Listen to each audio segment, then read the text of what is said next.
DotCom Secrets, a simple process that any company can use to geometrically improve their traffic, conversion, and sales online.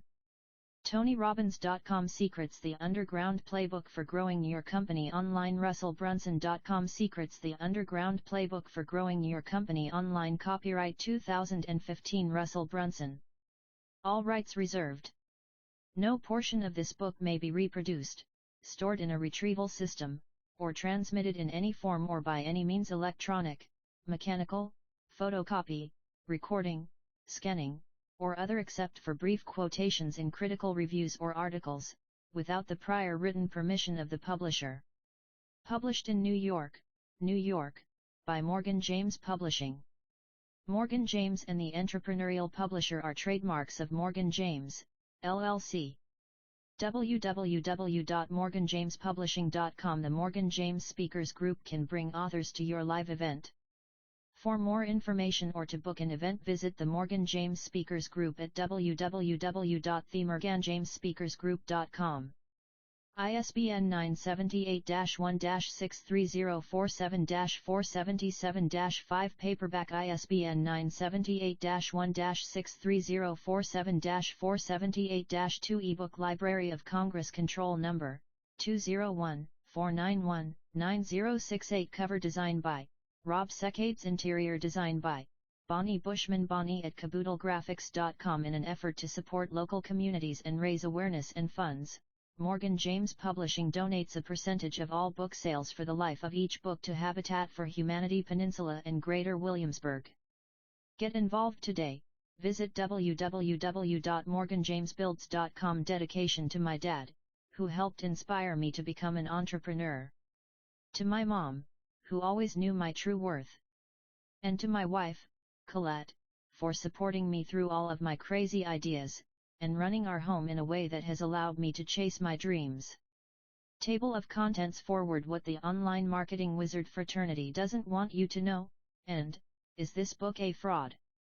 What this book is about, and what it's not about. Introduction. Section 1, Ladders and Funnels. Secret number 1, the secret formula. Secret number 2, the value ladder. Secret number 3, from a ladder to a funnel. Secret number 4, how to find your dream customers. Secret number 5, the types of traffic. Section 2, your communication funnel. Secret number 6, the attractive character. Secret number 7, the soap opera sequence. Secret number 8, daily Seinfeld sequence. Section 3, funnelology, leading your customers 99 to the sale, over and over again. Secret number 9, reverse engineering a successful funnel. Secret number 10, 7 phases of a funnel. Secret number 11, the 23 building blocks of a funnel. Secret number 12, front-end versus back-end funnels. Secret number 13, the best bait. Section 4, funnels and scripts. Front-end funnels. Funnel number 1, 2-step, free plus shipping. Funnel number 2, self-liquidating offer. Funnel number 3, continuity funnels for the middle of the value ladder. Funnel number 4, the perfect webinar. Funnel number 5, invisible funnel webinar. Funnel number 6, product launch. Backend funnel. Funnel number 7, high ticket, 3-step application. Section 5, click funnels. Conclusion, ignite acknowledgements. There are so many people I want to thank for being willing to share their ideas with me. Ideas that ultimately became the strategies behind everything inside of this book. I also want to thank my team, all the people who helped me to implement these ideas, find out which ones work, and share them with the world. While there are hundreds of marketers I have learned from, there are many people who gave me very specific ideas that built the framework for my company, and also for this book. I've tried to give credit to the original sources when possible, but some of these people may be left out. So I want to mention a few of the brilliant marketers who have inspired me in no particular order. Mark Joyner, Dan Kennedy, Bill Glazier, DeGan Smith, Tony Robbins, Don Lapper, John Alanis, Andre Chaperone, Ben Settle, Steve Gray, Ryan Dice, Perry Belcher, Armand Morin, Jason Fladleen, Ted Thomas, Mike Filsame, David Frey, Chet Holmes, Jeff Walker, John Reese, and everyone else who has taken the risk to be an online entrepreneur and provide value online. Lastly, I want to thank my team. These people have given me the ability to try all of these crazy ideas, and share in the successes and the losses. There have been hundreds of employees who have come through our doors, and it would be impossible to mention all of them. But I want to make special thanks to my partners who have supported me and put in so much more than time. Brent Copeters and John Parks for running my companies. Todd Dickerson and Dylan Jones for creating ClickFunnels and giving us the ability to make this process simple for everyone. Dorel Neshifetter for taking the risk on me when I first got started and making it possible to build my company. And Julie Eason for braving this book with me. Your countless hours have made this book possible. Forward what the online marketing wizard fraternity doesn't want you to know, and, is this book a fraud? By Dan S. Kennedy. Yes, there is an online marketing wizard fraternity. Many of them hang out together, scheme together, and work together. And yes, there are a few things they'd rather you didn't think about, while they perform their wizardly shows. This book is the first of its kind to actually reveal what is really happening behind the scenes in their fast-growing companies. Don't misunderstand. Few of these wizards are actually evil. Most bring valid magic tricks to the show. Many do guide business people to treasure. But often there is a discernible pattern behind everything they say, teach, promise, and promote, a deliberately engineered and exacerbated lack of solid ground. This book doesn't just focus on magic tricks, but the core strategies you have to have in place to scale a company with online media. It is in the wizard's best interest for you to believe everything in the online media, marketing, and business world is shiny and new, constantly changing, and untethered from the old rules, principles, facts, and math of successful advertising and marketing. This book by Russell Brunson is different. While teaching you about the shiny secrets of the internet, he shows you how to build these tactics and strategies into your business on solid ground, tactics and strategies founded in true direct response marketing. It is your responsibility to resist the seduction of short-lived, bright, and shiny lures, popularity and peer pressure, and the siren songs of superficially knowledgeable promoters of new tactics with no knowledge of its original direct response genealogy. You must exercise discernment. I'm for challenging norms and breaking rules. But I also like solid ground, not ever-shifting sand. I like being confident and in control of things, particularly my money and the making of it, not in constant high anxiety and at the mercy of wizards. I taught myself direct marketing as a science. I'm a reliability guy. I'm far more interested in a car that starts and runs well and predictably every time you turn the key than one that looks sexy and is popular with some in crowd, but might stall at 80 miles per hour or not start at all. I like evergreen, not frequently obsolete. In my roles as a strategic consultant and a direct response copywriter, I am all about creating advertising, marketing, and sales assets of lasting value for my clients, not money-making devices written in disappearing ink. That's why I agreed to write the foreword for this online marketing wizard's book. I admire the truth Russell has put between these pages.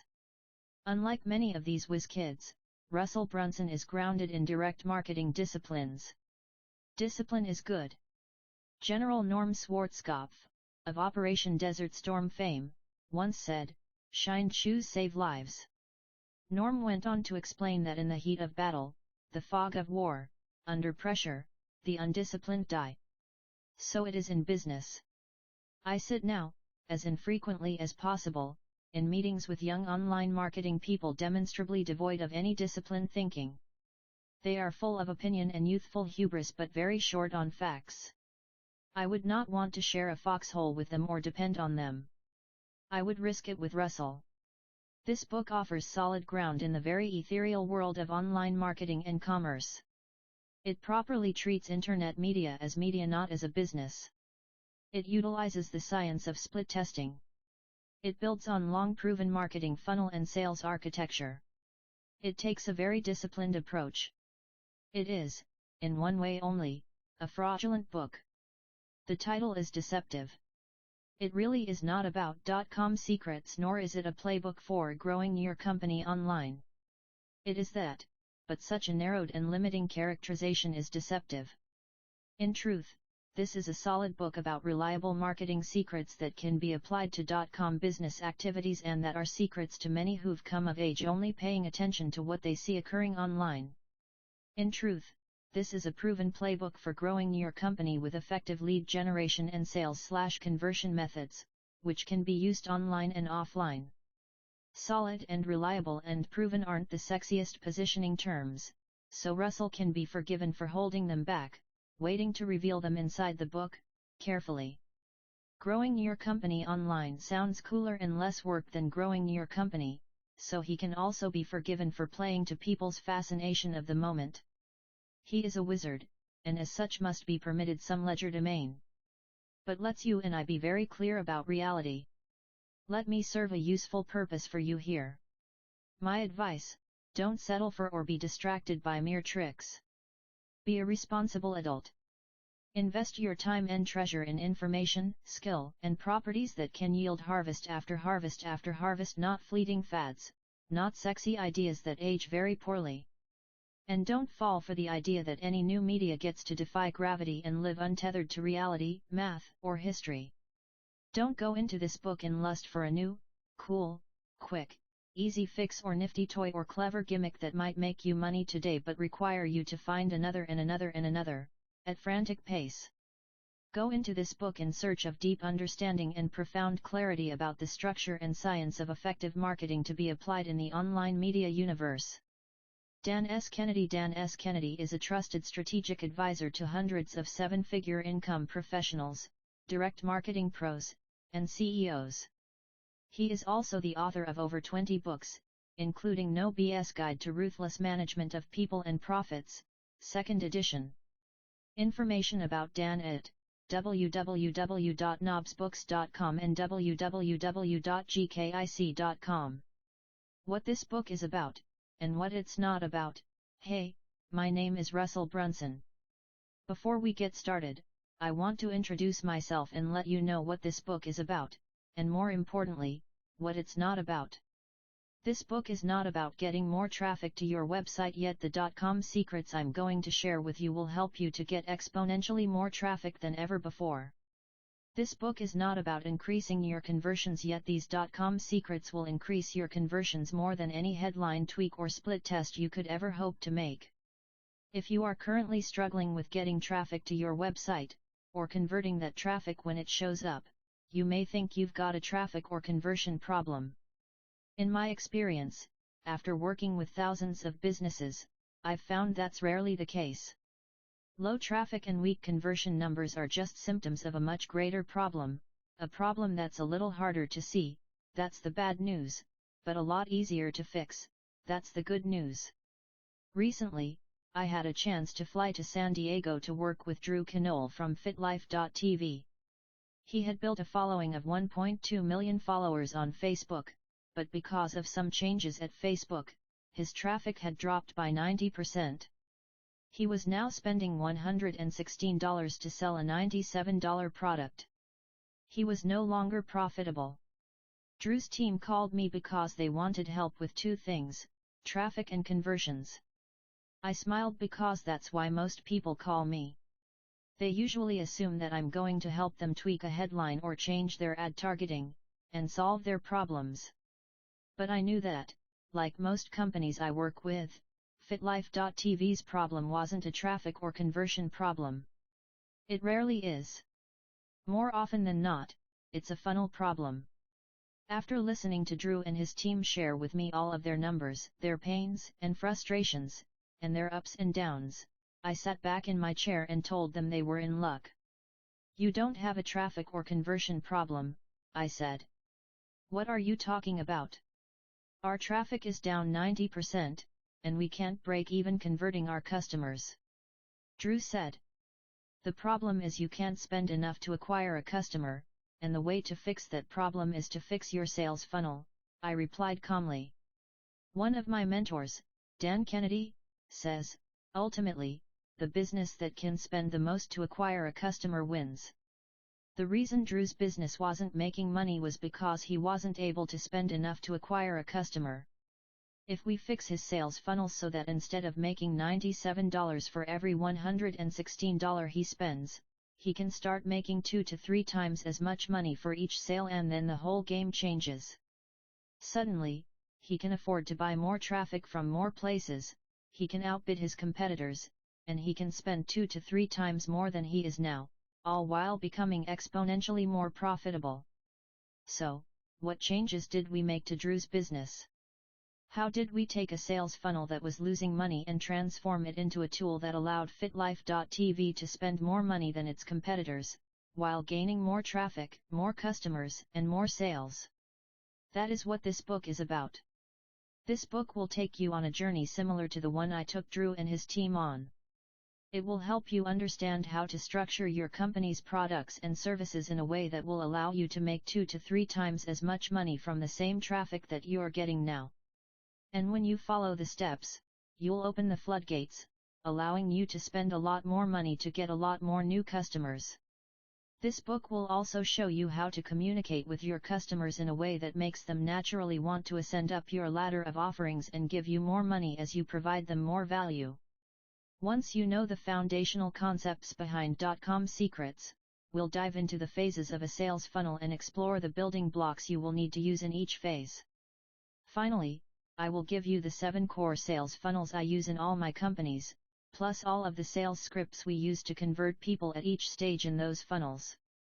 You can choose to copy my proven funnels and scripts as is, or you may tweak them to better fit your particular business. When you implement each of these secrets, you will transform your business and your website from a flat, 2-dimensional company into a 3-dimensional sales and marketing machine that allows you to outspend your competitors, acquire an almost unlimited number of new customers, make, and keep, more money, and most importantly, serve more people. That is what this book is about. Introduction: My junk mail addiction began when I was 12 years old. I remember the exact night my obsession with junk mail and direct response marketing started. My dad was up late watching TV while working on a project. Normally, he made me go to bed early, but that night he let me stay up late and watch TV with him. I wasn't as interested in the news as I was in spending time with my dad. When the news ended, I was waiting for him to send me to bed, but he didn't, so I started watching what came on next.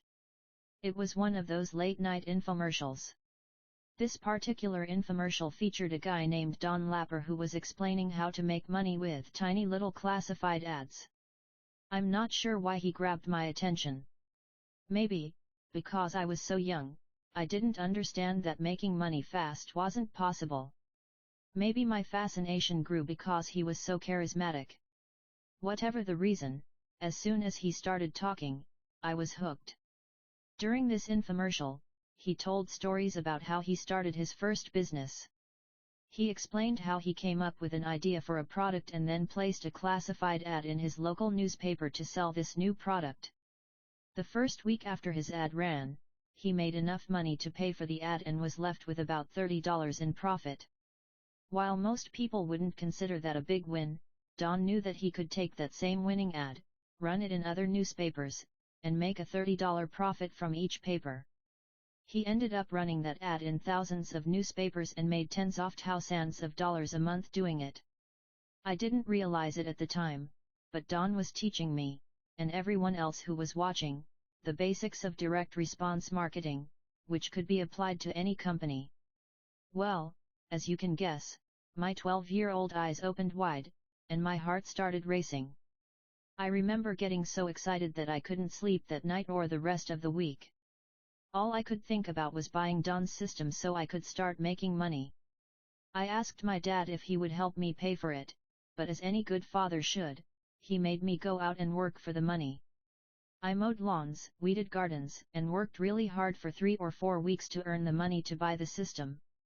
I still remember calling the 1-800 number to order. When the box showed up, my heart was racing as I ripped it open. I started reading the pages as Don explained to me the basics of direct response marketing. And that is where this journey began for me. After that, I started collecting classified ads and calling the 1-800 numbers on them to see what people would send me. I started to see that other companies were doing the same thing that Don was teaching. Then I started to look at magazines and saw the same types of ads. So I would call the phone numbers and send in for the free info kits that these ads were promoting as well. Within 3 or 4 weeks, I started getting junk mail. I put junk mail in quotation marks because studying that junk mail has literally made me millions. I started getting so much mail that the mailman couldn't physically fit it all into the mailbox.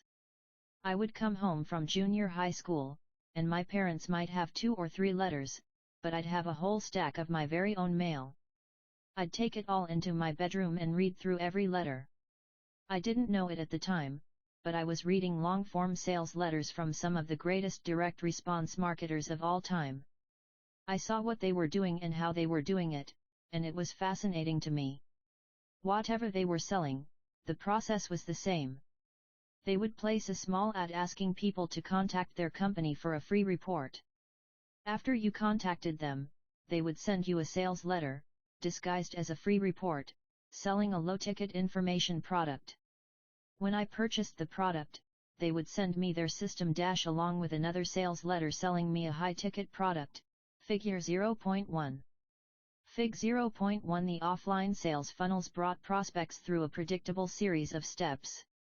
This was my first exposure to sales funnels. I didn't know it at the time, but this process I was seeing over and over again offline would become the exact same system that I would use to grow hundreds of companies online. Now, while funnels often get much more advanced than this, look at this diagram to see what offline funnels look like, and note how similar they are to the online funnels I will be showing you throughout this book. Figure 0.2 Fig 0.2 Today's online sales funnels are practically identical to the offline direct response marketing funnels I studied as a kid. Looking back, I think it's funny that while most kids my age were collecting baseball cards, I was studying junk mail and learning marketing funnels. When I left for college, my mom made me throw my junk mail in the garbage, but I got this one last picture with the best marketing and sales education I could have ever received. Unfortunately, I was never able to afford to sell stuff through classified ads and direct mail when I was 12. But I understood the concept. It wasn't until 10 years later, during my sophomore year in college, that I rediscovered direct response marketing and saw how I could use it on the internet. Not your typical teenager. My first online business one late night during my sophomore year in college, I was lying in bed way too tired to turn off the TV. So instead, I flipped through the channels, and one commercial caught my eye. It was explaining how people were making money online with a website. I knew I needed to learn more. I dialed the number, got a ticket for a local event, and the next night I was at a seminar in a local Holiday Inn. That little seminar reignited my interest in business and direct response marketing. I remember hearing the speakers talk about how people were using the internet to make money in a way that was almost identical to what I had learned when I was a kid. But instead of using mail, they were using email; instead of using magazines, they had blogs; instead of the radio, they were using podcasts. It was fascinating, and I was hooked from day one. Fig 0.3 Blogs, podcasts, and online video are simply newer versions of the old-school offline media channels. I started looking at other people's websites, studying how these businesses were making money. I decided to model what I saw. After all, if it worked for them, it could work for me. So I created similar products and services to what others were selling online. My websites looked similar and the copy on the pages was similar, but for some reason, my efforts made very little, if any, money. I was frustrated because I could see others making money successfully. What was I doing wrong?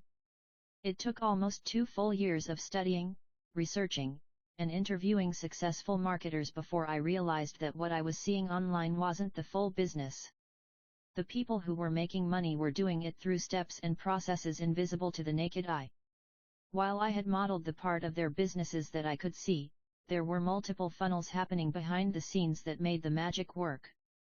I found that the difference between a $10,000 website and a $10 million company was all of the things happening after a buyer came into the initial funnel. Fig 0.4 I was modeling what I could see happening on the surface, but the real money was made in ways I couldn't see. It took me years to discover and master these .com secrets, but when I did, my company quickly went from a few $100s a month to millions of dollars a year in revenues.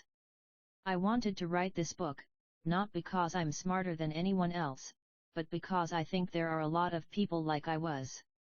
People who model the surface level of what others are doing and are frustrated that they aren't getting similar results.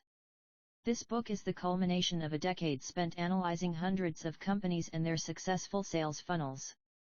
I have built over 100 sales funnels of my own and have worked with thousands of students and clients to build funnels in every market you can dream of, both online and offline.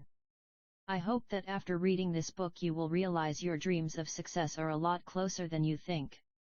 You will soon see that by providing a ton of value, communicating effectively with your audience, and building out your sales processes in a very strategic way, you can get your product, service, or message out to the world. And, you can get paid what you're worth while doing it. 3 ways this book is different. By purchasing this book, you have put your trust in me as your coach. I know that you're busy, I fully understand and respect that. It's important for you to know that I will not waste your time. You have many choices in business and success training, and I'm honored that you've decided to spend your valuable time with me. Here's how this book is different from other business books you may have read. 1. Everything I show you in this book is evergreen.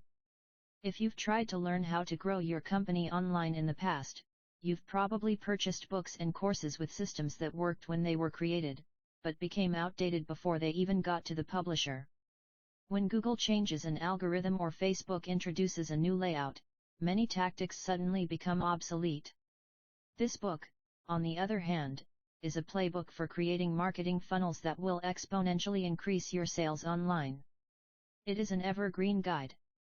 It will be as useful 10 years from now as it is today. I only focus on strategies and concepts that will remain the same even when technology changes. 2. I don't just teach this stuff, I actually do it. There are a ton of people teaching internet marketing, and the vast majority of them make money by teaching other people the internet marketing strategies they learned about online. Dan Kennedy calls those people shovel sellers because during the gold rush, the people who made the most money were the ones selling the shovels. Today's shovel sellers are selling you internet marketing strategies without actually using any of the strategies themselves.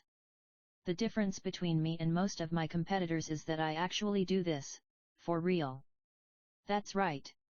I use every one of the secrets I'm about to reveal to you. And I've tried them in dozens of different markets, from supplements to coaching to software. I also work directly with hundreds of other businesses, advising them and increasing their profitability in almost every niche and every industry you can dream of. About 7 or 8 years ago, I had the good fortune to work with direct marketing legends Dan Kennedy and Bill Glazer. They work with entrepreneurs all around the world, and I was their main internet marketing trainer for almost 6 years. This was a very unique situation, and I was able to work with hundreds of offline businesses, teaching them to implement the same concepts I'm about to share with you. I've also had a chance to teach these .com secrets at Tony Robbins' Business Mastery Seminar as well. I can tell you from experience that these strategies work for both online and offline businesses in just about any industry you can think of. Throughout the book, I'll share examples of these different types of businesses so you can see how each strategy could work in any market. The book is divided into several sections. Sections 1, 2, and 3 are going to give you the core concepts that you must understand before you can create your first marketing funnel. Once you understand the secrets behind what makes online selling work, I will teach you how to build your own sales funnels. Section 4 describes the many different sales funnels we use in our companies every day. It also gives you the sales scripts you need to move people through your marketing funnels so they will purchase from you. Section 5 will show you some of the easier ways to implement all the technology involved. I see people get tripped up by the tech all the time. So I want you to skip the hard stuff and make it easy on yourself. Once you know how funnels work, implementing them is a simple matter of picking which one you want to use and setting it up. Please don't skip ahead to the funnels and scripts section until you've read the earlier chapters, or you will miss learning the core strategies that make those funnels and scripts work.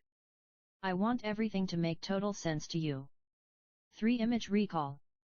Throughout the book, you're going to notice tons of simple little diagrams. At first, they won't make sense to you. But after you read through the chapter or section, you'll get it. I promise. The reason the pictures are so basic is because I want you to be able to look at the image and immediately recall the concepts.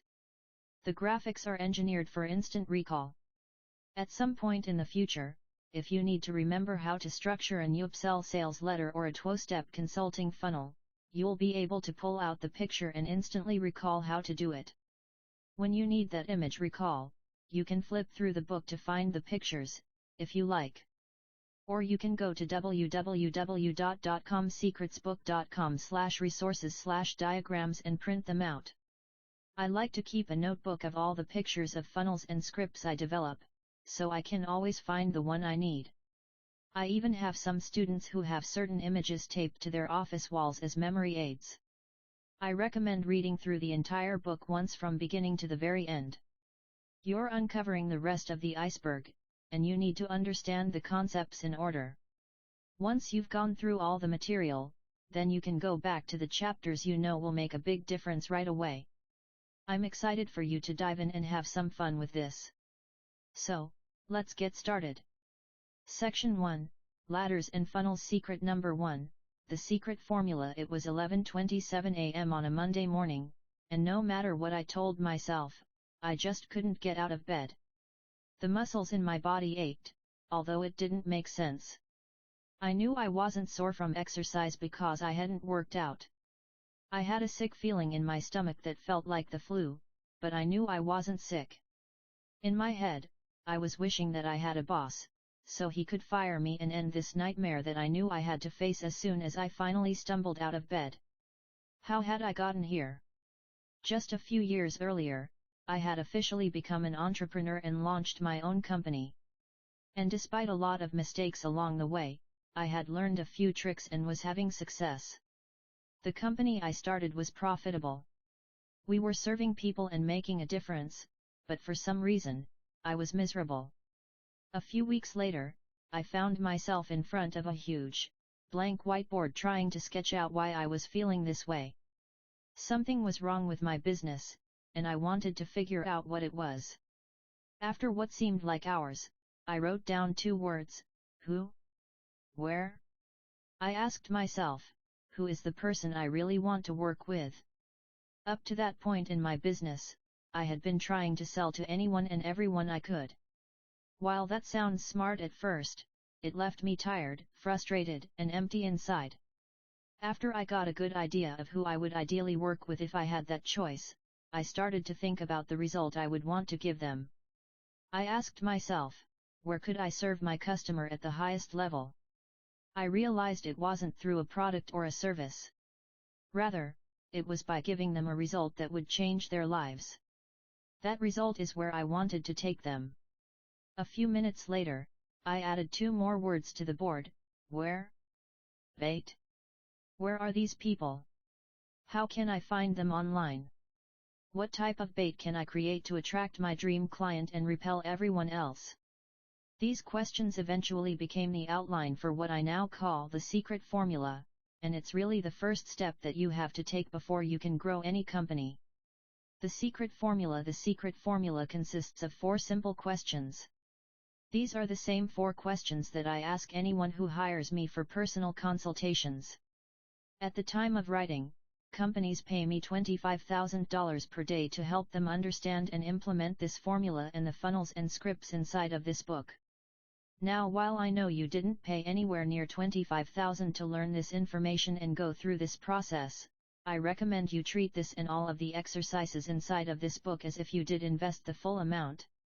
If you do, you will get a lot more out of the process I'm going to take you through, and this book will become like a private, $25,000 consultation with me.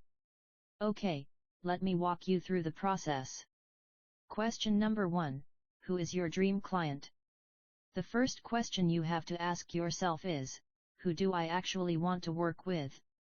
Most of us start with a product idea, never thinking about who we want as clients, customers, vendors, and associates.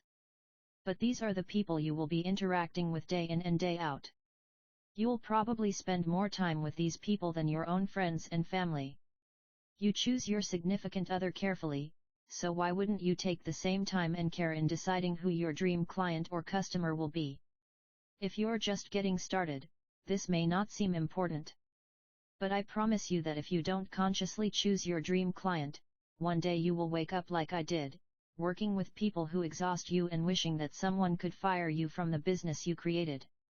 After I had successfully launched my first software company, a lot of people took notice of my success online and started asking me how I was making money.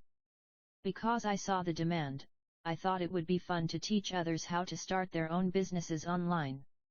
The good thing was there were a lot of people who wanted to start businesses, and we made a lot of money teaching them. But the downside was that most of them didn't have any money, and couldn't invest in the higher ticket things I wanted to sell. And most had no business experience, so I had to spend tons of time on the fundamentals, and that drove me crazy, which is why I didn't want to get out of bed in the mornings. I had so much value I wanted to provide people, showing how I had scaled my companies, teaching conversion secrets and how we structure our funnels, but 99% of my time was spent showing them how to buy a domain and set up hosting. I literally spent years serving these customers, and it made me miserable. My family suffered, and no matter how much money we made, I wasn't happy. It took years before I sat back and actually thought about the who. I realized I had overlooked some pretty important questions. Who are my dream clients? What do they look like? What are they passionate about? What are their goals, dreams, and desires? After about a week of thinking about the who question, I sat down and created 2 customer avatars, one for the men I wanted to work with and one for the women I wanted to work with. For the women, I picked a name and wrote it down, Julie. Then I listed out the things I knew about Julie. She is successful and driven, she has a message to share, she values her personal growth over money, and she's already grown her business to at least 5 figures a year. Next, I wrote down the name Mike. Next to Mike's name, I wrote out the things I knew about Mike. He is a former athlete. At some point, he has helped to change someone's life in a small way and wants to learn how to help more people. He values growth over money, and he's already built his business to at least 5 figures a year. Then I went to Google Images and typed in Julie and the characteristics I had written out. Within minutes, I found a picture that looked like the women in my mind. I printed it out and hung it on my wall. I did the same for Mike, and within minutes, I had both pictures of my dream clients hanging on my wall. This may seem like a silly exercise, but it's important that you do it anyway. Really spend some time thinking about who you want to work with. Write out their characteristics and then go find an actual picture to represent them. It's amazing how your perspective changes when you have a physical picture of your ideal customer instead of a hazy, half-formed image in your head. Question number 2, where can you find them? The next question in the secret formula is, where can you find this ideal man or woman? Where do they hang out online? Are they on Facebook or Instagram? What groups are they part of? What email newsletters do they subscribe to? What blogs do they read? Are they reading the New York Times or the Huffington Post? What other interests do they have? Do they like sports or the arts? How about fishing or race cars? If you don't know the who, it will be hard to find out where your perfect client can be found. So make sure you know exactly who you're trying to attract. Then just write down a few places you think the prospect might hang out online. Over the next few chapters, we're going to take a deep dive into how and where to find your dream clients. I'll show you exactly where to find the people you're looking for. Question number 3, what bait will you use to attract them? Once we know where the dream customers are, we have to create the right bait to attract them.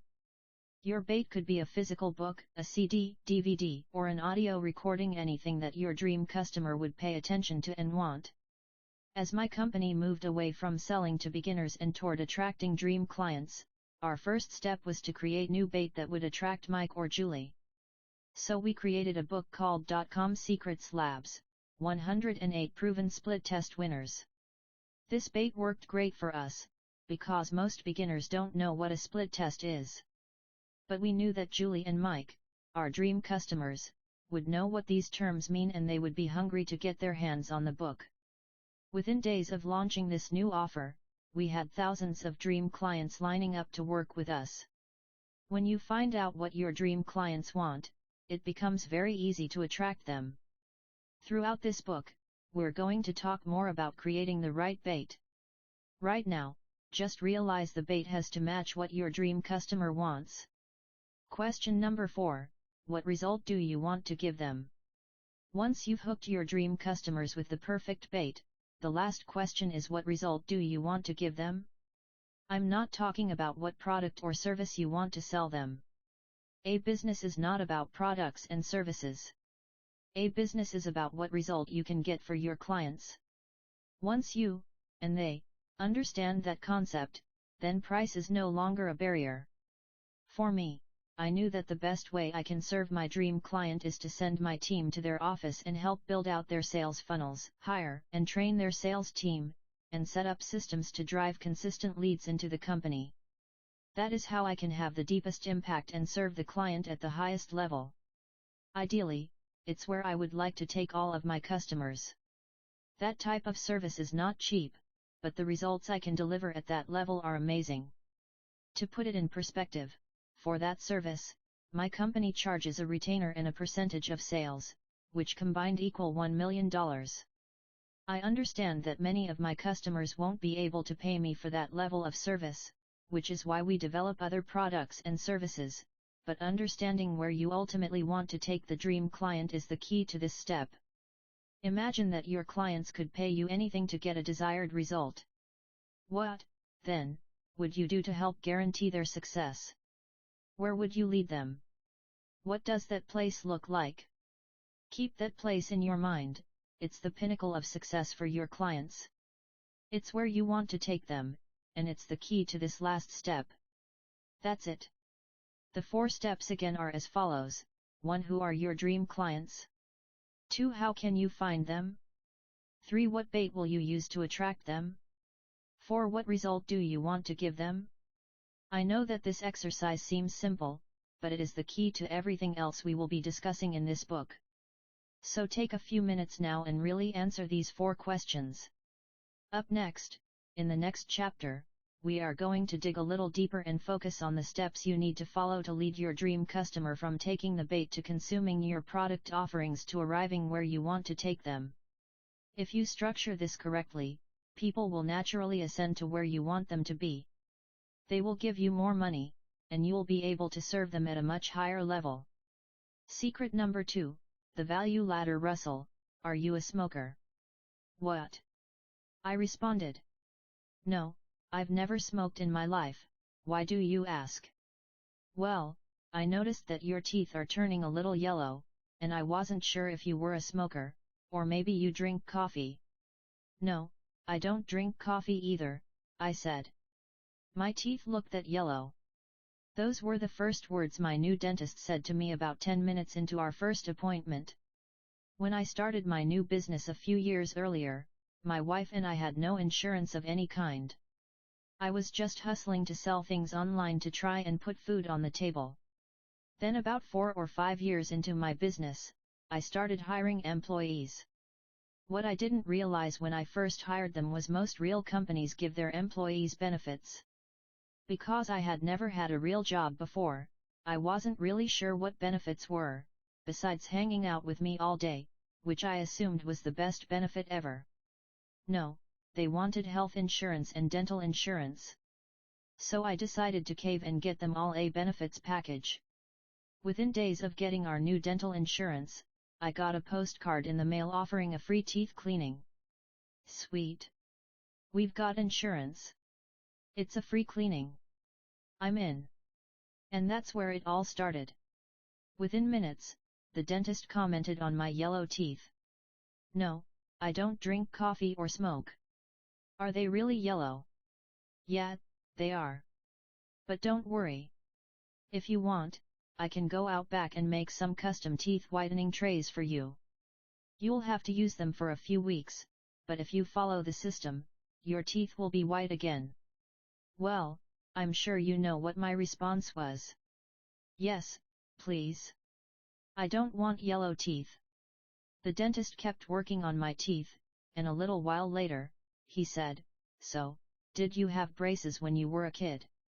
"Yeah, I did." "How can you tell?" "Well, your two bottom teeth are shifting again, and that usually happens to people who had braces." "My teeth are shifting? Seriously? What can you do about that?" "Well, if you want, I can build a retainer for you, which will help keep your teeth in place." "Yes, please." When I walked into the dentist's office that morning, I had come in for a free teeth cleaning. And in less than an hour, I walked out paying over $2,000 for my whitening kit and my new retainers. This dentist had strategically taken me through a powerful process that I call a value ladder. First, he had created bait, free teeth cleaning, that would attract his dream client, me. Second, he provided value to me by cleaning my teeth and noticing that my teeth had become yellow. Because I had received value, I naturally wanted to move forward and get additional value from him. He then found another way that he could provide value to me, the retainers, and again, I naturally took him up on that offer as well. Now, for many dentists, they make the most money and provide the most value for their patients by offering cosmetic surgery. Luckily, I didn't need any cosmetic surgery on that visit, or I could have been out $10,000 or more. On my way out the door, the secretary scheduled me for another appointment 6 months later, adding me to their continuity program. Continuity is where you continue paying on a weekly, monthly, or yearly basis until you decide to cancel. This dentist had a perfectly executed value ladder, Figure 2.2. Fig 2.2, this is a great example of a value ladder for a dentist. One of the first things I explain to people when I start working with them is the concept of a value ladder, and it's the first thing you have to build out before you can start working on any sales funnel. If you look at how we structure it, you'll see that on the left-hand axis we have value, and on the bottom axis we show the price, Figure 2.3. Now, on the top right-hand corner of this graph, you'll see the big dollar sign. This is where you want to take your client. This is where you can provide them the most value and also charge them the most. For dentists, this is usually cosmetic surgery. For my company, it's going into your business to build out your sales funnels, set up your back-end systems, and generate leads for you. We currently charge our clients $100,000 plus 10% of their profits, up to $1 million, to provide this service for them. So the total cost to my clients is $1 million for this service. But it's the best thing I can provide them, and it gives me the ability to serve them at the highest level. Fig 2.3, you can use this same model to design your own value ladder for your business. Now, ideally we would like to sell everyone our best thing, right? You want to serve your customers in the highest way possible. But the sad truth is that if I were to walk up to you on the street and say, "Give me $1 million, and I'll help you to grow your company," you would either laugh in my face or run away, thinking I was insane. Why is that? It's because we just met, and so far, I haven't provided you any value.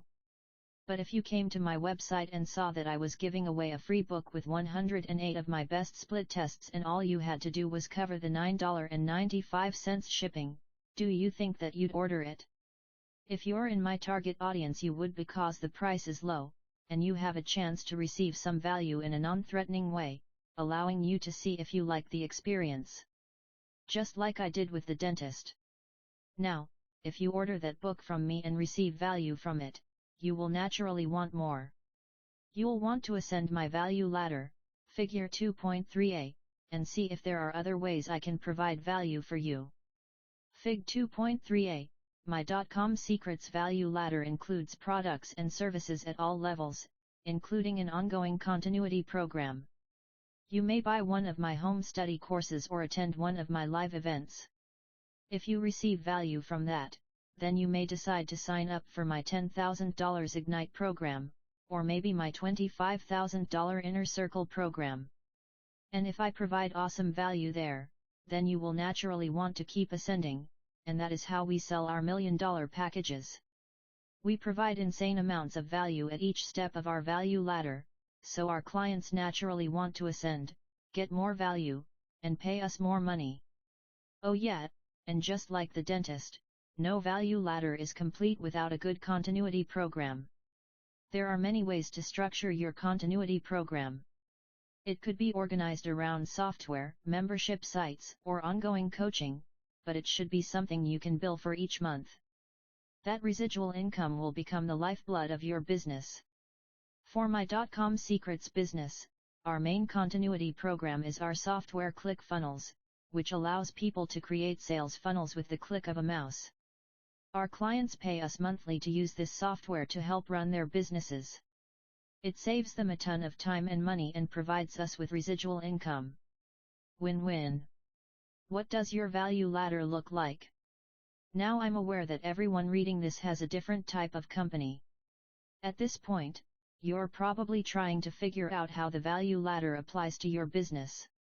I want to share with you a story that will show you how we were able to create a value ladder for a business that doesn't seem to have any type of ascending products or services. I have a chiropractor friend, Dr. Chad Woolner, whom I've known for a long time. In fact, it was his urging that got me to create this book. Like most chiropractors, he makes his living doing adjustments for about $50 each. He runs ads, patients come in, get adjusted in about 10 minutes, pay him $50, and leave.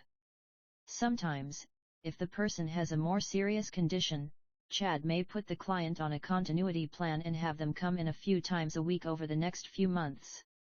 But that's about it. One day my friend and I were talking. He wanted to know what I would do differently in his business if I were him. I thought it over for a few days, when a funny thing happened. At the time, I was working with a group of wrestlers who were training for the Olympics. Each week a chiropractor came in and adjusted all of the wrestlers. One week, the regular doc couldn't make it in. So, instead of waiting for a week, one of the athletes jumped on YouTube, typed in how to give a chiropractic adjustment, and watched a few videos until he felt like an expert. Then he walked into the other room and quickly adjusted everyone on the team. Now, before I move on, I feel like I should give a disclaimer or a warning or something. Don't get me wrong. The point of this story is not to say you should go watch YouTube videos and then start practicing medicine. And no emails telling me that's illegal or crazy, okay? The point is that in about 30 minutes, someone with no formal training at all learned to do what we were paying the chiropractor for. I started laughing, called my chiropractor friend immediately, and told him the story. Naturally, he wasn't as amused as I was. He launched into a long rant about why that was dangerous and why we shouldn't have done it. Then I stopped him and said, "Look, I wasn't just calling to be a jerk. I want to teach you something really powerful. You went to college for years to learn how to be a chiropractor, yet, within 30 minutes, one wrestler was able to learn everything that you currently do in your clinic." Silence. I'm curious, while you were going to school, did you learn anything else besides adjustments? Defensively, he started to tell me about all sorts of other things he had learned and knew how to do. I spent years learning nutrition and natural healing. I can help stop fibromyalgia, carpal tunnel syndrome, and that's where I stopped him. Have you ever provided any of these services to your clients? Or do you stop giving them value after the $50 adjustments? Now I want to pause here, because most companies I work with, even if they think they have a value ladder, really only have part of one. Almost always, I spend my time working with them on adding products and services to the front of their value ladders, as well as the back. After that discussion, I sat down with my friend and we mapped out his current value ladder. It looked kind of like this. Figure 2.4 Fig 2.4. At first, my friend only had one basic service. I helped him flesh out other offerings so he had a fully developed value ladder. Then we looked at other ways he could provide more value to his clients. We figured out where he really wanted to take them. Ultimately, he created a new wellness program, for which he could charge $5,000. The clients who participated would get 10 times more value from each visit to his clinic. That was the back-end, the highest point of his ladder. Then, after we built out my friend's back-end value ladder, we still had to find an attractive front-end offer to get people through the door. A chiropractic adjustment just isn't that sexy. It's not like a massage that people enjoy getting, and it's not like going to a traditional medical doctor where you think you are going to die and need some medicine fast. People usually wait until they're in great pain before they'll come in for an adjustment. Chiropractic adjustments just aren't that exciting.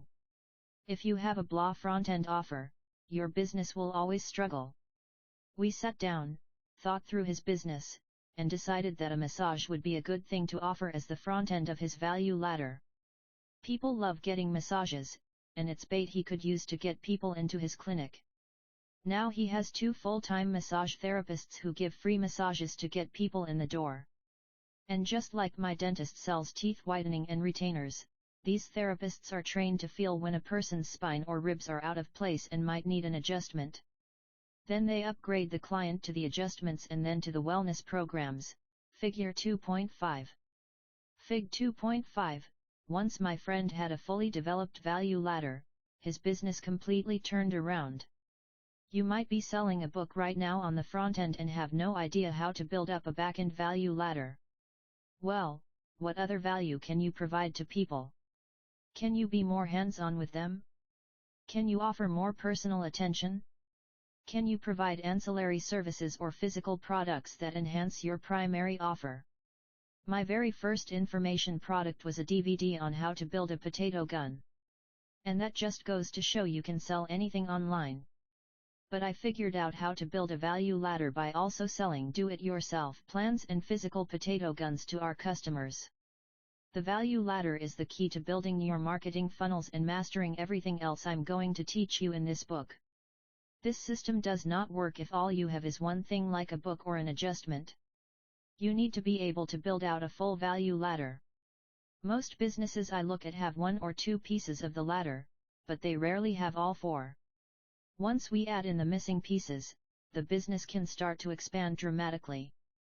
There's no end to the level of back-end services and experiences you can add. If you keep providing more and more value, people will spend more and more money to keep working with you. I remember paying $25,000 to be a part of the Bill Glazer/Dan Kennedy Titanium Mastermind program. At the time, my highest back-end offer was $5,000. Someone in that program asked me, "So, Russell, what do you sell next to the people who paid $5,000? I told him that I didn't have anything else to offer, and he responded, "Russell, that's a $5,000 buyer lead, you need to sell them something else." Interestingly, later that night the group, yes, the same group that had already paid $25,000 to be in the room, was offered a chance to be in the movie Phenomenon with Dan Kennedy for an additional $30,000. And 9 out of 18 people in our group bought the offer. That was when I realized that there really is no end to your value ladder. It's one of the reasons why we created our $1 million program. Imagine my shock and excitement the first time someone said yes. A percentage of your audience will always want to pay you the premium to get more value. The only limit to your value offerings is your imagination. Keep thinking of higher and higher levels of service, and you can keep charging more and more money. There's always something else you can offer. What if I don't have a value ladder? Oftentimes, it's hard for companies to figure out how to add more offers to their value ladders. Typically, the process is very easy for someone selling information products because that ascension path has already been created and proven in thousands of different information-based companies. But what if you are selling something else? What if you offer physical products, e-commerce, B2B services, or professional services where the path isn't quite as clear? Sometimes it takes a little thought and creativity. If you already have a product or a service that you sell in the middle of your ladder, what type of bait could you create to attract your dream customer? I have a friend who owns a company that makes custom suits for people. He was stuck selling a high-end service but unable to see how to construct a solid value ladder, probably because the front at the time was $2,000. After a while, my friend tried giving away free cufflinks online. He put the offer up, started to advertise, and within days, he had generated hundreds of perfectly qualified leads. He then took those people through an ascension plan to get them to purchase their own custom suits. Oftentimes, companies have a front-end product but nothing more to sell on the back-end. For that, I love to look at what else they could bundle together. Could they offer a coaching program? How about a live event? What other results or value could they give their clients? I told you earlier that FitLife.tv's core issue was not a traffic or conversion problem. The only real problem was that they had no value ladder. Because of that, they couldn't build out a true sales funnel. They brought people into their funnel, but then the relationship ended. People wanted to give them money, but there was no clear path for them to follow. As soon as they added those things into their business, customers naturally started to ascend the ladder, ultimately paying Drew and his team what they were worth. While it's not always obvious what you can add to the front end or the back end of your company, I promise that the solutions are there. I also know that if you want to succeed and beat out your competition, you need to have this value ladder in place. Up next, in the next chapter, we are going to talk about the basics of building out your sales funnel. But please take the time to fill out your own value ladder. Again, unless you have a complete value ladder, it's impossible to build out an effective sales funnel. Secret number 3, from a ladder to a funnel. The secret formula was created to help you figure out who you want to serve, how to find them, what kind of bait you should use to attract them, and where you want to take them. The value ladder was created to help you figure out what products and services you need to add so that your dream clients move from your bait to your high-end services. Now it's time to bridge the gap between a value ladder and a sales funnel. In sections 3 and 4 of this book, we will go into a lot of detail about the strategy, psychology, and tactics you need to build out your own sales funnels. But first, I need you to understand what a sales funnel is and how that relates to everything we've discussed so far. This section is short, but critical to your success. In a perfect world, I would immediately be able to talk my dream client into purchasing my best, most expensive service.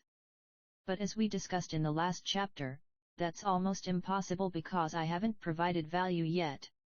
Besides, my highest level service might not be the best fit for all people. It's almost impossible to build a company just offering your high-end services. You need a full range of offers. So instead of trying to convince someone to buy the most expensive offering right away, we build a funnel that will help us to do 2 things. 1. Provide value to each customer at the unique level of service that he or she can afford. 2. Make money and be profitable while identifying our dream clients who can afford our highest offer. The best way to show you how this works is to draw a funnel. Fig 3.2. A funnel moves people through the sales process. They enter as prospective customers, traffic, and your job is to convert as many as possible into repeat customers by selling to them at the front, middle, and back end of your funnel. Above the funnel is a cloud that represents all of my potential customers. At the top of my funnel is the bait that will attract my dream customers. Notice that this bait is also the first rung of the value ladder. As I start to place ads featuring my bait, potential customers will start raising their hands, and a certain percentage of those people will purchase my front-end offer. Then I will move to the next step in my funnel. Here I will introduce the next product or service in my value ladder. This will, of course, be something offering more value, while also costing more money. Unfortunately, not everyone who purchases my bait will also purchase this more expensive, high-value product, but a certain percentage of those people will. From there, I move deeper into the funnel and introduce the next product or service on my value ladder. Again, not everyone will buy this product, but a percentage of the clients who initially took the bait will.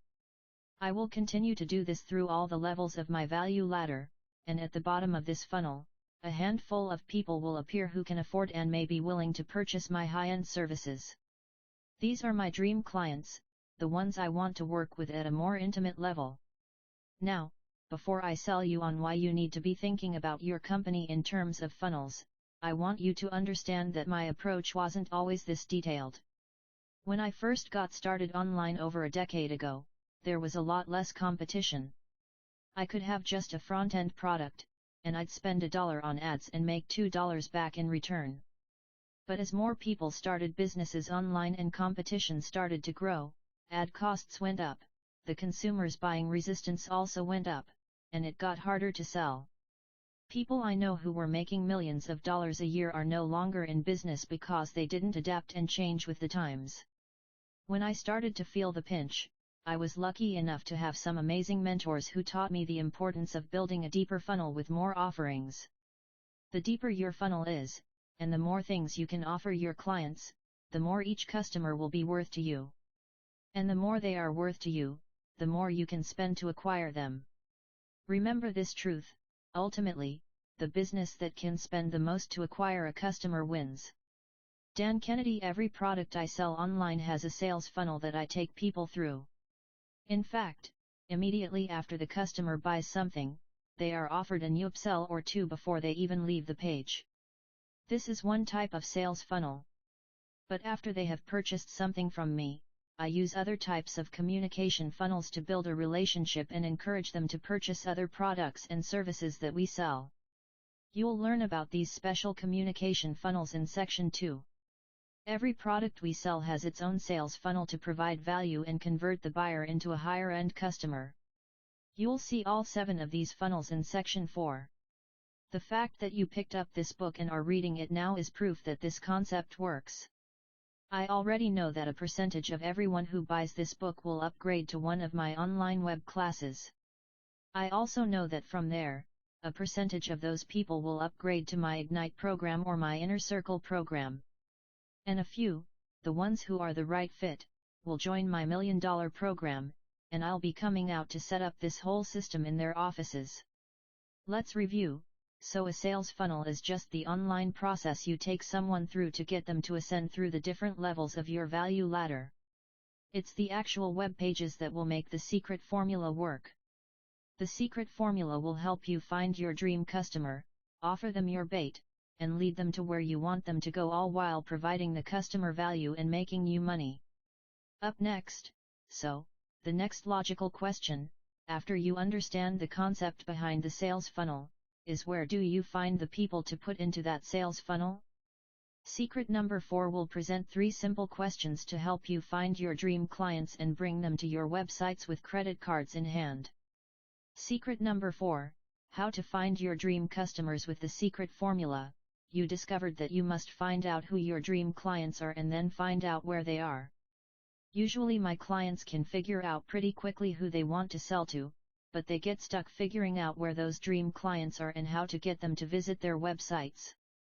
The process of getting people to come to your website is called driving traffic.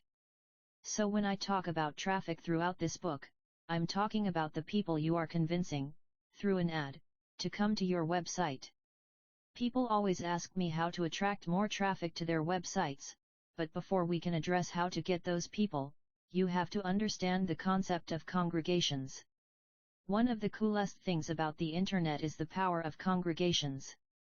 These seemingly unimportant groups of people gathering together in little corners of the internet make it possible for people like you and me to get into business quickly and be successful without all the barriers and expensive hurdles of traditional media. When I say the word congregation, what's the first thing that pops into your head? For most people, the word congregation brings to mind a church. A church is really nothing more than a group of people who gather together based on similar beliefs, values, and ideas. For example, each week, the Baptists all congregate together based on their similar beliefs and values. The Catholics also congregate together, and so do the Mormons, Seventh-day Adventists, Muslims, and Jews, etc., right? So, if I were selling a perfect product for Mormons, where would I go to sell it? Of course, I would go to the Mormon Church.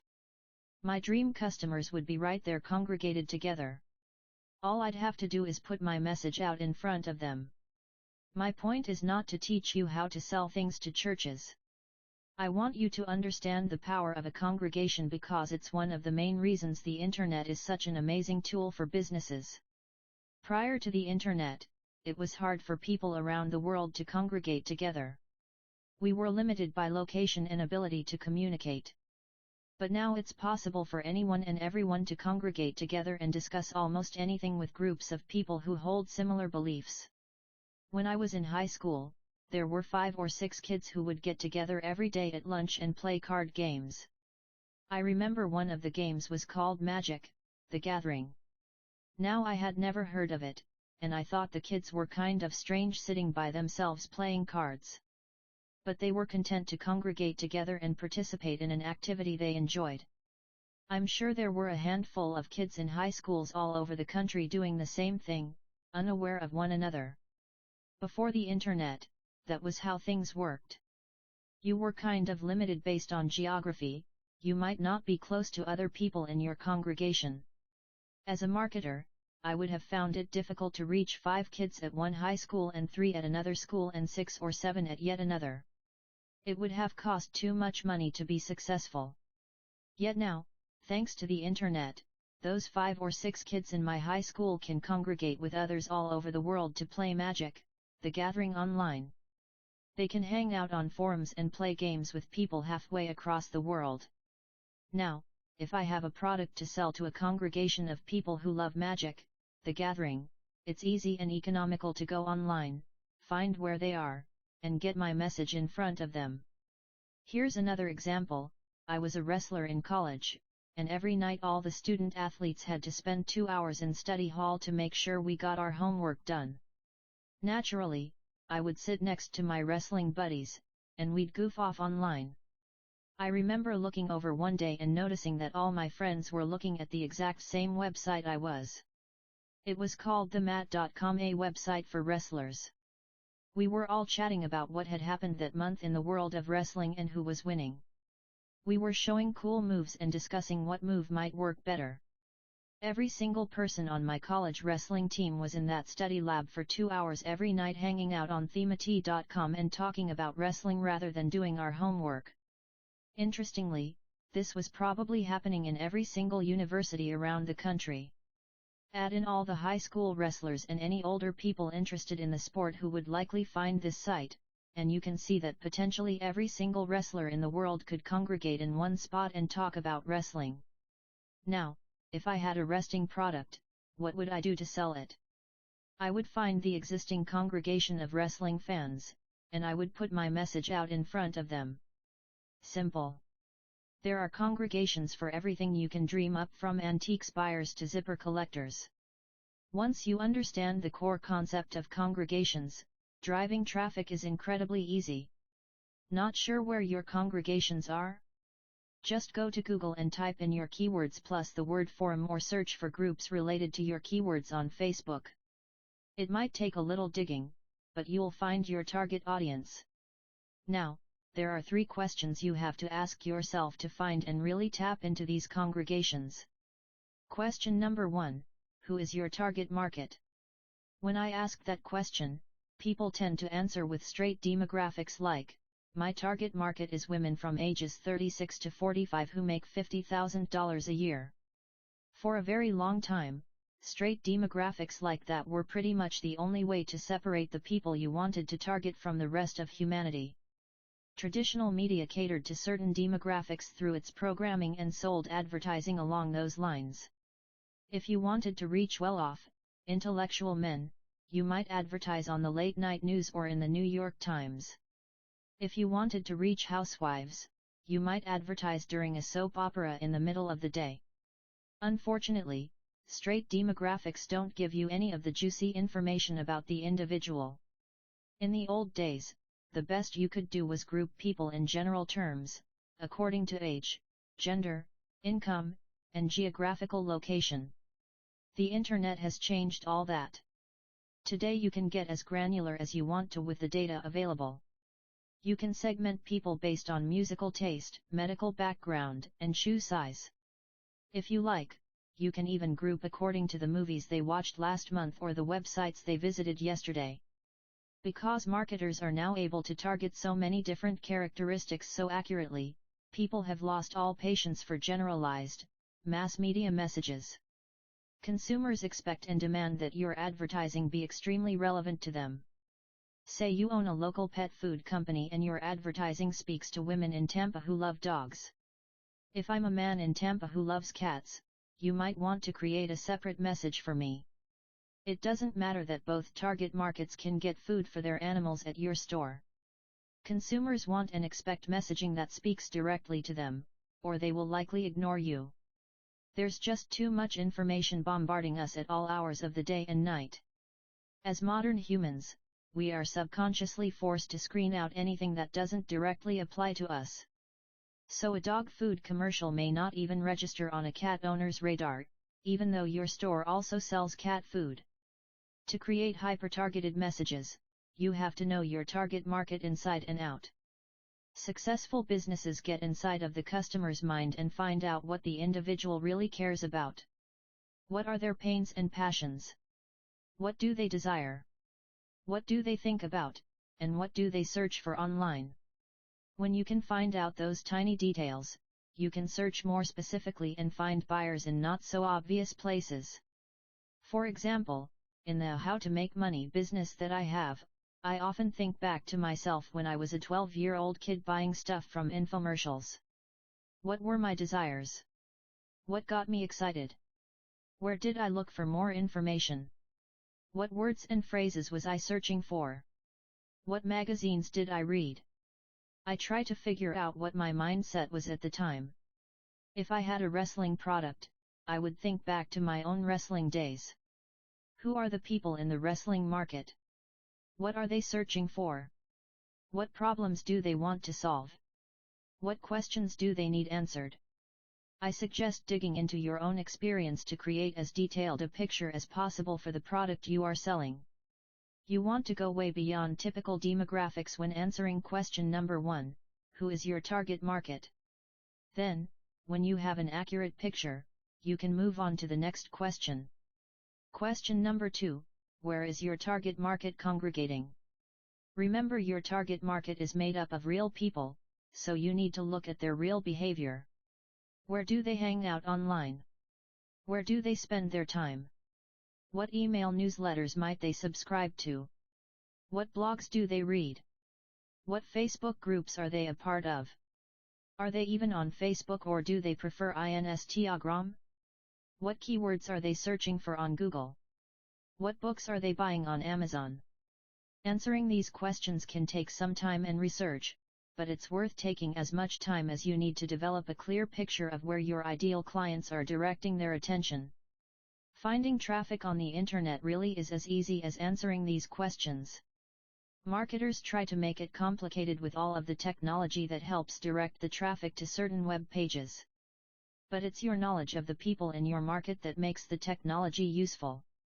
I like to think of the internet as a huge mountain, and your ideal customer, your traffic, is gold inside that mountain.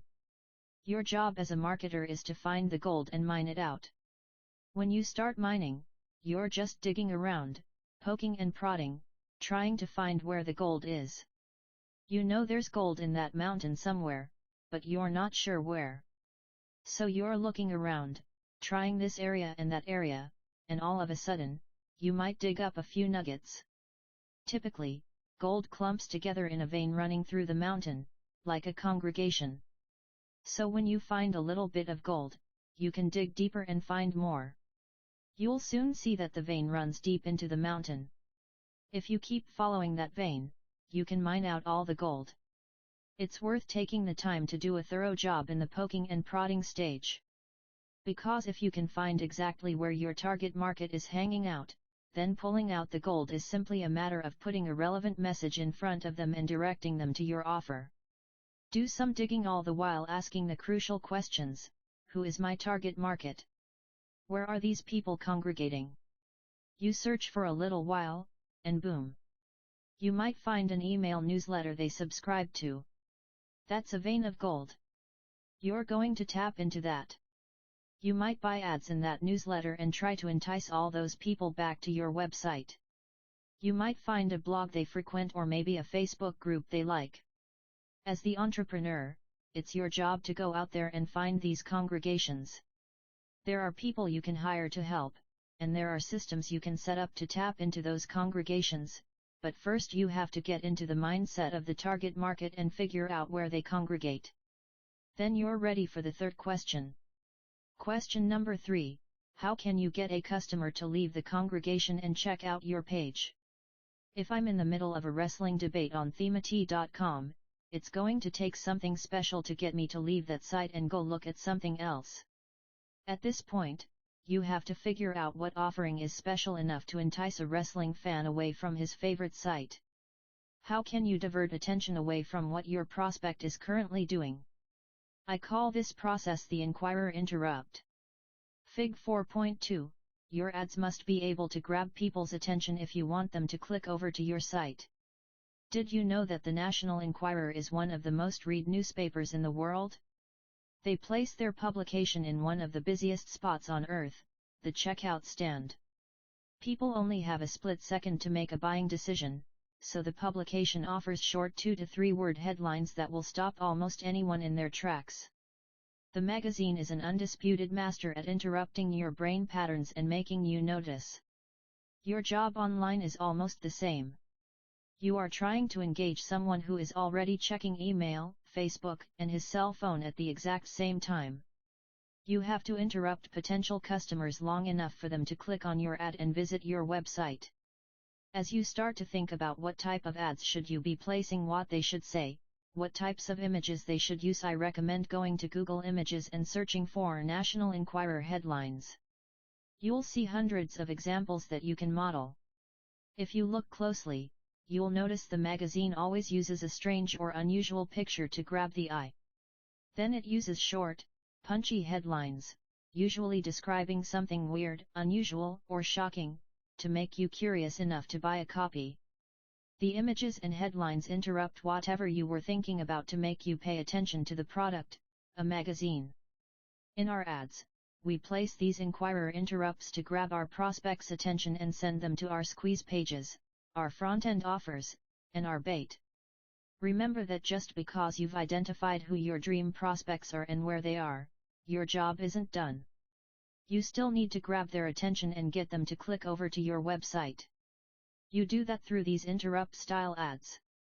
Your role as the entrepreneur for my companies, one of my primary jobs is to identify where the veins of gold are located. This task is not for the person buying the ads, optimizing the ads, or picking the keywords, etc. That's like expecting a building contractor to know how to pour the foundation, frame the house, put up the sheetrock, and run the electricity. A contractor does not need to know how to do all of those things to build a house. In fact, if he did do all of those things, it would take 10 times longer to get the job done. Instead, he understands the pieces that need to be in place to build a house, and then he hires the electrician to do the wiring and the sheetrock guy to put up the sheetrock. Your job as the entrepreneur is to understand the strategy behind these .com secrets and then hire the Facebook guy to run Facebook ads and the Google guy to run Google ads. To this day, I've never once run a Google or a Facebook ad, yet I've made millions on both platforms. I understand the strategy, and then I set up systems and hire people who are great at the tactics. In this way, we all do what we are best at. Because I know this division of labor works, I'm not going to go into every detail on how to run the ads in this book. Instead, I want to focus on the strategy. Then, you can build a system and have your team help you to implement it. In the next chapter, I'm going to help you understand the strategy behind the 3 types of traffic, and we will pinpoint your only goal when driving traffic online. Secret number 5. The 3 types of traffic. A crucial .com secret you must understand to experience exponential growth is this: there are only 3 types of traffic. 1. Traffic you control. 2. Traffic you don't control. 3. Traffic you own. Once you understand how each type of traffic works and how they tie together, you will have the ability to direct the right traffic to the right offers, and convert the highest number possible into buyers and repeat clients.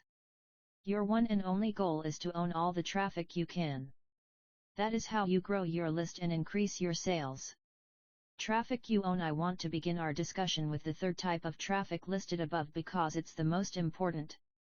Traffic you own is the best kind of traffic. It's your email list or your followers, readers, customers, etc. I call this the traffic that I own because I can send out an email, post a message to my followers, or make a blog post, and I will generate instant traffic. I don't have to buy it from Google or Facebook. I don't have to do any PR or SEO. This is my own distribution channel. I can send out messages anytime I want, with no new marketing costs. I can sell things to these people over and over again, and all of that money comes back as pure profit. I was lucky when I first got started online to have a mentor named Mark Joyner. Mark had built a huge company online, and when I started to study under him, his number one piece of advice to me was this: Russell, you have to build a list. He ingrained that principle into my mind, and it became my only focus for 2 to 3 years. As my list started to grow, so did my income. The first month, I was able to get about 200 people to join my list, and I made just a little over $200 that month. When I had increased my list to about 1,000 people, I started to average about $1,000 per month. When I got my list to 10,000 people, I was averaging over $10,000 per month. And those numbers have stayed pretty consistent now that we have well over 500,000 people on the lists. Yes, we average about $1 per month for each name on our email lists. In some of the markets we're in, the profit is actually a lot higher than that. But as a rule of thumb, when you follow the communication funnels you'll learn in section 2 correctly, you should expect to see similar results. Once you understand that metric, suddenly list building becomes a much higher priority. That's why it's so important to convert the other two types of traffic, both traffic you control and traffic you don't control, into subscribers and buyers, traffic that you own, as quickly as possible. The bigger your list, the more money you make. Traffic you control. The next type of traffic is traffic you control. You control traffic when you have the ability to tell it where to go. For example, if I purchase an ad on Google, I don't own that traffic, Google does, but I can control it by buying an ad and then sending those who click on that ad anywhere I want.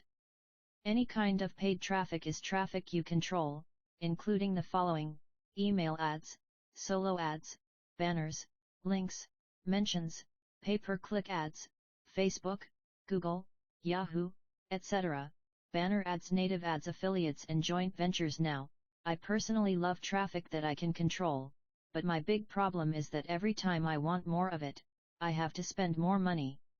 So my goal is always to send any traffic that I am going to purchase over to a type of website we call a squeeze page. We'll discuss squeeze pages a lot more during secret number 11, the 23 building blocks of a funnel. Fig 5.2, squeeze pages have one goal, and no distractions. There is only one thing for the visitor to do on this page. This squeeze page is a very simple page with one goal: to convert traffic that you control into traffic that you own. I send all of my paid traffic to a squeeze page, and when the visitors get there, they only have one option: give me an email address or leave. Now a certain percentage of people will leave, but the cool thing is that some of those people will give you a personal email address. After that, the traffic you control becomes traffic that you own, and you can start sending the new potential buyer through your soap opera sequences, secret number 7, and your daily Seinfeld emails, secret number 8. Traffic you don't control. This last type of traffic just shows up, and I don't have any control over where it came from or where it goes. For example, if someone mentions my book on Facebook, their followers may search my name in Google, and they may land on some random page in my blog. I didn't have control over any part of that sequence of events. There are lots of types of traffic that I don't control, including social media, Facebook, Twitter, Instagram, Google+, LinkedIn, Pinterest, etc., search traffic, search engine optimization or SEO, guest blog traffic, YouTube guest interviews. Now, just like traffic that I control, my only goal with traffic that I don't control is also to turn it into traffic that I own. To do this, I try to push all traffic that I don't control back to my blog. If you visit any of my blogs, you'll notice that the top third of my blog is nothing but a glorified squeeze page. When people go there, the only real thing they can do is give me their email addresses.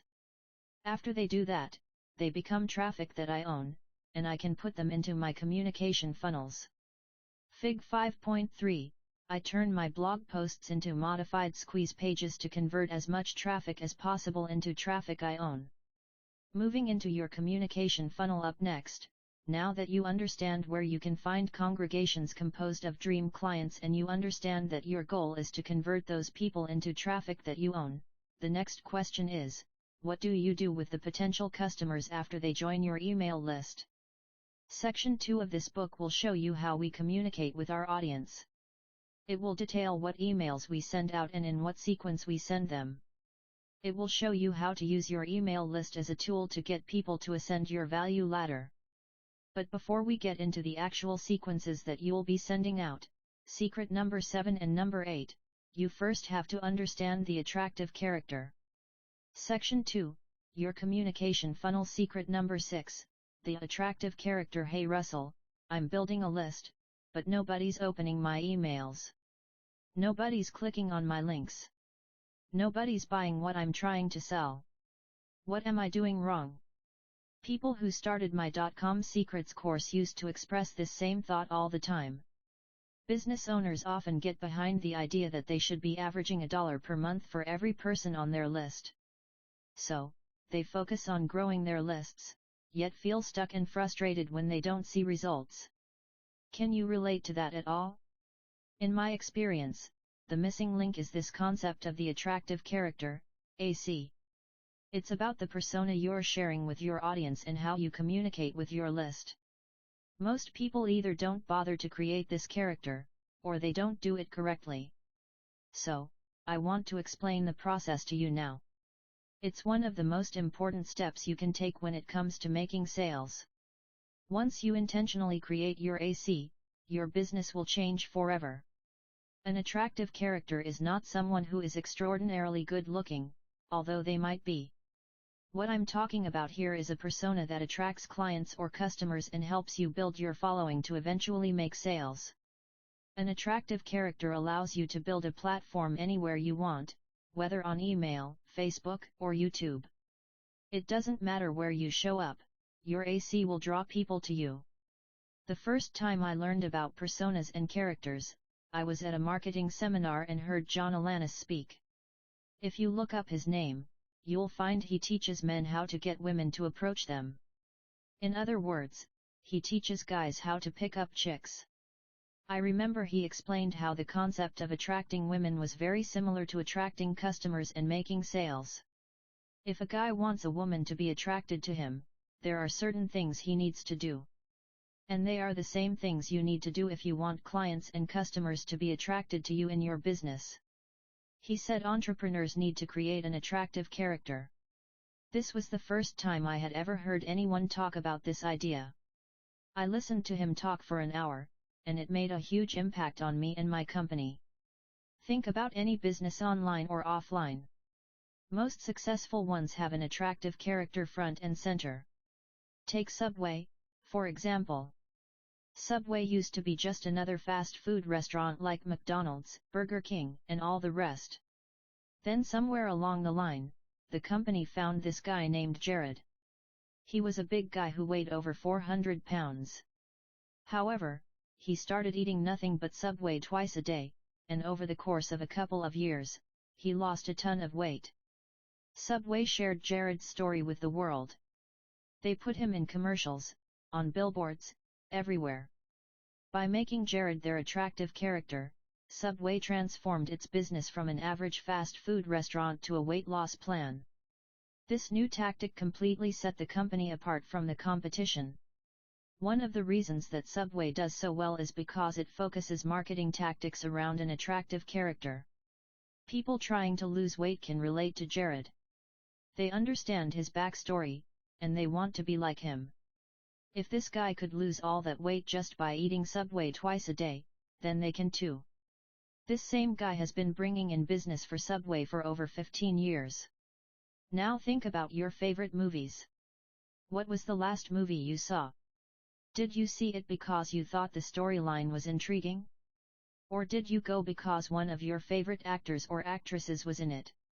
Movies use attractive characters because those ACS bring in the customers. A great example of that concept is the movie Ocean's 11. When I saw the lineup for that movie, I had no doubt it would be successful.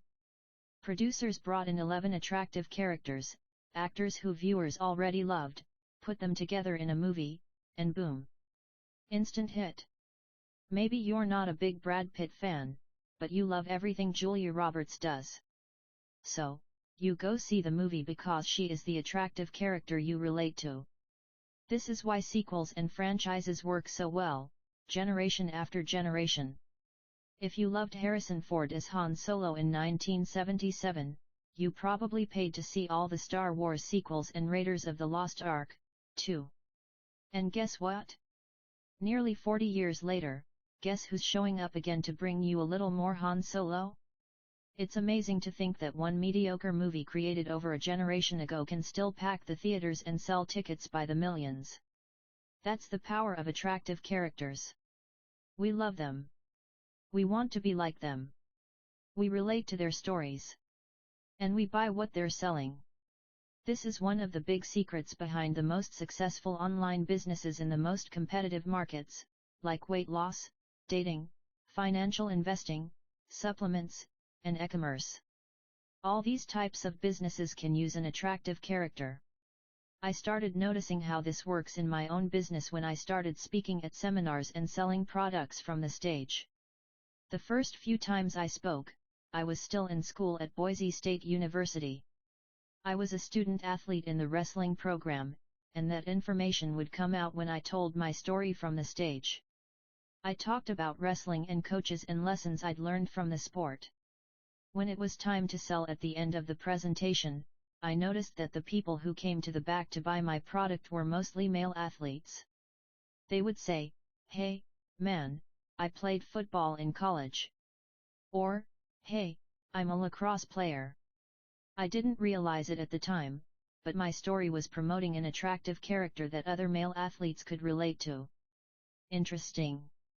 A few years later, my wife and I were trying to start a family. Like so many couples these days, we had some trouble getting pregnant. We went through a long process, but after a few months with a fertility doctor, we ended up getting pregnant with twins. I remember speaking at a seminar, and for some reason, I felt like I should tell that story. I was kind of nervous because I didn't usually share intimate, personal stories. But for whatever reason, I did share that story with the audience and tied it back to my presentation. Then I went through my sales close as usual. When I looked to the back of the room, something weird happened. The athletes were still there, but now there were wives, mothers, and families buying my products, too. I thought, how interesting. I shared something about my family, and suddenly there's a new segment of the audience attracted to that part of my persona. This new audience segment suddenly felt they could relate to me, so they had enough trust to purchase from me. That had never happened before. I remember another time when my company was launching a product called Microcontinuity. Before we released the product, we had done a few workshops teaching the system to people. One student, Joy Anderson, launched a very successful microcontinuity program, which is still successful today. When it came time to launch the product, I decided I was tired of telling my story, so I decided to tell Joy's story instead. So, we launched the product and sold over 8,000 units, grossing over $1 million in sales in just 2 weeks. A few months later, we had a workshop for people who had bought the program. I remember being amazed as I looked out over the audience and saw a 50/50 split of men and women. Typically, my workshops are about 90% men, but this one was totally different. At the end, we surveyed the attendees to find out why they had come to the workshop. Almost without exception, all the women said, "I want to be Joy Anderson."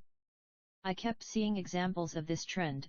The people who related to my stories were the ones who bought my products.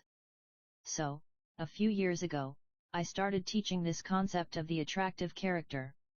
The students who implemented what I'm about to teach you here totally transformed their businesses. All of the major success stories from any of our coaching programs got results by building huge brands and platforms around an attractive character. This concept can mean the difference between making $1,000 a month and making $100,000 a month. How attractive are you? How interesting are you? Why would someone tune in to watch a TV special about your story? You might be thinking, but I'm not that interesting. I promise that I didn't feel very interesting when I first started out either. But if you find ways to share your backstory, you can make it compelling, and people will follow you because of a personal connection. There are 3 components to creating an attractive character: elements, identity, storylines. You need each of these components to round out a character people will like and follow. In the upcoming chapters, we will discuss how to introduce the facets of your attractive character to your audience, but for now, you need to focus on building out your own attractive character profile. We're going to go through that process in detail right now. The 4 elements of the attractive character. 1. Backstory. Every good attractive character has to have a backstory. It's essential if you want results. If you turned on the TV and saw Jared sitting there eating a sub, what would your reaction be?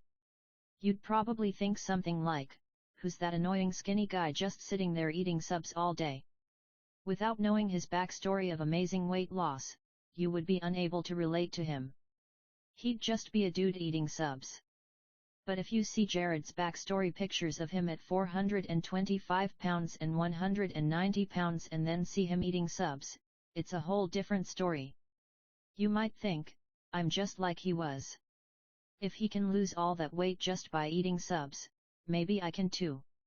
I want to be where he is." Do you see the difference in a potential customer's reaction? You share your backstory because you want people to see where you came from. If they can relate to where you came from, then they will want to follow you to where you are now. If they don't see the backstory, potential customers won't follow you or listen to you. You'll seem untouchable, you won't seem real to them. However, if they see that you were once in a similar situation, then they instantly identify with you and will follow you.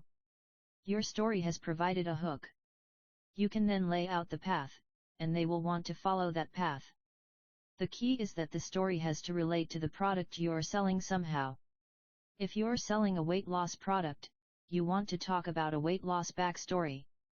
If you're selling investing advice, you want a financial backstory. Does that make sense? Now, if you don't have a backstory that relates to your product, that's okay. You can find someone else's backstory and use that instead. This is what I did when I shared Joy Anderson's story and suddenly became attractive to female buyers. Your students, your case studies, your successful clients, those are all resources for relatable backstories and attractive characters. The owner of Subway wasn't the guy on TV eating subs all the time, right? It was Jared. He was the chain's success story, so he became its attractive character. Your attractive character does not have to be you, but a backstory is essential. 2 attractive characters speak in parables. Parables are little stories, easy to remember, that illustrate a relevant point. If you've been following me for a while, you know I tell lots of stories, or parables. For example, when I taught my Expert Secrets course, I needed a way to show people that they can make money with any of their talents or skills. So I shared the story, or parable, about the first product I created, a DVD about how to make potato guns. Now, there is a lot to that story that I won't cover here in this book, but it illustrates the fact that you can create and make money selling your experience or expertise in almost anything. I have other parables that I use to teach the core principles that I want and need my customers to understand. Think about other teachers you've had in the past, those who had a great impact on your life. My guess is that if they had a lasting impact on you, it's because they taught you by using amusing and memorable stories. A parable is a story about something that happened in your attractive character's life. Most people let life pass them by, and they don't stop to take note of the interesting things that happen to them. But you're different. You have the ability to use the things that happen throughout your life to teach and inspire others as well as sell products. Here is another example of a parable I use almost every time I sell something. My college wrestling coach's name was Mark Schultz. I had just moved into the dorms and gone to my first practice where I had an awesome time meeting my teammates and the coaches. That night, there was a knock on my door. When I opened it, there stood Coach Schultz. He had brought me a videotape of his own wrestling footage. I thought that was pretty cool, but before he left, he asked me for my wallet. When I gave it to him, he opened it, took all of my money out, and handed me back an empty wallet. I was kind of confused, but too nervous to say anything. He then told me, "Russell, if I gave you that tape for free, you'd never watch it. But because you've paid for it now, you made an investment. Now I know you're going to watch it and learn from it." And he was right. Because I had made that investment, I did watch the tape over and over again, and I became a better wrestler because of it. That's the day I learned the power of investment. Now, I share that parable almost any time I'm going to ask somebody to make an investment with me. Because I know the potential customer wants success, but I know they can't have it unless they make that investment. Do you see how sharing a parable, like the one about Coach Schultz, is more powerful than just telling someone he needs to make a personal investment? Look through your life, and I promise that you'll start finding these little parables that can help illustrate important points. You can also draw parables from the lives of others. Just know that when you stop teaching facts and start teaching through parables, your messages will stay with an audience longer. 3 attractive characters share their character flaws. This next element is one that most people really struggle with sharing, but it's one of the most important ones to share because it makes you relatable and real. You need to understand that every believable, 3-dimensional attractive character has flaws. Think about your favorite characters in movies, books, or TV shows. Every character that you bond with emotionally has flaws, right? One of my favorite examples is Superman. He's the Man of Steel. He's invincible. Nobody can kill him. As a storyline, it's not very exciting. But when you introduce Kryptonite and his concern for the welfare of his family, suddenly he has vulnerabilities and flaws. He becomes an interesting character that people care about. No one wants to hear about the perfect person because you can't relate. Yet most of us try to put on a perfect facade for our audiences, thereby alienating the real men and women we are trying to reach. Conversely, as soon as the audience knows you're not perfect, that you have character flaws, then they will start to empathize with you. They'll like you more because you are like them, not perfect. 4 attractive characters harness the power of polarity. Another challenge people face when communicating with an audience is trying not to offend anyone. So, instead of being a relatable person, speakers become bland and stay neutral on many topics, only sharing safe things everyone will love. Here's the problem. While that sounds like the logical thing to do, appeasing everyone, the problem is that being neutral is boring. When an attractive character tries to win the votes of everyone, they end up reaching no one. Instead, attractive characters are typically very polarizing. They share their opinions on hard matters, and they stick to their guns no matter how many people disagree with them. They draw a line in the sand. And when they take a stand for what they believe in, they split the audience into 3 camps: those who agree with them, those who are neutral, and those who will disagree with them. As you start to create that polarization, it will change your fair weather fans into diehard fans who will follow what you say, share your message, and buy from you over and over again. One of the best examples of this concept is Howard Stern. He's very polarizing. People either love him or they hate him. Yet, as you can see from his following on Sirius Radio and his role on America's Got Talent, people are listening. Think about the podcasts you listen to. Think about the blogs and books you read. Do the attractive characters you have bonded with and follow have a polarizing effect on you? Are there people you still follow and listen to even though you can't stand them or their messages? It's very interesting that we will spend as much time listening to, talking about, and sharing things from people that we despise as we do treasuring the wisdom from our favorite people. Yet, if any of those characters weren't so polarizing, chances are you wouldn't even know who they were. Being polarizing is kind of scary sometimes. It is scary knowing that once you start sharing your opinions, there will probably be a group of people who disagree with you and will voice their opinions online. If you search for me online, you're going to find out there are people who love me and people who hate me. That's just the way it is. If you're neutral, no one will hate you, but no one will know who you are either. As soon as you start taking sides on important issues, you'll develop haters, but you'll also develop a group of raving fans. Those raving fans are the people who will buy your products and services. If nobody's talking about you, then nobody knows who you are. It's time to step out of that neutral space and start sharing your opinions. Bring the things you care about into the open. Identity of an attractive character. Your attractive character will typically take on one of the following types of identities. You get to pick which one you want to be, and once we go over the choices, the right one will probably jump out at you. When you get your identity together, it's going to shape how you communicate and interact with your audience. The leader. The identity of the leader is usually assumed by people whose goal is to lead their audiences from one place to another. Most leaders have a similar backstory to that of their audiences and, therefore, know the hurdles and pitfalls the audience members will likely face on the journey to get ultimate results. Usually the desired result has already been achieved by the leader, and his audience has come looking for help along that same path. I am sure that there are leaders you follow in different aspects of your life, and this may be the role that will be the most comfortable for you when communicating with your audience. The adventurer or crusader. The adventurer is usually someone who is very curious, but he doesn't always have all of the answers. So he sets out on a journey to discover the ultimate truth. He brings back treasures from his journey and shares them with his audience.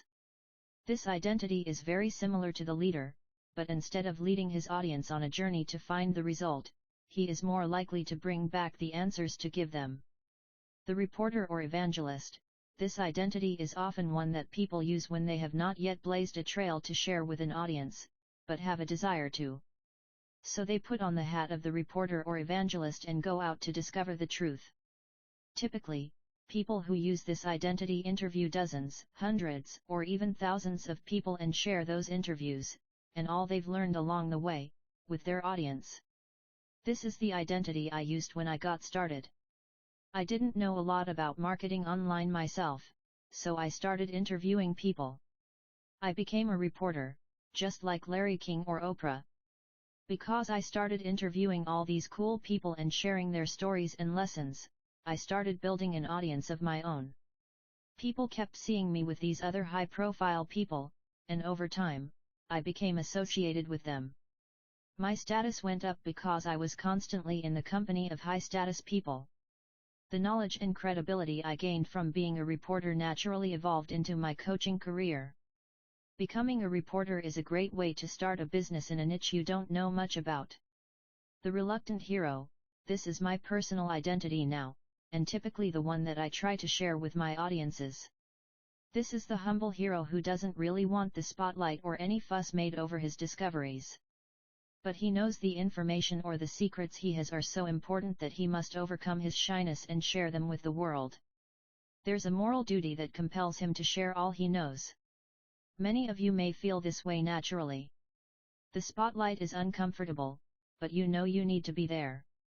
If that's you, the reluctant hero is the perfect identity for you. Play the part.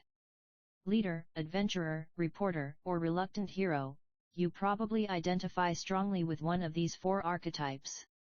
Determine which type is a good fit and build out your attractive character using the traits for that identity. If you're an adventurer, tell stories of adventure. If you're a leader, tell stories about where you've been and where you are going.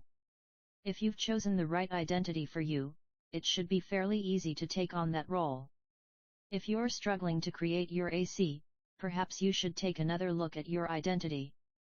Attractive character storylines. Stories are a great way to communicate with your audience.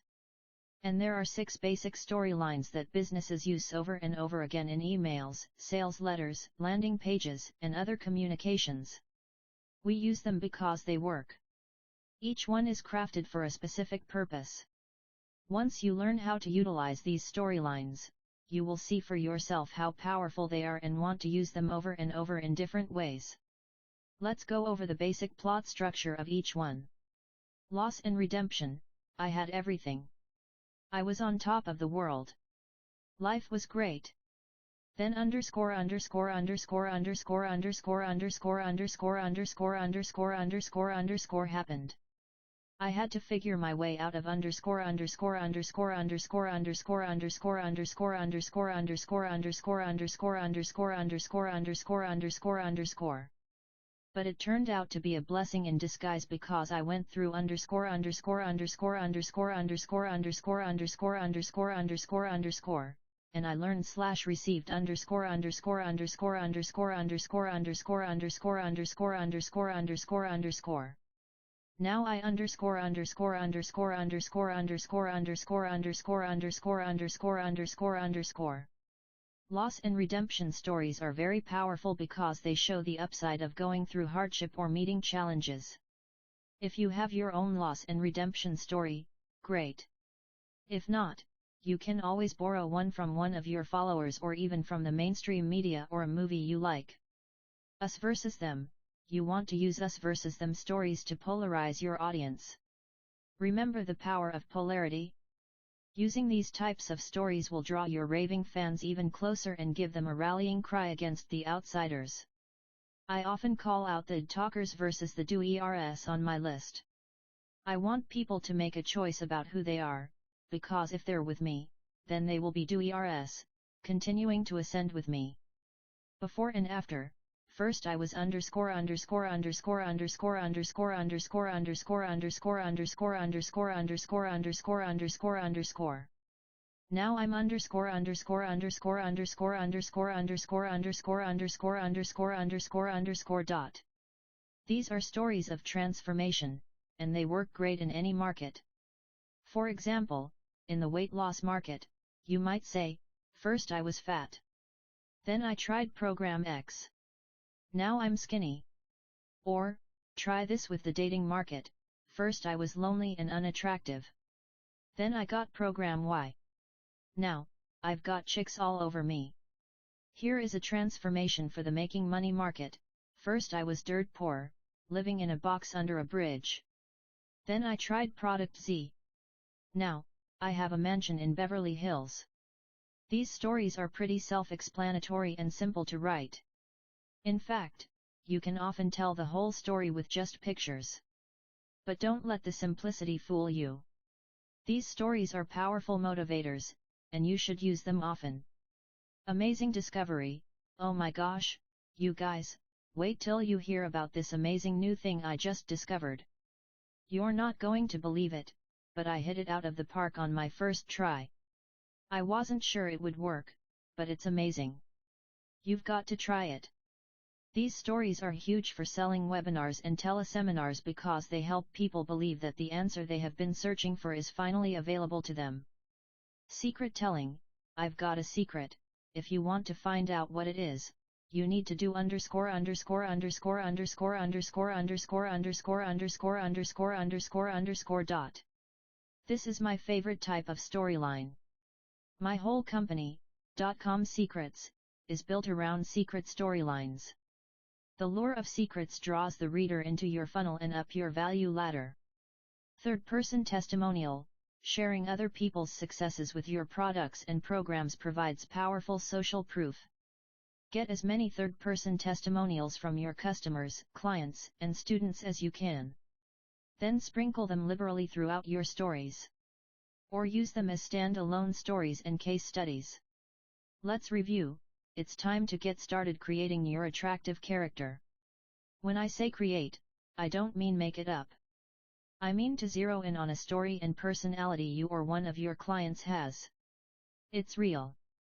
Start assembling your identity, your stories, your flaws, and your line in the sand. Most entrepreneurs never think about this vital communication tool. And even if they do, they don't put in the time and effort to do a good job creating a believable persona. Like I said before, creating your attractive character can mean the difference between making $1,000 a month and $100,000. Up next, now that you understand the strategy behind the attractive character, let's shift the focus back to how we can use this tool to communicate with your audience and help them to ascend your value ladder naturally. Secret number 7, the soap opera sequence. When somebody joins your list for the first time, it's essential that you quickly build a bond between them and the attractive character. The way you introduce your character can mean the difference between a subscriber opening your emails consistently or hitting the delete key.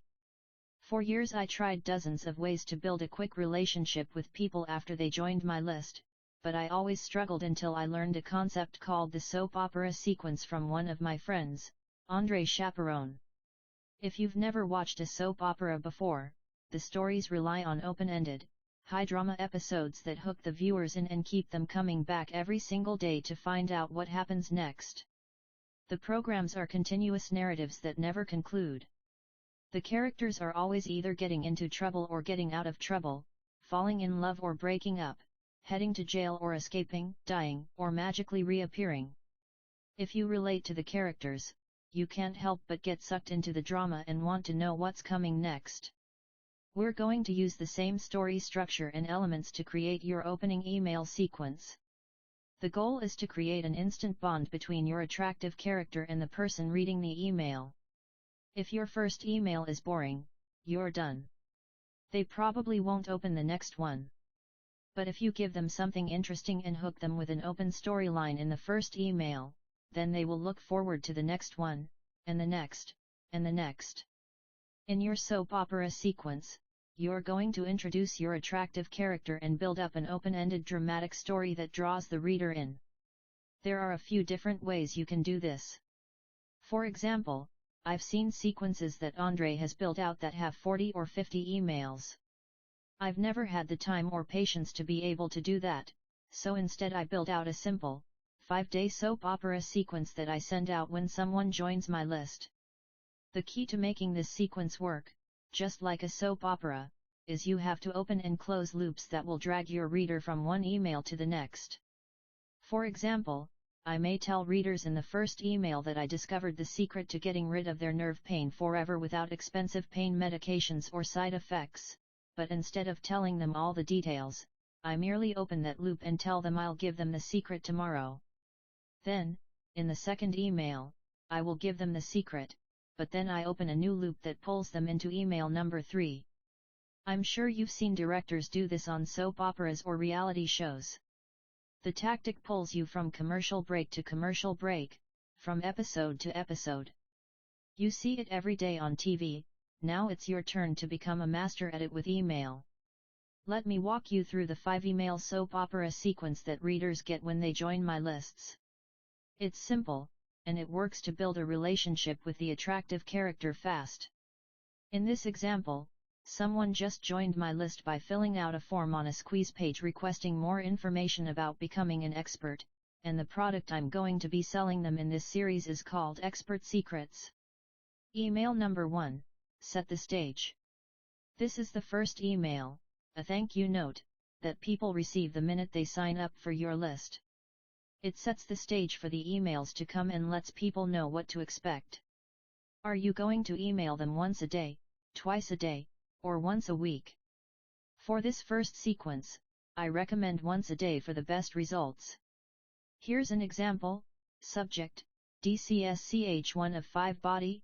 Hey, this is Russell, and I want to officially welcome you to my world. About 10 years ago, I started my first online business while I was in college, selling potato gun DVDs, and this little hobby became my obsession. I started selling all sorts of things online and have become a student of marketing. My other businesses are where I test and try stuff out. .com Secrets is where I share what I've learned. My goal is always to give away better stuff for free than what other people charge for. In fact, tomorrow I'm gonna do just that. Yes, I'm going to let you go through one of my best products for free and then only pay me if you think it's worth it. But only if you open the email when it comes. Yes, you heard me right. I want our relationship to start out great. So, I'm going to wow you with so much value that you'll feel obligated to buy stuff from me in the future. Just kidding, kinda. Sound good? Cool, then look for that email tomorrow. Thanks, Russell, your new marketing buddy Brunson. PS. The subject line is DCSCH2 of 5, the day my education failed me, so look for it. Email number 2, open with high drama. Okay, if you did a good job opening a loop in email number 1, then the reader will be anxiously waiting for your next email to come in. For me, this is where the story selling process begins. I learned from Degan Smith that you always start any good story at the point of high drama. Most people mistakenly start their stories at the beginning, but usually stories don't get good until the middle, so it's better to start at the good part, and then you can go back and fill in the backstory after readers are hooked. Backstory. Once you have their attention with emotional drama, you're going to go back and tell them the backstory. Tell them the events that led up to the high drama moment. How in the world did you get yourself into such a predicament? Typically, your backstory is going to take you back to a similar spot the readers may be in now. If you're helping them to lose weight, you take them back to when you were overweight. If you're teaching them finances, take them back to a time before you were successful. You want to bring them on a personal journey with you. This backstory will lead up to a spot where you got stuck and hit a wall. Usually this is where the readers are in their lives right now. They are stuck, and that is why they are open to your answers. You explain to them how you hit that wall and then found the answer. But don't give them the answer yet. Just open the loop, and promise to close it in email number 3. Here's an example. Subject, DCSCH2 of 5, the day my education failed me. Body, how did I get here? I sat in the middle of a full auditorium, feeling a little confused that after everything, it would all end here, like this. I had been blindly following the status quo for 15 years, moving towards one goal, only to find out the whole thing was a lie. I looked to my left, and I looked to my right, and I saw hundreds of others in the same situation as me. Only they had smiles on their faces. Didn't they know what was about to happen to us? It was Saturday, May 14, 2005. It was the day I was finally graduating from college, the day my parents had told me about for years. You need to get a college education so you can get a good job. Sure, tonight there would be a lot of celebrating. But what about the next morning? That's when we all had a chance to meet the real world. And as we quickly found out, it's not very nice or forgiving. For most of the people who graduated with me, if they were able to find jobs, they were going into entry-level jobs making $30,000 to $40,000 a year. Barely enough to cover the monthly payments for their student loans. Loans which, by the way, are non-dismissible. Even if you declare bankruptcy. The chains of debt in a job market that can't pay enough to cover the costs of our education is what we each inherited when we stepped into the real world. So, when I looked around and saw them all smiling on graduation day, at first I was confused. Not for me, but for them. Because for me, I knew what my next step was. Just 2 years earlier, I had stumbled on a cool way to take the things I was good at in my life and turn those things into a business. This was a business that had made me $250,000 my senior year in college and would go on to make me over $1 million within just 1 year of graduation.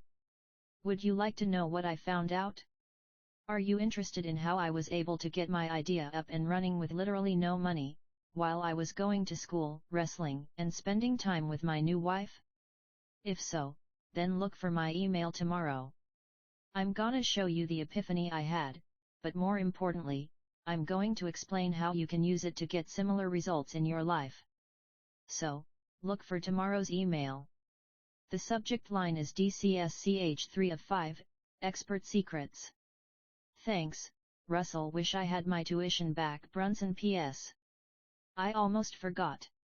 I told you yesterday that I was going to give you my best product for free. You can get it here, but please don't share it with anyone else. This is for my faithful subscribers only.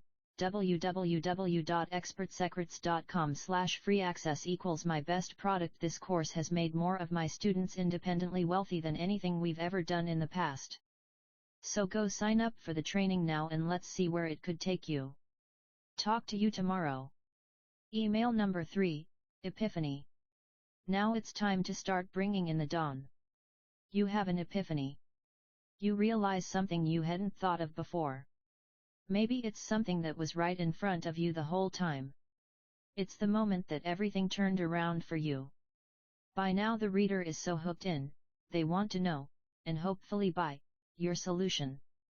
Most of the time, your epiphany email will lead back to your core offer, whatever you're selling that solves the problem. My epiphany was I needed to build a list, and that's when I learned about underscore. I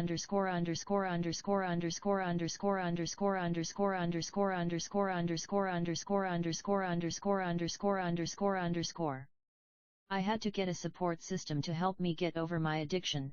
That's when I found underscore. I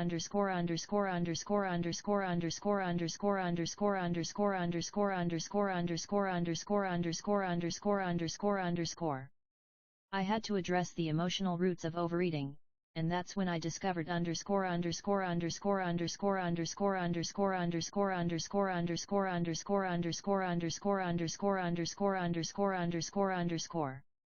The epiphany ties into the solution you're selling.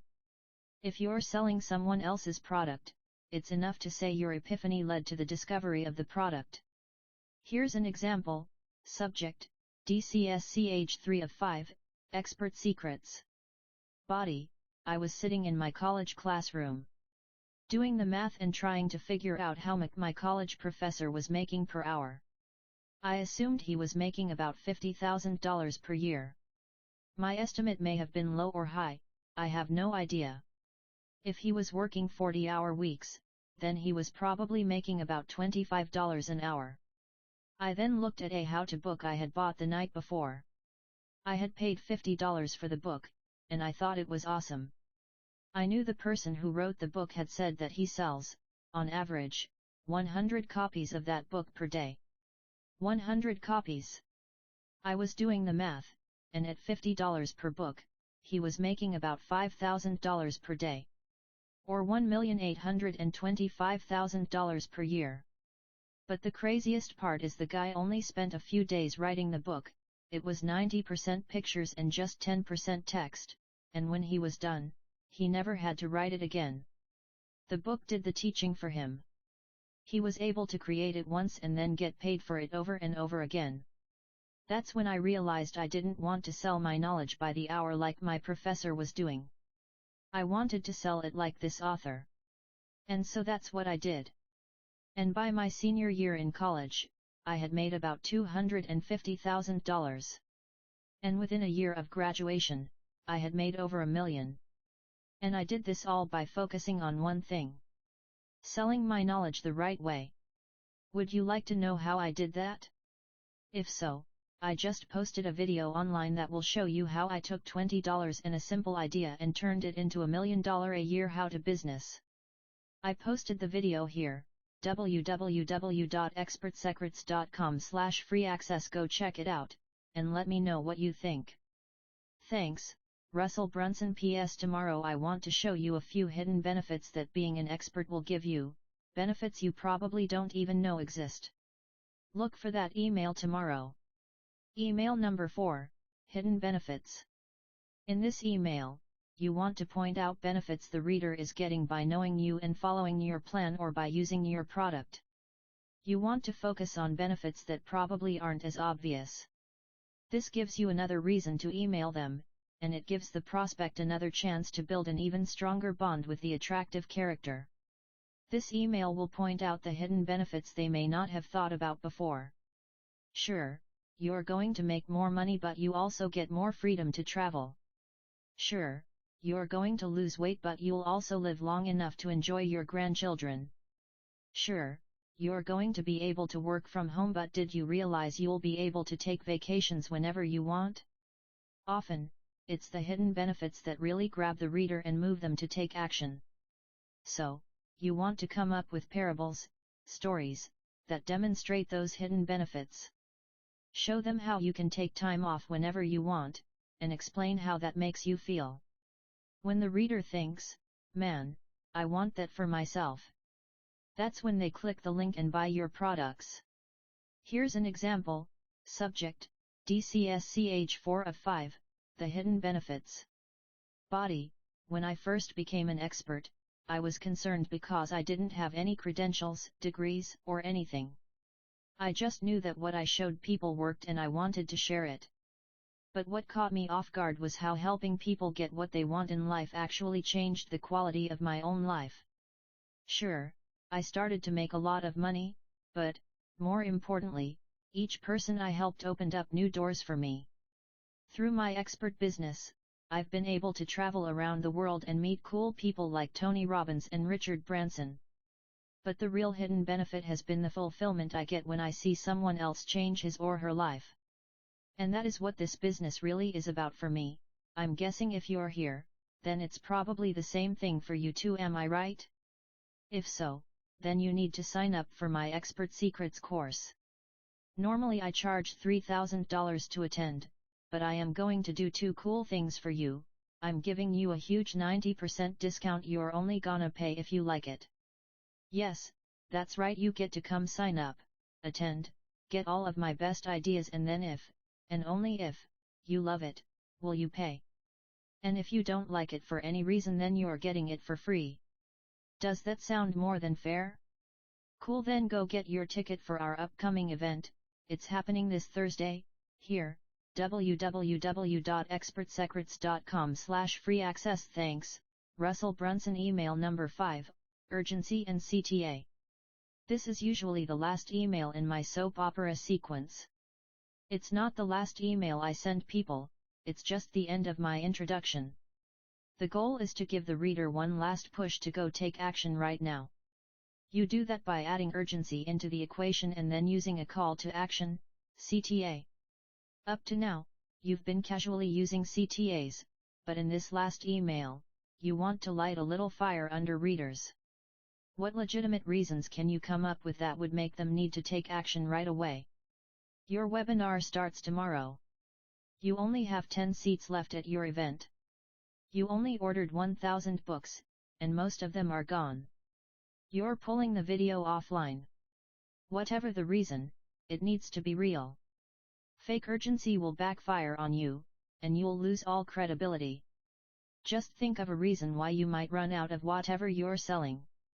If it's an evergreen product, then create a special sale that ends soon. Or give readers a coupon that expires in 24 hours. Be creative. There's always some way to create real urgency. Here's an example. Subject, DCSCH 5 of 5, last call. Body, I've been talking about my Expert Secrets class this week, and how you can get a ticket for free. But that special offer is going away today.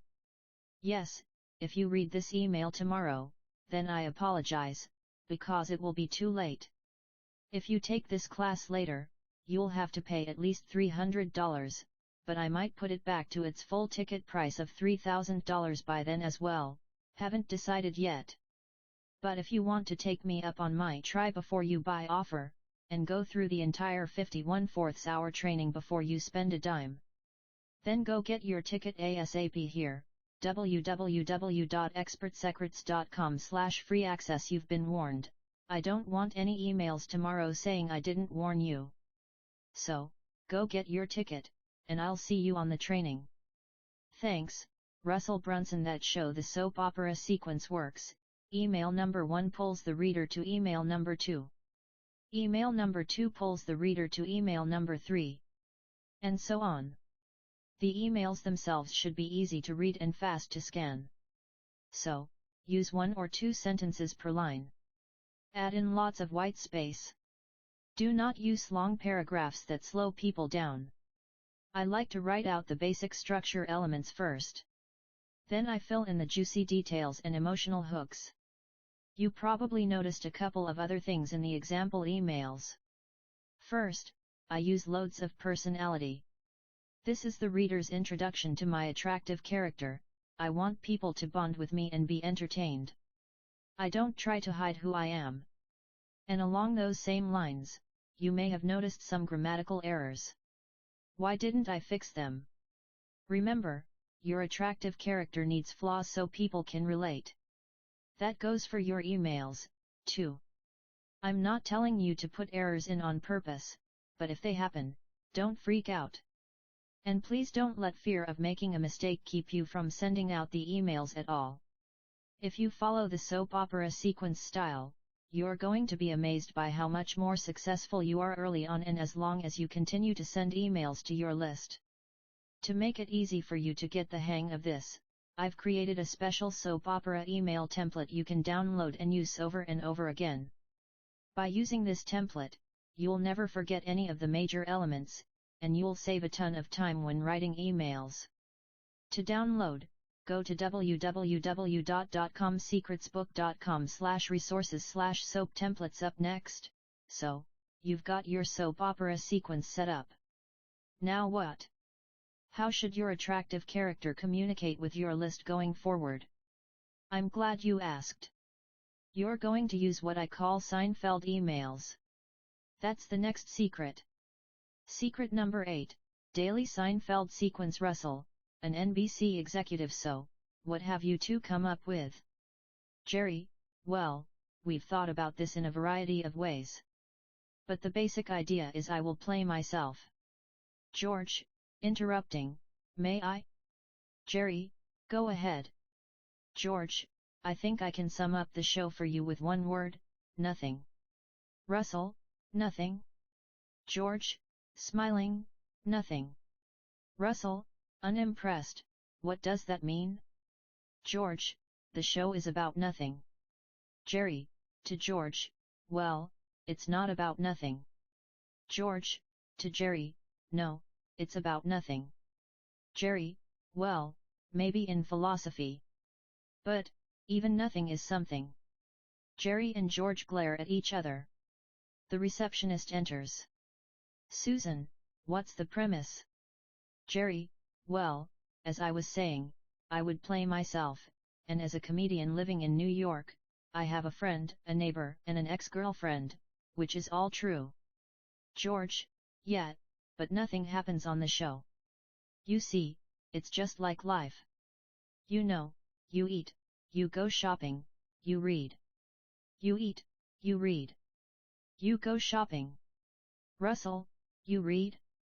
You read on the show? Jerry, well, I don't know about the reading. We didn't discuss the reading. Russell, all right, tell me.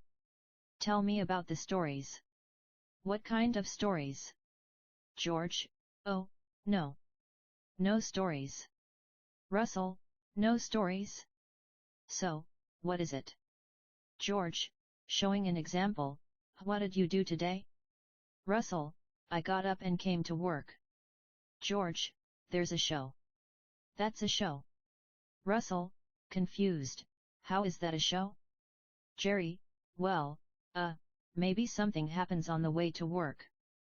George, no, no, no. Nothing happens. Jerry, well, something happens. Russell, well, why am I watching it? George, because it's on TV. Russell, threatening, not yet. George, okay, look, if you want to just keep on doing the same old thing, then maybe this idea is not for you. I, for one, am not going to compromise my artistic integrity. And I'll tell you something else. This is the show, and we're not going to change it. To Jerry, right? Yes, that was the dialogue from one of my all-time favorite TV shows, Seinfeld. This was the episode when George and Jerry were trying to pitch their idea to NBC about starting a show about nothing. It was funny because the show Seinfeld actually was a show about nothing. When I first started growing my list, I really struggled to send emails. What did I have to say that was important enough that people would want to open and read it? So I started focusing on writing great, content-packed emails that often took days to write. I thought that was the answer. But I later discovered that after someone had gone through my soap opera sequence and bonded with the attractive character, content wasn't what they responded to. What the readers responded to was, well, nothing. My emails switched from 100% content to 90% entertainment and just 10% content, and my readership, opens, clicks, and sales all skyrocketed with the change. You want your attractive character to be fun and entertaining. That's how you're going to write your daily Seinfeld emails. That's right, I recommend sending them daily after your initial soap opera sequence is finished. I know a lot of people get very nervous about how often they email their lists. I used to feel that way, too. I used to email once a month, and my response rates were horrible. So then I started emailing twice a month. And guess what? I more than doubled my income. Then I decided to email once a week, then twice, then every other day, and what I've found now is that if I don't email my list every day, I lose money every day. I strongly recommend emailing every day, and if you do it with the Seinfeld style I'm going to show you now, readers won't get annoyed because they will be so entertained. The secret to keeping your subscribers happy to hear from you every day is using the Seinfeld format. Be entertaining. Just talk about your day. What's going on in your attractive character's life? What happened that's embarrassing? How are you getting through the holiday season? Where are you planning your vacation this year? What did you buy recently that you regret? What did you buy recently that you just adore? What made you scream with rage yesterday, that you're laughing about today? What crazy antics did your kid or your dog get into yesterday? What funny thing happened in your past that teaches a lesson? These are emails about nothing. Just random episodes and entertaining stories. Except, they have a purpose. The goal is to lead people back to whatever you're selling. It might be your core offer or some other product or service. It might even be someone else's product. Every story needs to relate back to something you're selling. That's the secret. That's how you make money. If you just send out entertaining emails and don't tie in your products or services, you won't make a dime. Not even if you're the best storyteller in the world. Every email and each story must be tied back into some type of offer for your audience. Let me show you an example of some Seinfeld emails and how I tie the story back into the product I'm selling. Both these examples made over $100,000 each when they were sent out to my list. They are both great examples of emails about nothing. Example number 1. Subject: True story. He flushed $20 million down the toilet today. Body: So, yesterday we had a guy apply for my Ignite program. I saw his app come through, and I was actually really excited, because he is in the golf market. Now, I'm no golfer, but I've got a lot of friends doing $20 million and in the golf market online. I saw his product and knew it was a home run. So, the coach who was going to call him back asked me for my opinion on his business before she called him, and I sat down for 10 minutes and pulled up the following: his 3 major competitors. Every site competitors were successfully buying traffic from the top 3, converting ads for each of his competitors, the sales funnels that were converting, and the main reason his was not. I then showed her the 2 media buyers I would use if I were in the golf market. Both can send over 1,000 sales a day, consistently. Armed with this information, she called the guy up. He was a little cocky, and rightfully so. He sold over 100,000 units of his product on TV. Yet, for some reason, he couldn't figure out this pesky internet thing. She started sharing some of my ideas with him, and then he stopped her. Look, I've read 20 books on internet marketing, there isn't a single thing Russell could teach me that I don't already know. So she tried to explain, look, you could read a million books on jujitsu, but that's not gonna help you in a street fight. I thought that was pretty funny, but what happened next was just sad. He said, well, Russell doesn't know anything about golf. And then he hung up. Now, while he was right about me not knowing anything about golf, I know everything about selling golf stuff online. I've been doing this for over 10 years now. I've personally trained over 2,500 companies in my office here in Boise. I've worked with a lot of golf guys. And one golf gal. I've worked with people in just about every market I can think of, except bowling. I've never had someone teaching bowling come to me, which makes me sad, because bowling is my third favorite sport after wrestling and jiu-jitsu.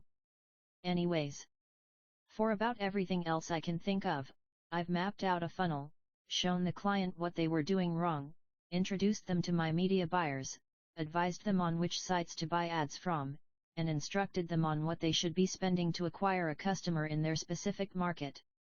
I then usually introduce the client to the gurus I know in those areas. After speaking on Dan Kennedy's stage for 6 years, I have met most of the gurus in most industries, and my position makes it easy to find connections for others. Those are the things you can't learn in a book. Those are the things we bring to the table for our Ignite people. My goal for that group is not to teach them more stuff, it's to make them more money. Anyway, if you've got a golf product, let me know, because I've got a killer $20 million a year blueprint that this dude just flushed down the toilet because of his arrogance, or ignorance. Either way, he lost out. You can just plug in and run with it. Or if you sell, well, almost anything else, I'd love to help with that, too. Our next Inner Circle meeting is here in Boise in May. If you'd like to come, you've got to act fast.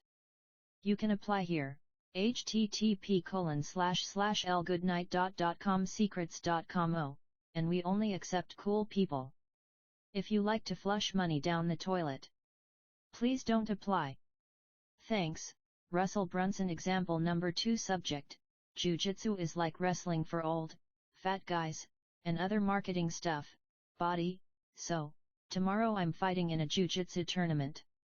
For those of you on my list who don't know what Jiu-Jitsu is, it's kinda like wrestling for old, fat guys, which is great for me because, while I still look like I'm 13, I am actually getting a lot older, 34 YRS old now and fatter, 30 pounds heavier than when I was wrestling.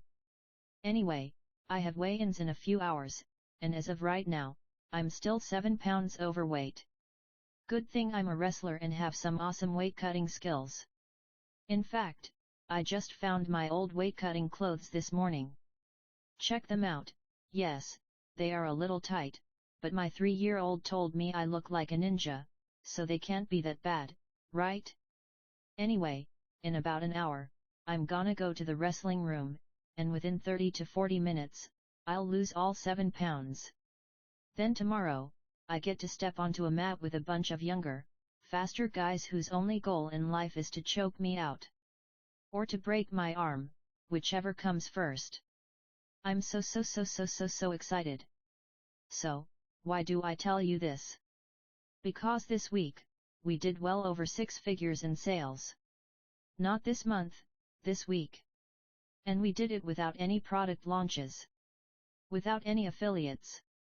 And while that is a pretty normal week for us, this week was special because we also did it without me actually being in the office.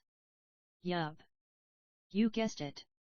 I spent most of this week in the wrestling room, getting ready for the tournament this weekend. Yet, we still did 6 figures in sales while I was gone. Would you like to learn how I did it? Would you like to see how you build a business that can run just as well when you're gone as when you're there? Are you ready to take your company to the next level? If so, I've got good news for you. As long as I don't end up in the hospital after my match this weekend, I'm gonna be coming into the office next week. That gives me time to work personally with 2 more people to help build out their funnels.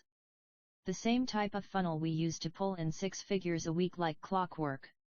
If you're ready to take your game to the next level and create a business that can truly give you time and freedom to do other things you love, then let's get on the phone and figure out how we can work together.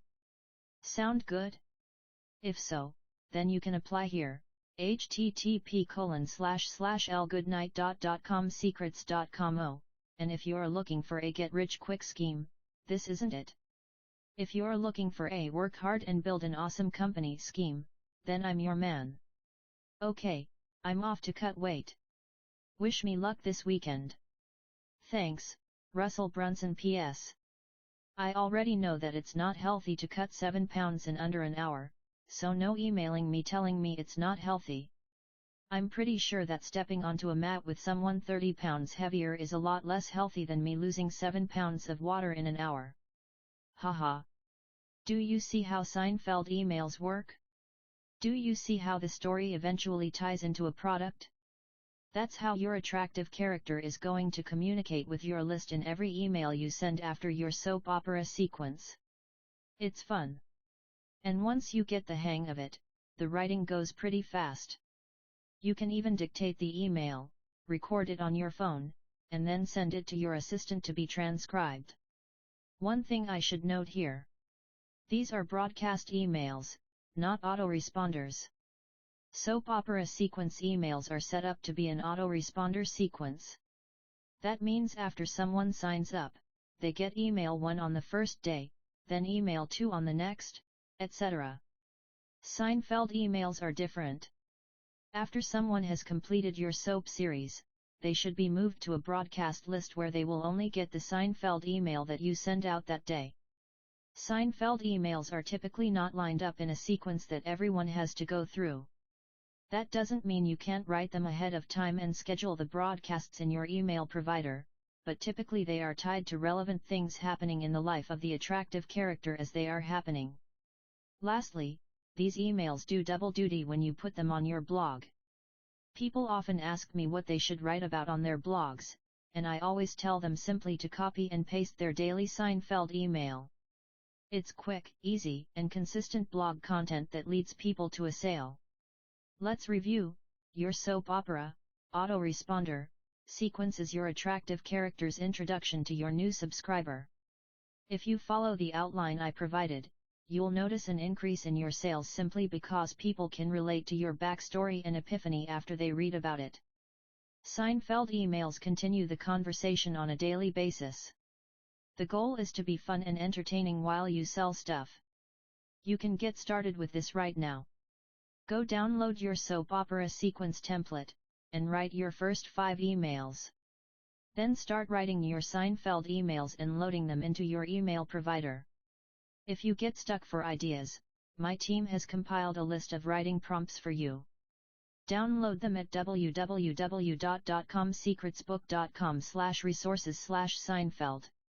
Up next, now that you have seen how we communicate with the traffic that we are bringing into our funnels, it's time to shift focus back to building your sales funnel.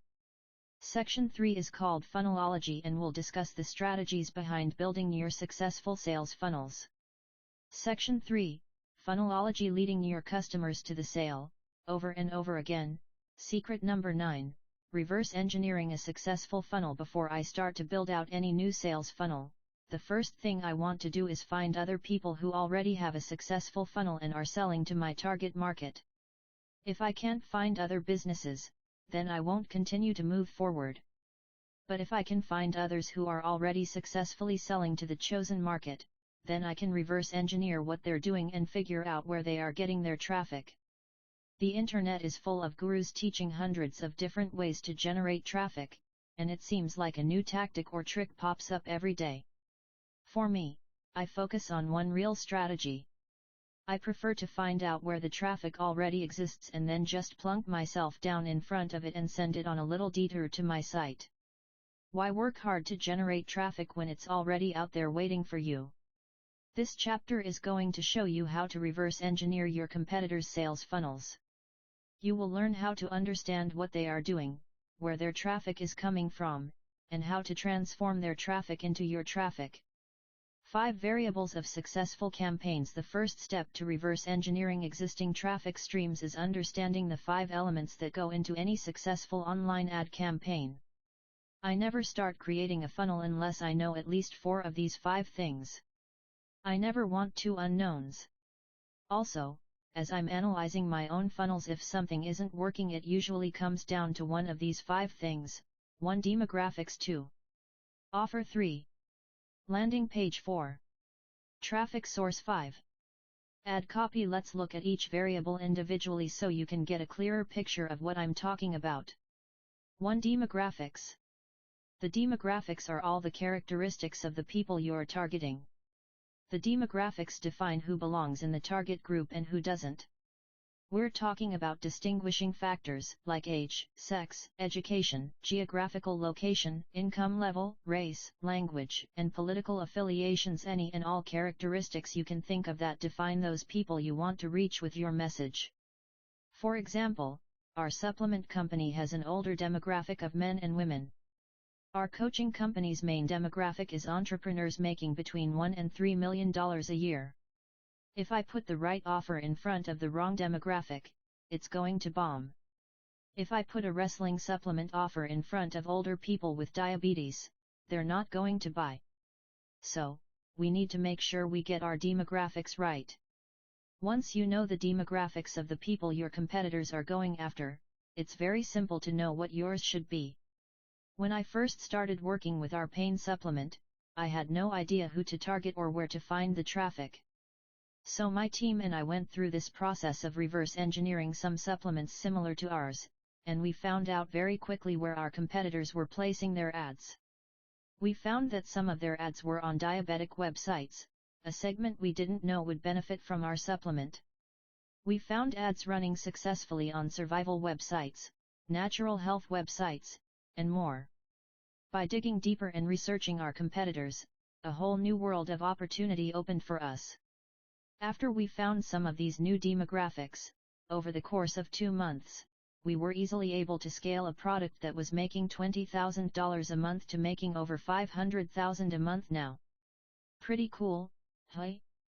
When you know your demographics, you know who your target market is and where they are likely to be hanging out online.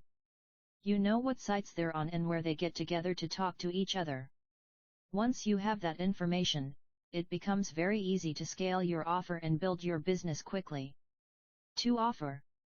The offer comes down to what you are selling and at what price point you are selling it, including your upsells and downsells.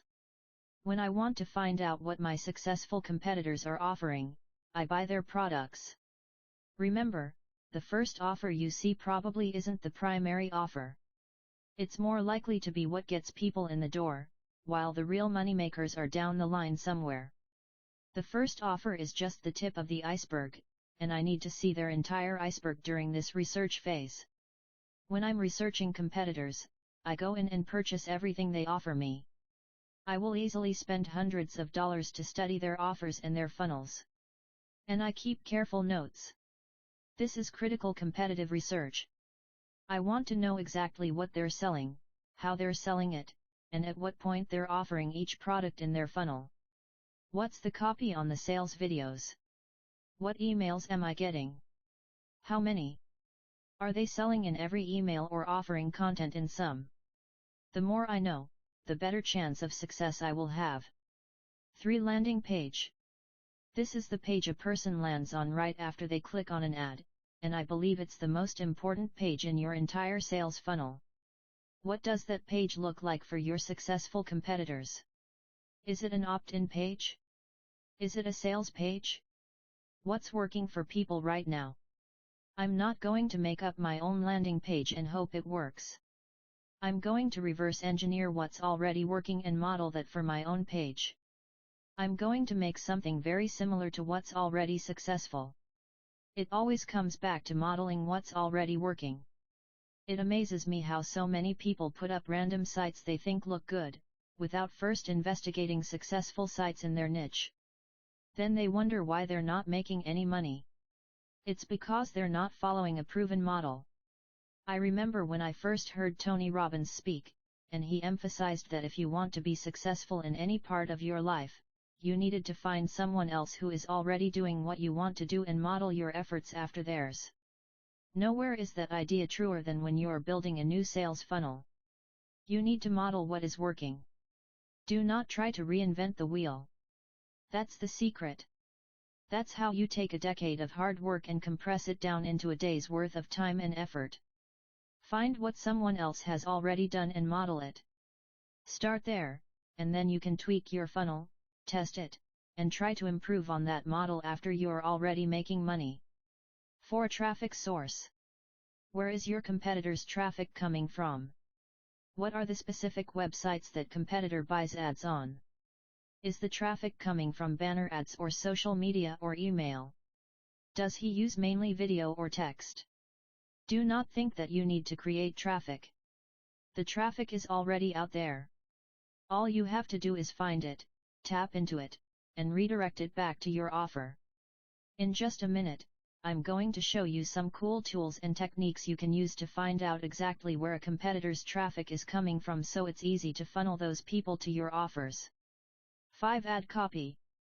This is the last element of a successful campaign. What do successful ads look like? What makes people click on the ad? What's enticing them to even look at the competitor's ad in the first place? What pictures are competitors using? What does the headline say? What does the body copy look like? Are the competitors using video?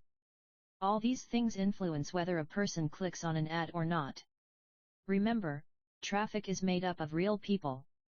People can be persuaded to click, but it can take months or years of trial and error to discover how to make that happen. Don't waste time trying to figure it out by blindly tweaking and adjusting your own advertising methods. Find what's already working, and model it. Then once you've got a predictable, steady income, you can run split tests and try to improve on the ad yourself. The whole reverse engineering process depends upon finding out about all 5 of these elements in regards to your competitors. Unfortunately, you're not always going to be able to do that. I've gotten really good at the reverse engineering process, but there are still times when I can't find all the banner ads, or I'm not sure about all the demographics. One unknown is not good, but you can usually try to guess and get close enough. If there are 2 unknowns, I'm probably not going into that market. I want as much data as possible before I start building out my offers, landing pages, and ads. Never move forward with 2 unknowns. Keep digging, keep researching until you find a niche where you can find all the data you need to move ahead and be profitable. How to reverse engineer a successful campaign. Now that you know what to look for in your competitors' campaigns, I'm going to show you how to dig up all this awesome information. Step number 1, where are your competitors, both direct and indirect? Right now, your customers are where your competitors' customers are. So, that's where you need to start looking. You have 2 types of competitors, direct and indirect. A direct competitor is a person or company selling something very similar to yours. In the supplement business, anyone else selling the same type of supplements is my direct competitor. We are trying to sell basically the same thing to the same people. We're going to do a direct competitor analysis in a moment. There are also indirect competitors. These are people or companies selling something different than you, but to the same demographic. When I started studying indirect competitors, it was a huge eye-opener for me. I remember one day I found this cool supplement company selling weight loss products to an older demographic. They were an indirect competitor because we were selling different products, weight loss supplements for them and nerve pain supplements for me, but we were both going after the same demographic. I put their website into the tool I'm about to show you, and it opened up a whole new world of places to advertise and types of ads to try. Competitive research is awesome because it can open up new opportunities you never knew about before. For me, each new profitable website I find can be worth tens, if not hundreds, of thousands of dollars a month. So you can see why I spend so much time searching for this buried gold. The first step is to make a list of your direct and indirect competitors and their landing page URLs. If you don't know who your competitors are, then just go to Google and start typing in search phrases you would want people to type in if they were searching for you. If you're in the weight loss niche, for example, you'd just type in phrases like how to lose weight or losing weight quickly. Look for the paid ads, usually on the right-hand side, and start clicking on those ads. This will give you a good idea of who your successful competitors are. Now that you have your competitors' website URLs, let me show you how simple it is to find out exactly where they are already advertising. what ads they're running, and where they are sending their traffic. Using this simple strategy, you'll quickly be able to figure out all 5 of the variables in each of the competitors' campaigns. Step number 2, what are they doing? There are a few products on the market that will do what I'm about to show you. At the time of my writing this book, my favorite is called SimilarWeb.com, SW. Because I want this book to stay evergreen, I will post a video showing you how to use SW here, www.dotcomsecretsbook.com/resources/similarweb, and if my team ever finds software we like better, or if SW stops working, we'll give you the most up-to-date information on that page. So, the first step is to put in your competitor's website URL. For this example, I will enter one of my own websites for you to see. Fig 9.2, it's easy to find your competitor's traffic sources with online tools like SimilarWeb. From here, I can quickly see each of the paid traffic sources that the competitor is using. As I start clicking on some of the other options on the side of the page, I can see the demographics of the traffic that is coming to that website.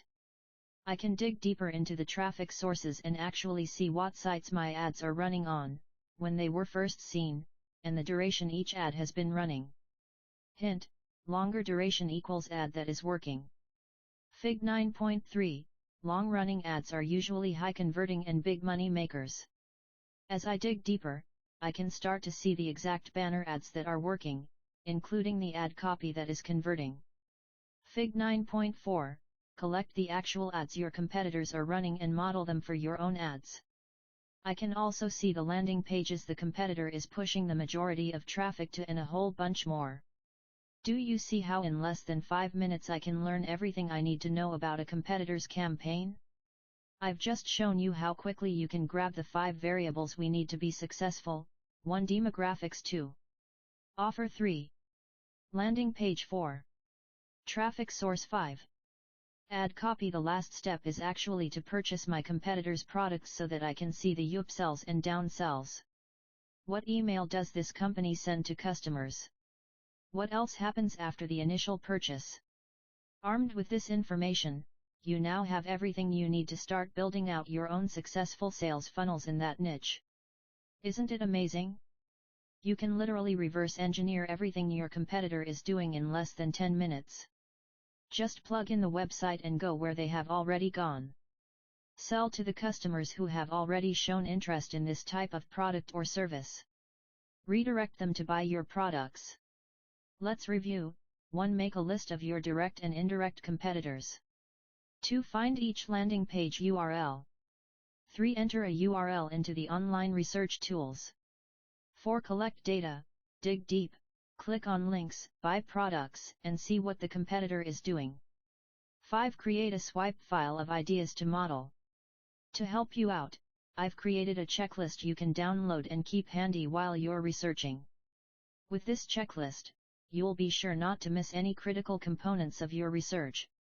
To download the checklist, go to www.dotcomsecretsbook.com/resources/reverse. Up next, now that you've had a chance to look at what your competitors' sales funnels look like, I want to walk you through the 7 phases of all successful sales funnels. This will give you a very clear example of each of the phases that your customers should go through as they ascend your value ladder. Secret number 10. 7 phases of a funnel. What's the difference between a 6-figure, 7-figure, and 8-figure business? When I first started to scale my companies, I thought there must be huge differences between each of these levels, but that's not the case. After going through these levels over the past decade or so, I can tell you the main difference is not what you might think. It's not the products you sell. It's not the type of business you run online or local brick and mortar. It's not the traffic. It's not the sales copy. It's not a high-converting website. It's not a product launch method. These things are all important. They're all elements of a successful business. But they are not the core difference that sets the levels apart.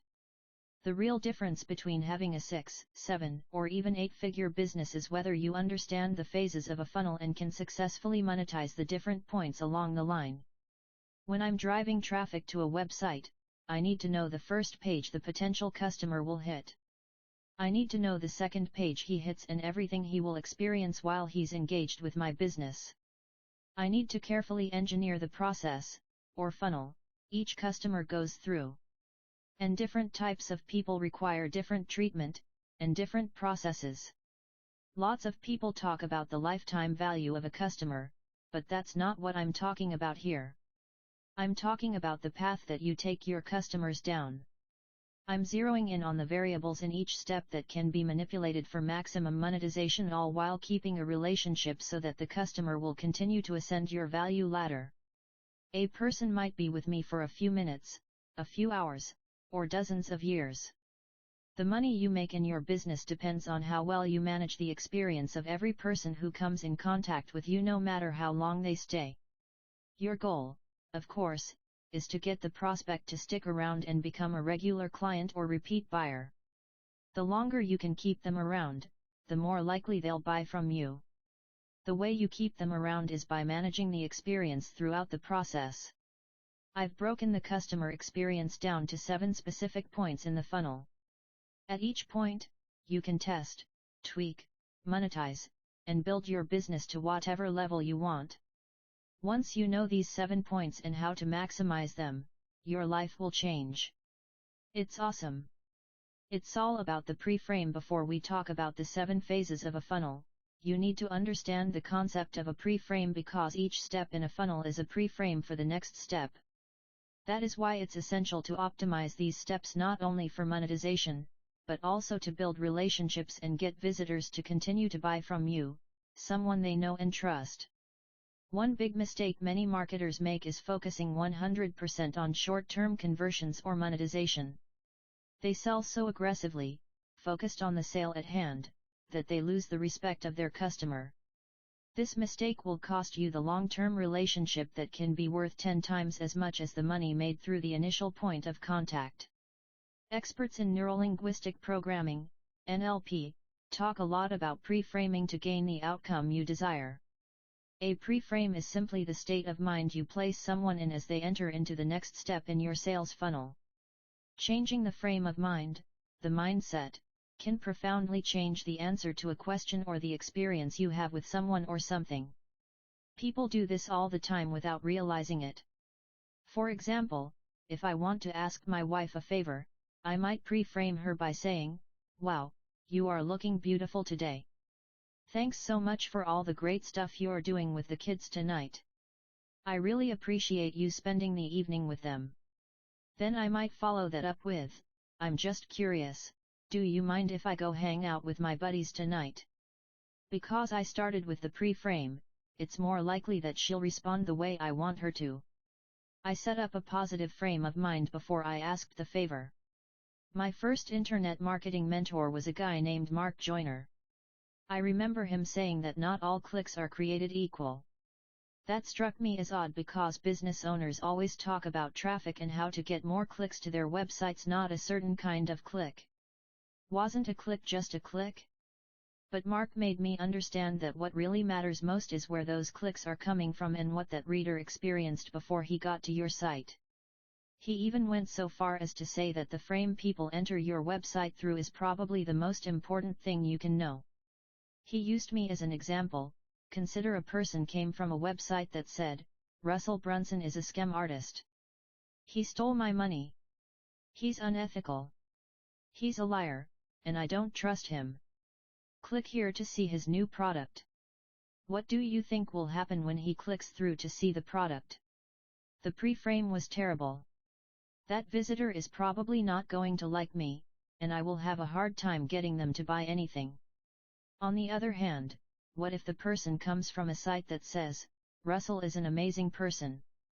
I had a chance to meet him, we talked for an hour, and what he taught me changed my business and my life. My company was able to go from nothing to $1 million of revenue a year. Click here to see his new product." The chances of converting that potential customer on my site are much, much higher.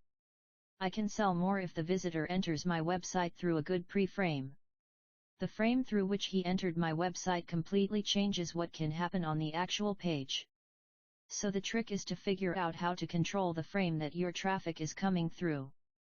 In the book Sway, The Irresistible Pull of Irrational Behavior, by Ori and Ram Brafman, I read about a fascinating study that took place at MIT, demonstrating the pre-frame principle in action. It went something like this.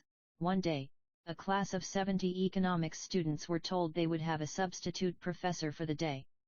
Since this professor was new, each student was to read a short biography of the teacher. The bios handed out to all the students were identical except for one phrase. It praised this teacher's graduate work in economics and listed various fabulous accomplishments. Then half the bios described the professor as a very warm person, while the other half described him as rather cold. That was the only difference, one phrase. After the lecture, each student was asked to fill out a survey to see how they liked the teacher. The ones who received the warm bio said they loved him. They said he was good-natured, considerate of others, and sociable. The students who received the cold bio didn't like him at all. They said he was self-centered, formal, irritable, and ruthless. These students all sat through the same lecture, but the pre-frame changed their perception of what they witnessed. This study is such a cool example of the pre-frame principle at work. How to pre-frame your presentations for higher sales. The first time I witnessed this concept in action was back when I first started speaking at events on internet marketing. Event coordinators would invite me to speak, and afterward I was allowed to sell my product at the back of the room.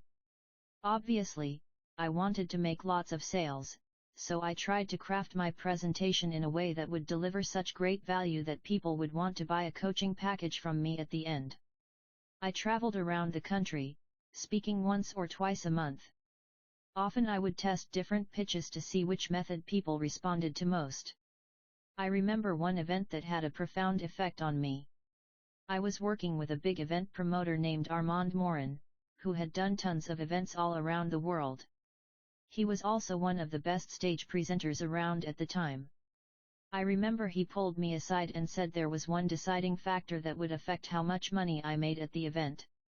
It's all about how I introduce you, he said. He asked me to look back at the last 10 or 15 events I worked and remember the events where I did really, really well in sales. Then he said, remember back to how the person introduced you before you got on stage. Most promoters do a horrible job. They get up there and say something like, "Hey, this is Russell. He is great, and he's going to teach you this cool thing." Everyone give him a round of applause. When that happens, sales are kind of flat. But this promoter crafted my introduction in a way to pre-sell my credibility as a speaker and get the audience prepared to buy. He had some of the most successful events because of this simple strategy. I thought his suggestion was really interesting. When I spoke next at his event, I sold more product by far than at any other seminar. Going forward, I paid attention to what happened when promoters introduced me.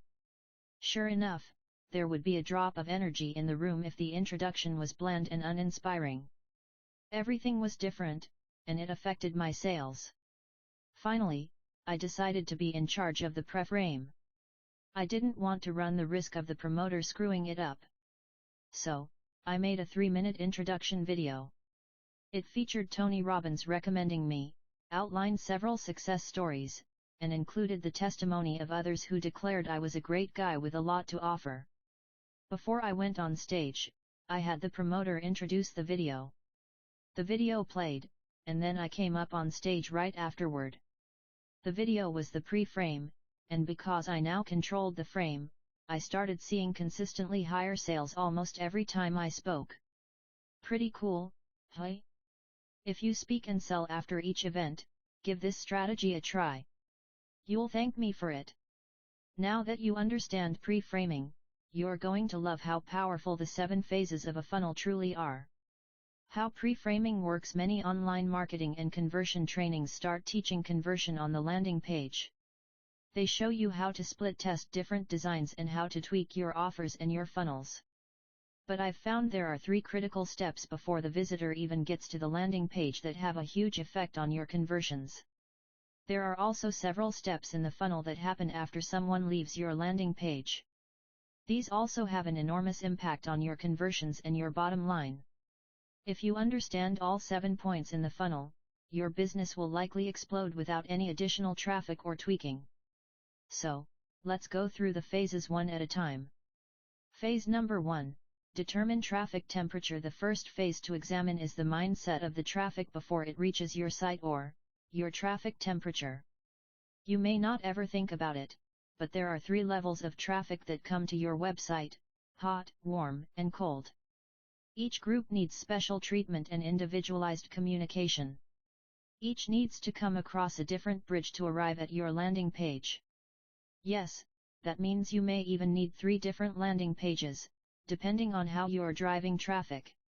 Trust me, it's worth taking the extra time to set this up correctly.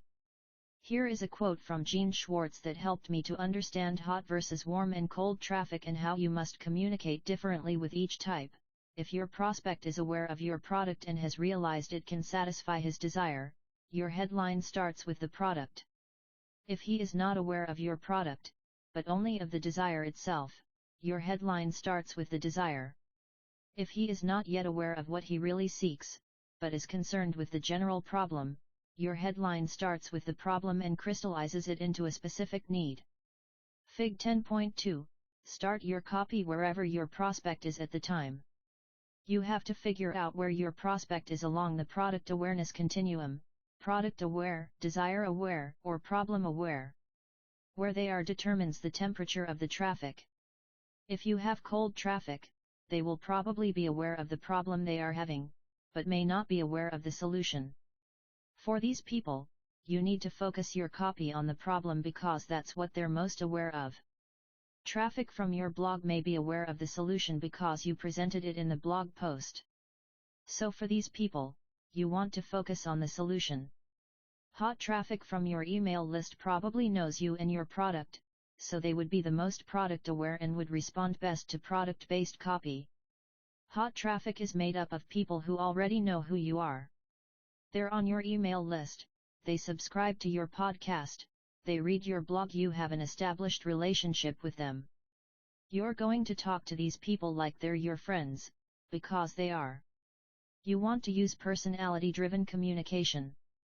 Tell them stories, share your opinions, and let them into your private life a little bit. Remember the Seinfeld email examples from the last chapter? They each brought me over $100,000 because I had hot traffic, and I knew how to talk to them. Warm traffic consists of people who don't know you, but they have a relationship with somebody you know. This is where joint venture, JV, partnerships work well. Affiliates or JV partners have relationships with their lists, and they endorse you or your offer to their subscribers. They lend their credibility to you so their followers feel comfortable checking out your offers. Direct mail companies have used this pre-framing technique for decades. Different companies have their own house lists, and sometimes one company would mail out a sales letter for someone else's product. Just like joint ventures today, the companies usually split the profit 50/50. To achieve a positive pre-frame, the company that owned the list would add what's called a lift letter. This was just a personal note saying something like, "Hey, I like this product. I endorse it. This company is great, you won't be sorry if you order from them." Lift letters increased, lifted, response dramatically because the person reading it had some sort of relationship with the writer or the company giving the recommendation. One good pre-frame can make a page convert like crazy, but when you try to drive cold traffic to it, it bombs. Cold traffic is made up of people who have no idea who you are. They don't know what you offer or whether they can trust you. These may be people you find on Facebook or who click on your pay-per-click ads. Maybe they stumble across your blog somehow. Most likely, you're paying for this traffic somehow, so it's important to pre-frame them correctly to get the highest return on your investment. The first step is to figure out what temperature your traffic is so that you can build the right pre-frame bridge. Phase number 2. Set up the pre-frame bridge. The second phase is your pre-frame bridge. This might be a pay-per-click ad or it might be an article in an email or a blog post. It might be a YouTube video. It's a bridge that pre-frames people before they get to your landing page. Different types of traffic need different bridges. A hot traffic bridge is typically very short. You already have a relationship with these people, so you don't have to do a lot of credibility building or pre-framing. You can probably just send out a quick email with a link to your landing page, and that's about it. Or maybe you write a blog post or record a podcast encouraging people to go check out your offer. These people will listen and do as you suggest simply because they already know, like, and trust you. A warm traffic bridge is a little longer than a hot traffic bridge, but not much. All that traffic needs is a little note of endorsement from a person they trust, then they'll be in the right frame of mind to go to the landing page.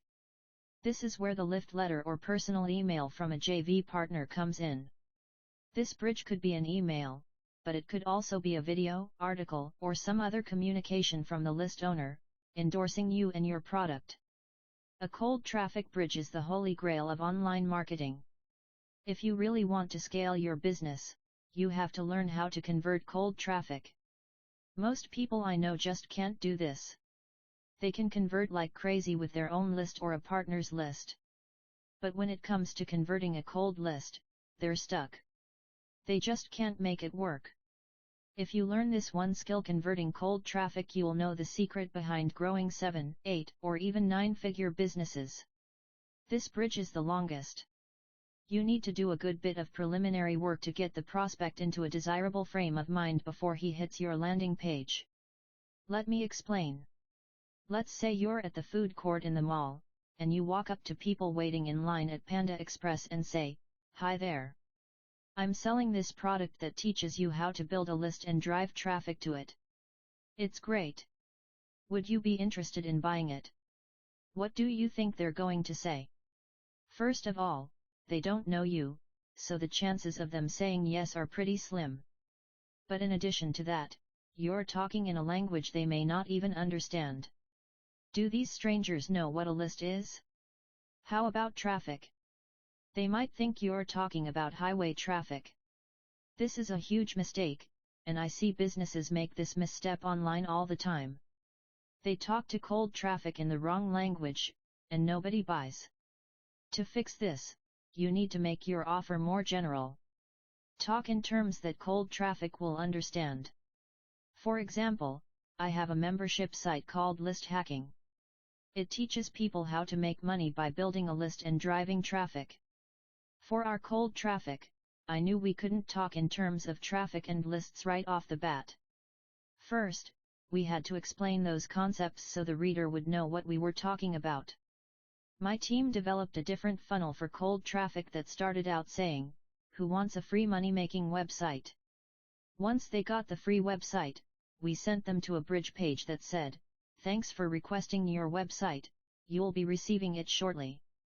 While we have your attention, do you know how to get people to visit your website?" Notice I said people, not traffic. Then the page goes on to explain that in online sales, potential customers are traffic.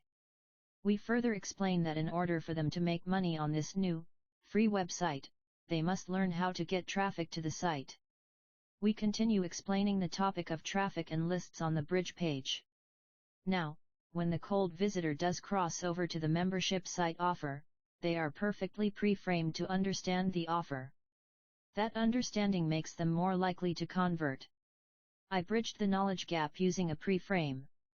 For hot and warm traffic, the ad or email generally serves as the pre-frame. There's no need for extra steps before those people understand your offer. They already know, like, and trust you. But for cold traffic, you often need a whole separate page that they go through, the bridge page, before they hit the offer page. As I just explained, this separate, pre-frame page educates people, enabling them to better appreciate the offer and making them more likely to convert.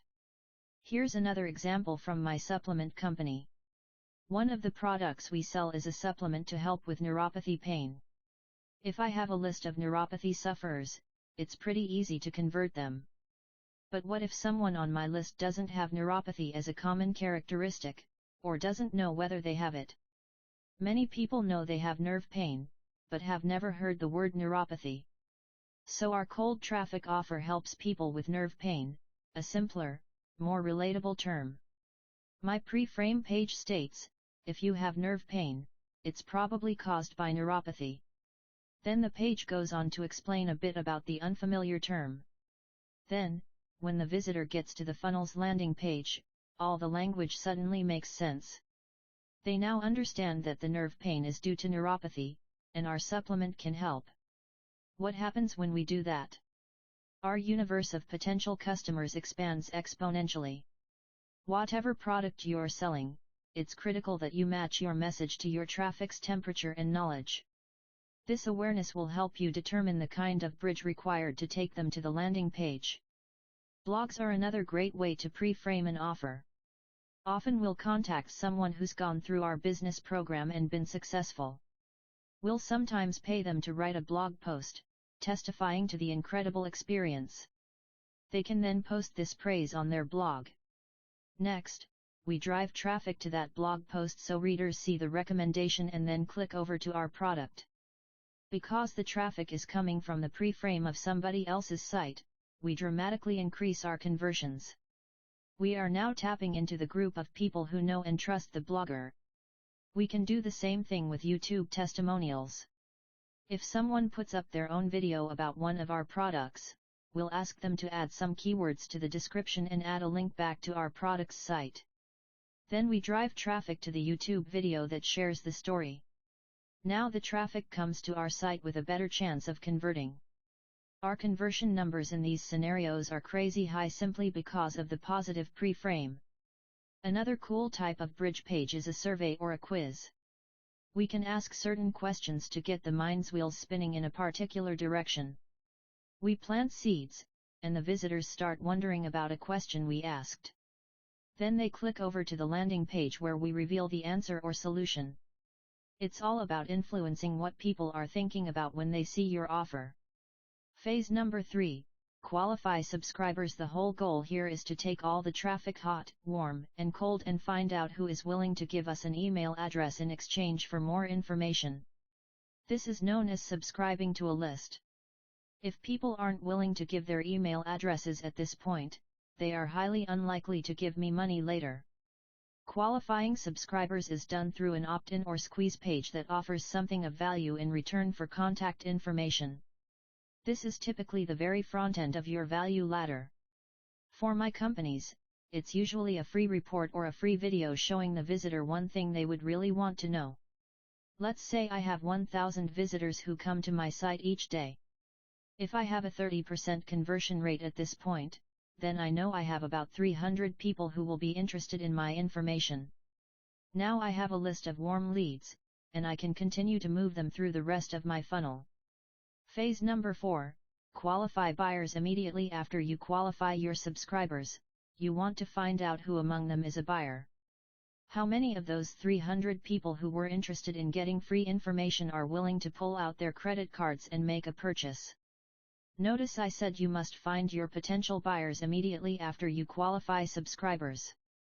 Don't wait a day or a week. Qualify buyers right away. My early mentor Dan Kennedy taught me this golden principle: a buyer is a buyer is a buyer. If someone is willing to buy from you once, they'll continue to buy from you as long as you keep offering value. So as soon as someone fills out their name and email address and clicks the submit button, they should land on a page that offers something to buy. Offer them something of value that will hook them. It's typically a little higher up your value ladder, and this is where I'm usually selling my bait, which is something your dream clients will really love. It should be priced so low that it's an absolute no-brainer for them to buy. You want to qualify every buyer on the list, so don't put up any barriers. I usually use a free plus shipping offer or something in the $5 to $7 range. The offer is extremely cheap because I want all the buyers to go for it. Once I've identified who the buyers are, then I can market to them differently.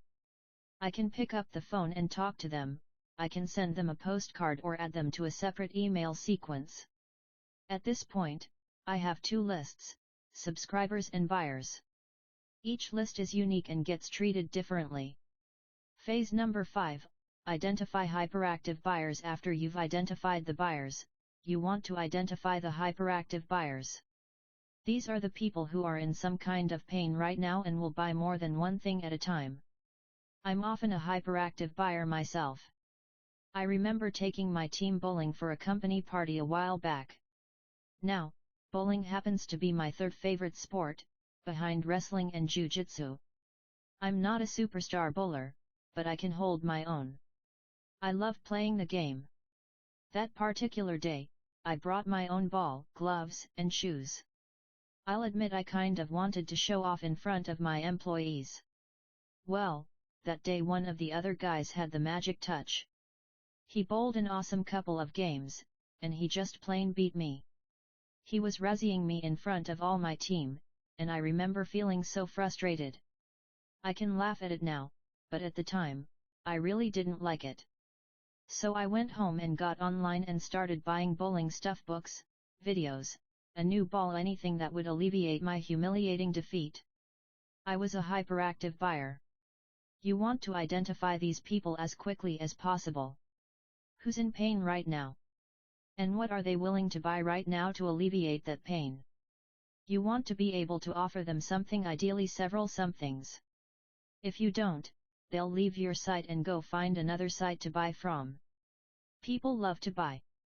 And when they're in pain and want relief, they will spend money in that quest. I forgot about bowling a few days later, and life continued on. I was no longer a hyperactive buyer of bowling merchandise. The window closed. So think about what you can upsell or downsell after your initial offer. If you've bought any of my products, you know I always have a chain of upsells and downsells. That's because I want to identify my hyperactive buyers. Once I know who they are, I'm going to treat them differently, too. Phase number 6, age and ascend the relationship. At this point, the initial sales experience is pretty much over. Points 1 through 5 all happen in 5 or 10 minutes, and the next 2 points explain what keeps those people you've identified coming back to buy from you again and again. These next steps are what keeps them referring you to friends. During this step, you want to age and ascend the relationship. Remember your value ladder? This is where that ladder of products and services really becomes important.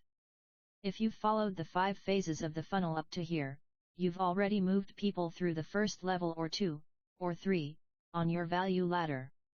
Now, you're going to continue to provide value and help people with whatever you offer. Allow some time to pass. How much time is up to you, whatever feels logical for your product is best. Let them dig into whatever products they've already purchased, and give them enough time to see the value you give. You're going to ascend them up the ladder over a longer period of time, eventually moving them to the very top level. This is the point where we start changing the types of funnels we use. If we started with a free plus shipping funnel, we may move the buyer into an invisible funnel or maybe bump them up to a 2-step, high-ticket backend program. Don't worry, you're going to learn how to build these different funnels in the second half of this book. Phase number 7, change the selling environment. Typically, it's difficult to sell super expensive products or services online. Not many people are going to read a sales letter and click the buy button for a $15,000 product. Some might, but usually you have to change the selling environment if you want to sell high-ticket products. The most common ways to change the environment are to sell the pricier items over the phone, through direct mail, or at a live event or seminar. If I send an email out to you and ask you to click an $8,000 buy button, you're probably not going to do it. But if I can get you to click a button and schedule an appointment to chat on the phone, suddenly I have a completely different sales environment. People on the phone are more likely to listen closely to an offer. The salesperson has the benefit of live feedback. He or she can overcome objections and help people make up their minds on the fly. When we change the selling environment, we can communicate at a different level, and it becomes easier to move people up to the higher levels of the value ladder. Let's review. If I were to consult with a retail store on how to increase sales, I would look at everything that happens during a customer's experience with the store, including the moment a customer saw the ad, walked in the front door, and received a greeting from the employees. I would analyze what the customer saw that made them choose certain items, what products were point of sale, and how the cashier sold them during checkout. I would then analyze the follow-up sequences already in place to bring that customer back. Increasing online sales happens the same way. You need to break out and examine each of the phases your customer passes through in your sales funnels. After you are aware of the distinct steps and break each out into a separate experience, you can then tweak each aspect to get more conversions. In this way, you can help people ascend to the next level of your value ladder. If you're stuck in your business, it's probably because there's a glitch in one of these 7 steps. What's the temperature of the traffic you're driving? What's the pre-frame bridge you're taking potential buyers through? On the landing page, are you qualifying subscribers? Are you qualifying your buyers on the sales page, and your hyperactives on the upsell pages? Are you aging and ascending the relationship to match the buyer with the offer they really need the most? And are you changing the selling environment for your high-ticket offers? Most importantly, how are you treating each of your different groups so that each receives a specially tailored experience?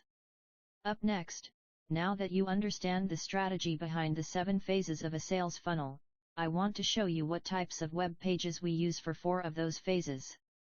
Did you like to play with Lego blocks when you were a kid? I did. It was so cool to take the same, simple pieces and create something totally unique, over and over again. In the upcoming chapters, you're going to learn how to build sales funnels Lego style. In fact, I'm going to give you a list of building blocks that you can simply mix and match to build your offer to create an instant sales funnel. Then I'm going to give you some shortcuts, the exact funnels and scripts I use most often in my businesses. You can copy and paste your own offers and ideas into these proven templates and have your business up and running in no time. Secret number 11, the 23 building blocks of a funnel. As I said, I think of sales and building funnels kind of like playing with Legos. I imagine there's this big box of brightly colored building blocks, and I can put them together any way I want to get the desired results. If I want to get someone to opt into my list, I might use a yellow block and connect it to a blue block. If I want to make a high-ticket sale, I might add on green, red, and purple blocks.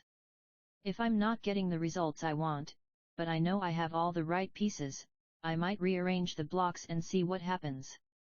This is the exact same process I teach my $25,000 clients. I go through each phase of the funnel and map out which building blocks will yield the best results. Then we test the funnels to see how well they convert. Sometimes we hit a winner right away, but often we need to move the blocks around a bit. For example, we might change some copy or add a video. Then we test the combination again. This is how direct response marketers have created magic for over 100 years. Try it. Test it. Tweak it. And start all over again. There are 2 types of Lego sets. You can buy all the blocks and create your own work of art using your imagination. Or you can buy special kits that give you the pieces you need to build specific things, like the Death Star or the Batcave. These kits even give you instructions on which piece to attach where and in what order. If you're the kind of person who loves the Lego kits, you're going to love our funnel building software called ClickFunnels. All the pieces you need are inside the software, easily enabling you to create all sorts of funnels to sell everything from a simple opt-in to a high-end consulting package. And all you have to do is pick which cool thing you want to build and click a button. All the pieces are automatically arranged in the right order for you. If you'd like to try it out, you can get a free 2-week trial at www.clickfunnels.com. This chapter is going to show you 23 of the most effective building blocks for your sales funnels. You will find that certain blocks work better at certain points on your value ladder, but remember, they are just blocks.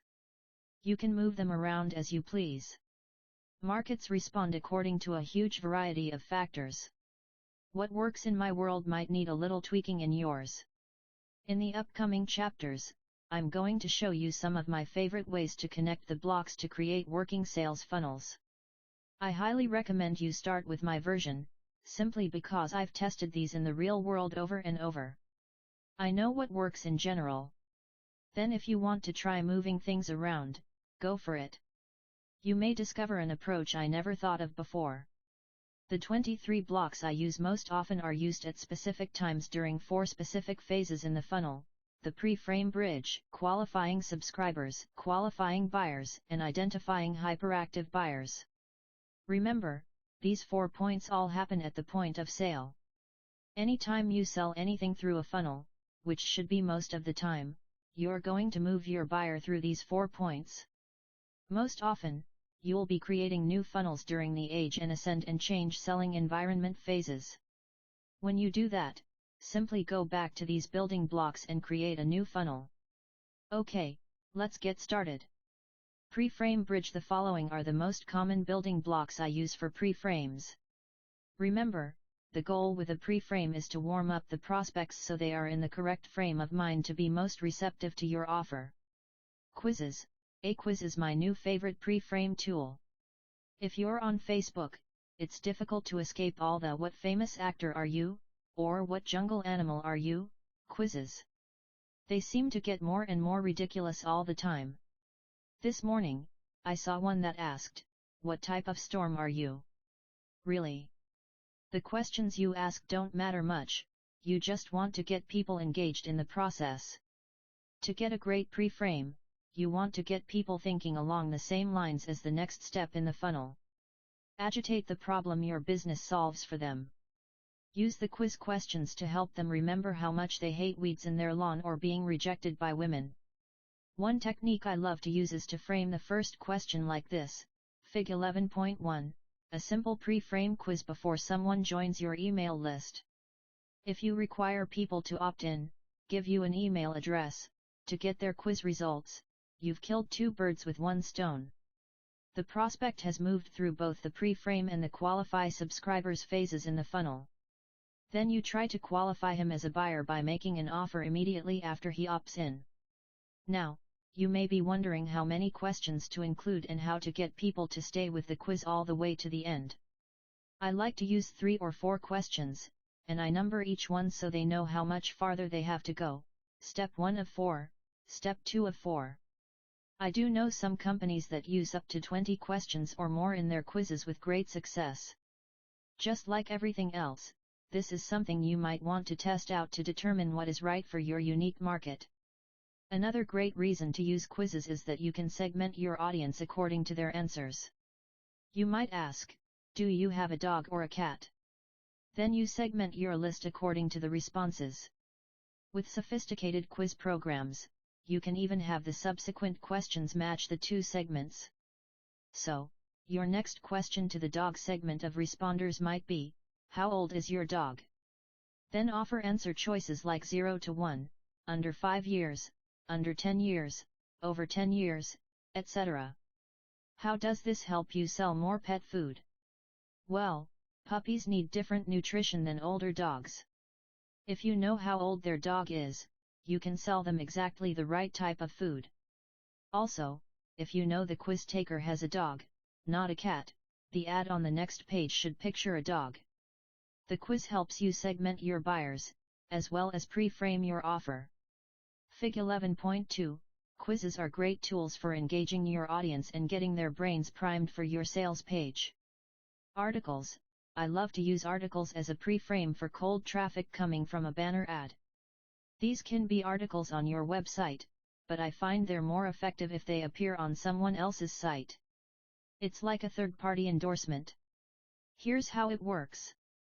Someone clicks your banner ad and lands on a website with a pre-frame article. It might be a case study of how you helped an individual solve a problem. It might be an article about how your product works. Or it might not have anything to do with you specifically, but it sets up the problem and what is required to solve that problem. Then you add a call to action somewhere on the page. A call to action is simply where you ask the reader to do something: click here to learn more, subscribe today, get your free sample here. In an article, the call to action can be a simple link inside the text, a big button at the bottom of the article, a photo with a link, or a combination of these. Now, Don't be unethical here. For a while, many internet marketers used this technique successfully with fake news sites and fake blogs that they controlled. The FTC cracked down on that practice, and you really don't want them on your case.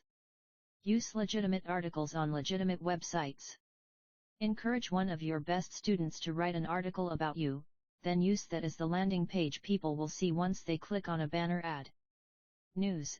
Anything that's news or is perceived as news commands more attention than other reading matter.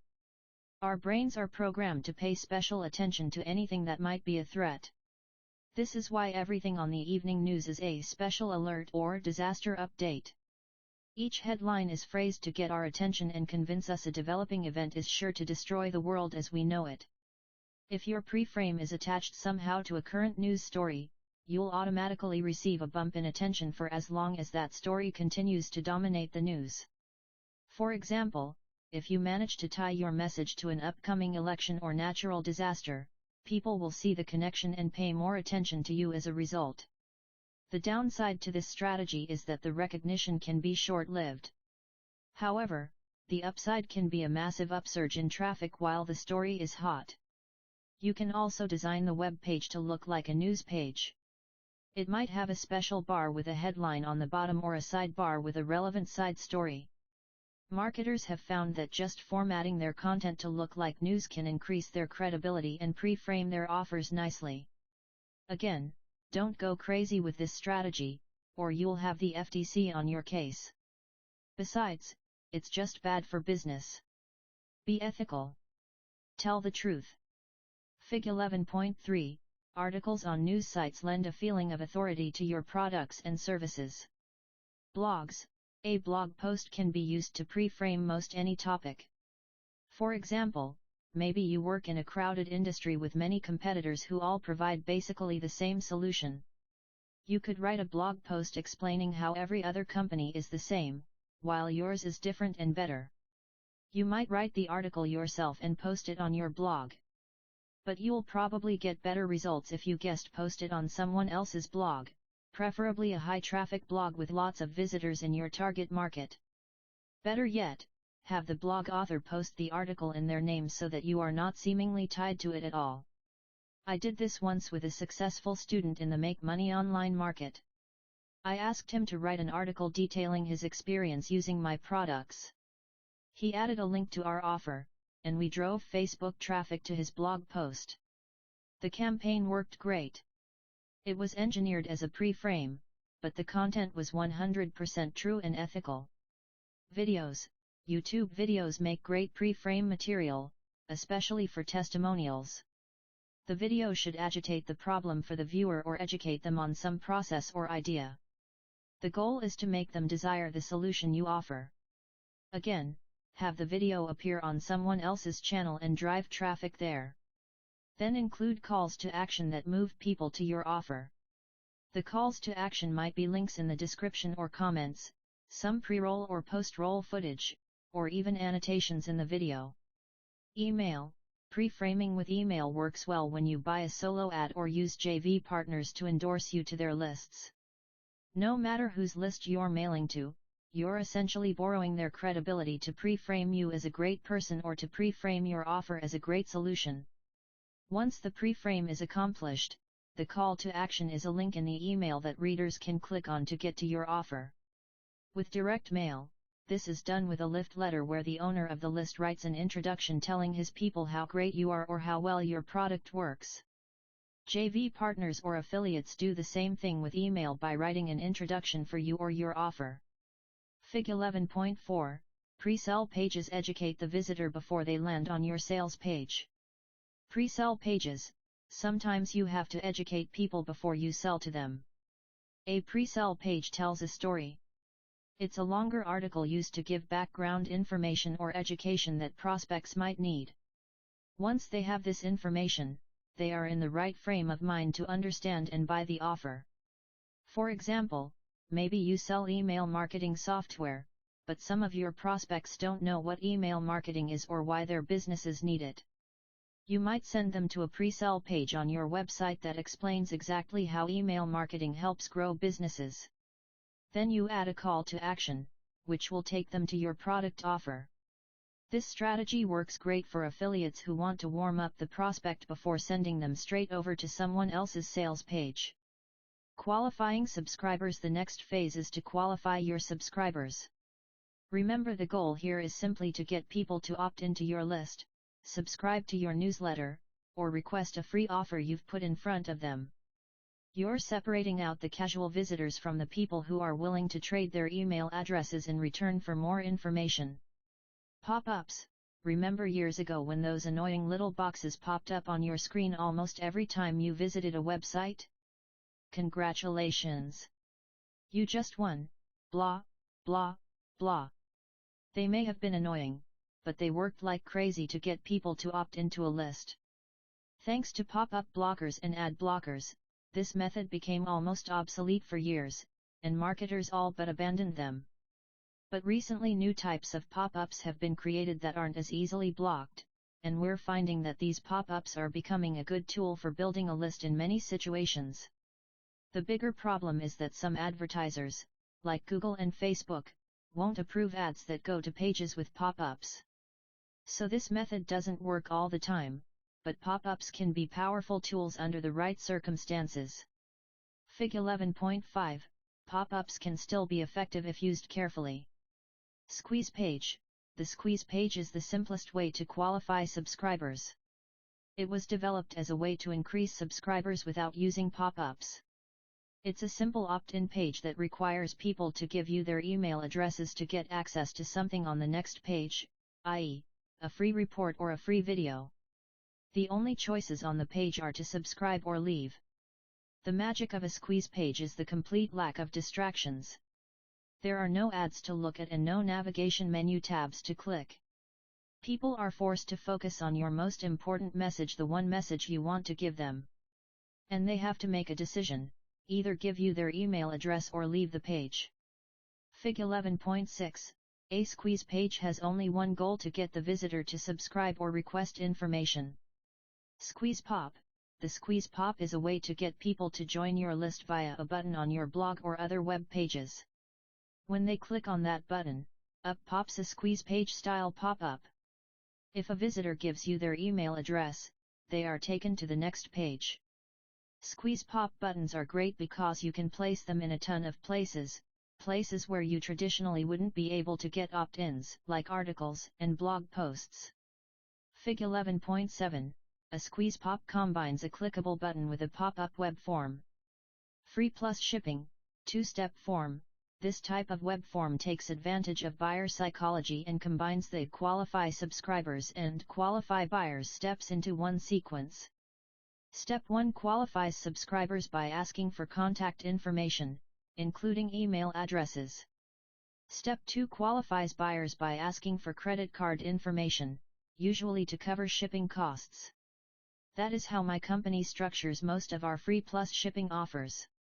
Fig 11.8. A two-step web form allows you to collect a name and email address on Step 1 and credit card information on Step 2. Anyone who fills out Step 1 of this form is automatically added to an email list and is qualified as a subscriber even if he doesn't fill out Step 2. Webinar registration. We often use free webinars as a way to generate leads. When people register for the webinar, they naturally need to give you their email addresses because you need to send them details about the webinar. If it's an automated webinar, they pick which day they want to watch, fill in their email, and boom! A new subscriber is on your list. And because they signed up for a webinar, they'll be looking for your email. Fig 11.9, webinar registrations are a natural way to collect email addresses because people expect you to send them more information about the webinar via email. Free account. Signing people up for a free account works especially well with software and membership programs. Create a membership site, or a light version of your software, and give it to people for free.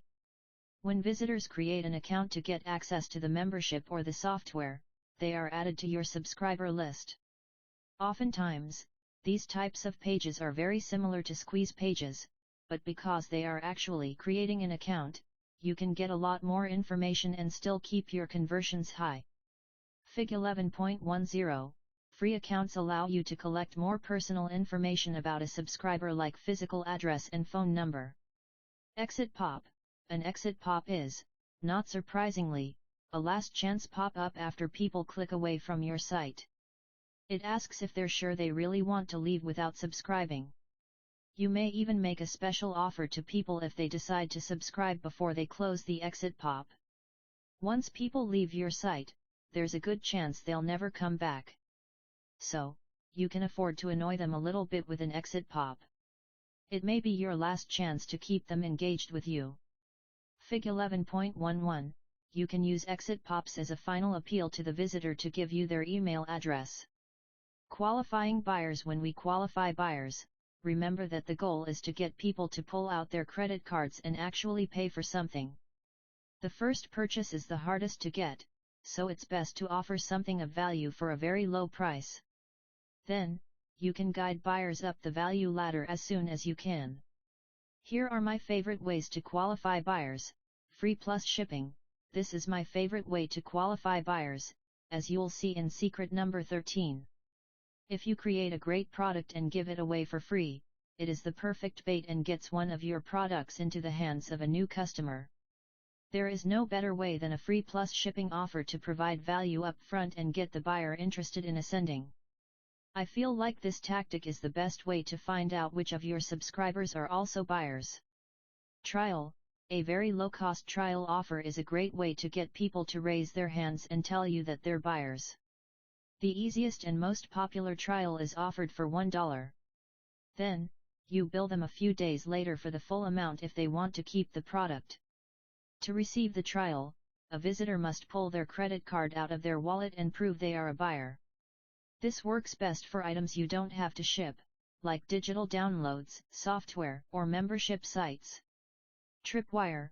Tripwires are smaller offers used to get buyers in the door. They are often a splinter of your core product. For example, you might pull out one module or one of the training sessions and offer it for a huge discount. Ryan Deiss and Perry Belcher made this technique popular. They usually use a very low-cost offer of around $7 per item. These can be physical products or digital downloads, depending on your market. Self-liquidating offers. Slow. These types of offers are usually a little more expensive, between $37 and $97. Oftentimes, with free plus shipping, trials, and tripwire offers, you may actually lose money initially, although through your upsells you can often break even. With a self-liquidating offer, on the other hand, the goal is to have the front-end product liquidate your ad costs so that your upsells can become pure profit. Straight sale. This is just a regular sale of a high-ticket item, from $97 to $5,000 or higher. It usually takes a little more selling to convert these offers, so we typically only introduce this option to people who are in our warm market or who have gone through our initial funnels. It usually takes a stronger bond with the attractive character before people will make these larger investments. Many people ask me what type of offer they should use to qualify their buyers. Most of the time, I like to use the free plus shipping offer to qualify my buyers, but it doesn't always work. We tried this with our neuropathy supplement, and the numbers never quite worked out. So we changed it to a straight sale, and it worked great. Sometimes you try something that doesn't work, so you change the offer. Simply shift to one of the other building blocks, and you could have a winner. You have to test each product. Different markets respond differently, so don't give up on finding interested buyers too soon. Identify hyperactive buyers. To figure out which customers are hyperactive buyers at the point of sale, I need to offer a new upsell immediately after I qualify them with a low-cost or free offer. Here are my favorite ways to do that. Bumps. These are the little offers we add on to our order forms, and they have completely transformed our business. This concept is very similar to the experience you have in a grocery store checkout line. You see the candy bars, gum, and other little things that are all too easy to throw in with your order. My team does a similar thing with our order form bumps. With 2 lines of text and a checkbox, we are often able to get up to 40% of our buyers to upgrade and pay an extra $37 or more at the point of sale. Fig 11.12, bumps are a subtle way to increase sales, sometimes dramatically. Just make a simple discount offer with a checkbox on the order form. One-time offers, autos. After someone has purchased any of your front-end offers, you can make them a special, one-time offer. The best autos are products that will complement the initial purchase. Often we'll make 2 to 3 separate offers to people after they buy, as long as the sequence of offers adds more value to the initial offer. Fig 11.13, one-time offers, autos, appear after someone has purchased your first offer. These are special deals they can only get if they act right away. Down sales, if the buyer says no to the auto, you can downsell them with either a different product or a payment plan option on the original offer. Don't give up just because they said no to paying the full amount all at once. Often we find that up to 20% of people who say no to the special offer will say yes to a payment plan version on a downsell. Affiliate recommendations. These recommendations typically happen after buyers finish going through my upsell/downsell technique and have landed on the thank you page in my funnel. On this page, I will usually thank buyers for ordering and then link to other offers that would likely serve them. Let's review. Do you see how these blocks work to build a system that benefits your company? Simply go through each phase in the funnel and choose which block you want to try. You'll soon discover the ones that work best in your market, and you'll rely on them over and over. But don't forget to test out some of the alternatives now and then. You never know when a straight sale will beat out a trial for a particular offer unless you test it. I encourage you to split test different blocks for all your offers. I know split testing can be intimidating for some, and the software can be expensive. But I think it's so important to the long-term growth of your business that we included simple split testing options inside ClickFunnels to make it super easy. Up next, new ideas for building blocks are being developed all the time, but these listed above are the most common and most effective, I've found. Now that you know what the blocks are, we can start building actual funnels. In the next chapter, I'm going to discuss which types of funnels we use on the front end of our value ladders, the ones we use in the middle, and those we use for the backend. Understanding this will help you to better understand how to use each of the funnels I will be giving you later. Secret number 12. Front-end vs back-end funnels. Now that you know the building blocks, all you have to do to build your own funnels is put them together.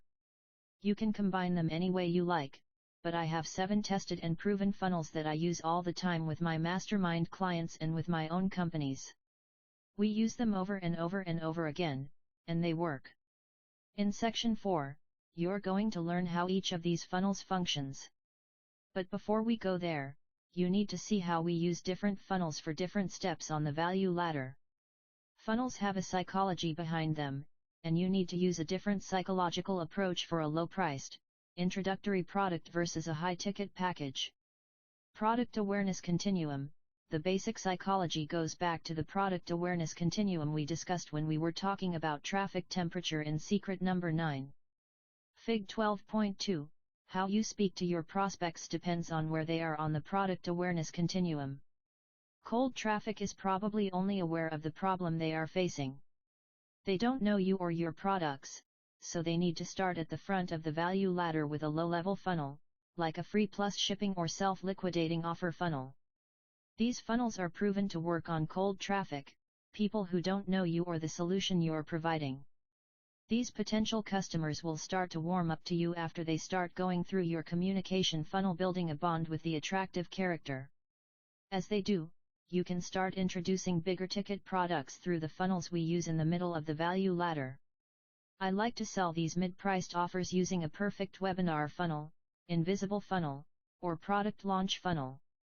Each of these takes the time to go into more detail about the solution you're providing with your product, so the sales funnel is a little different. Hot traffic already knows you, likes you, and trusts you.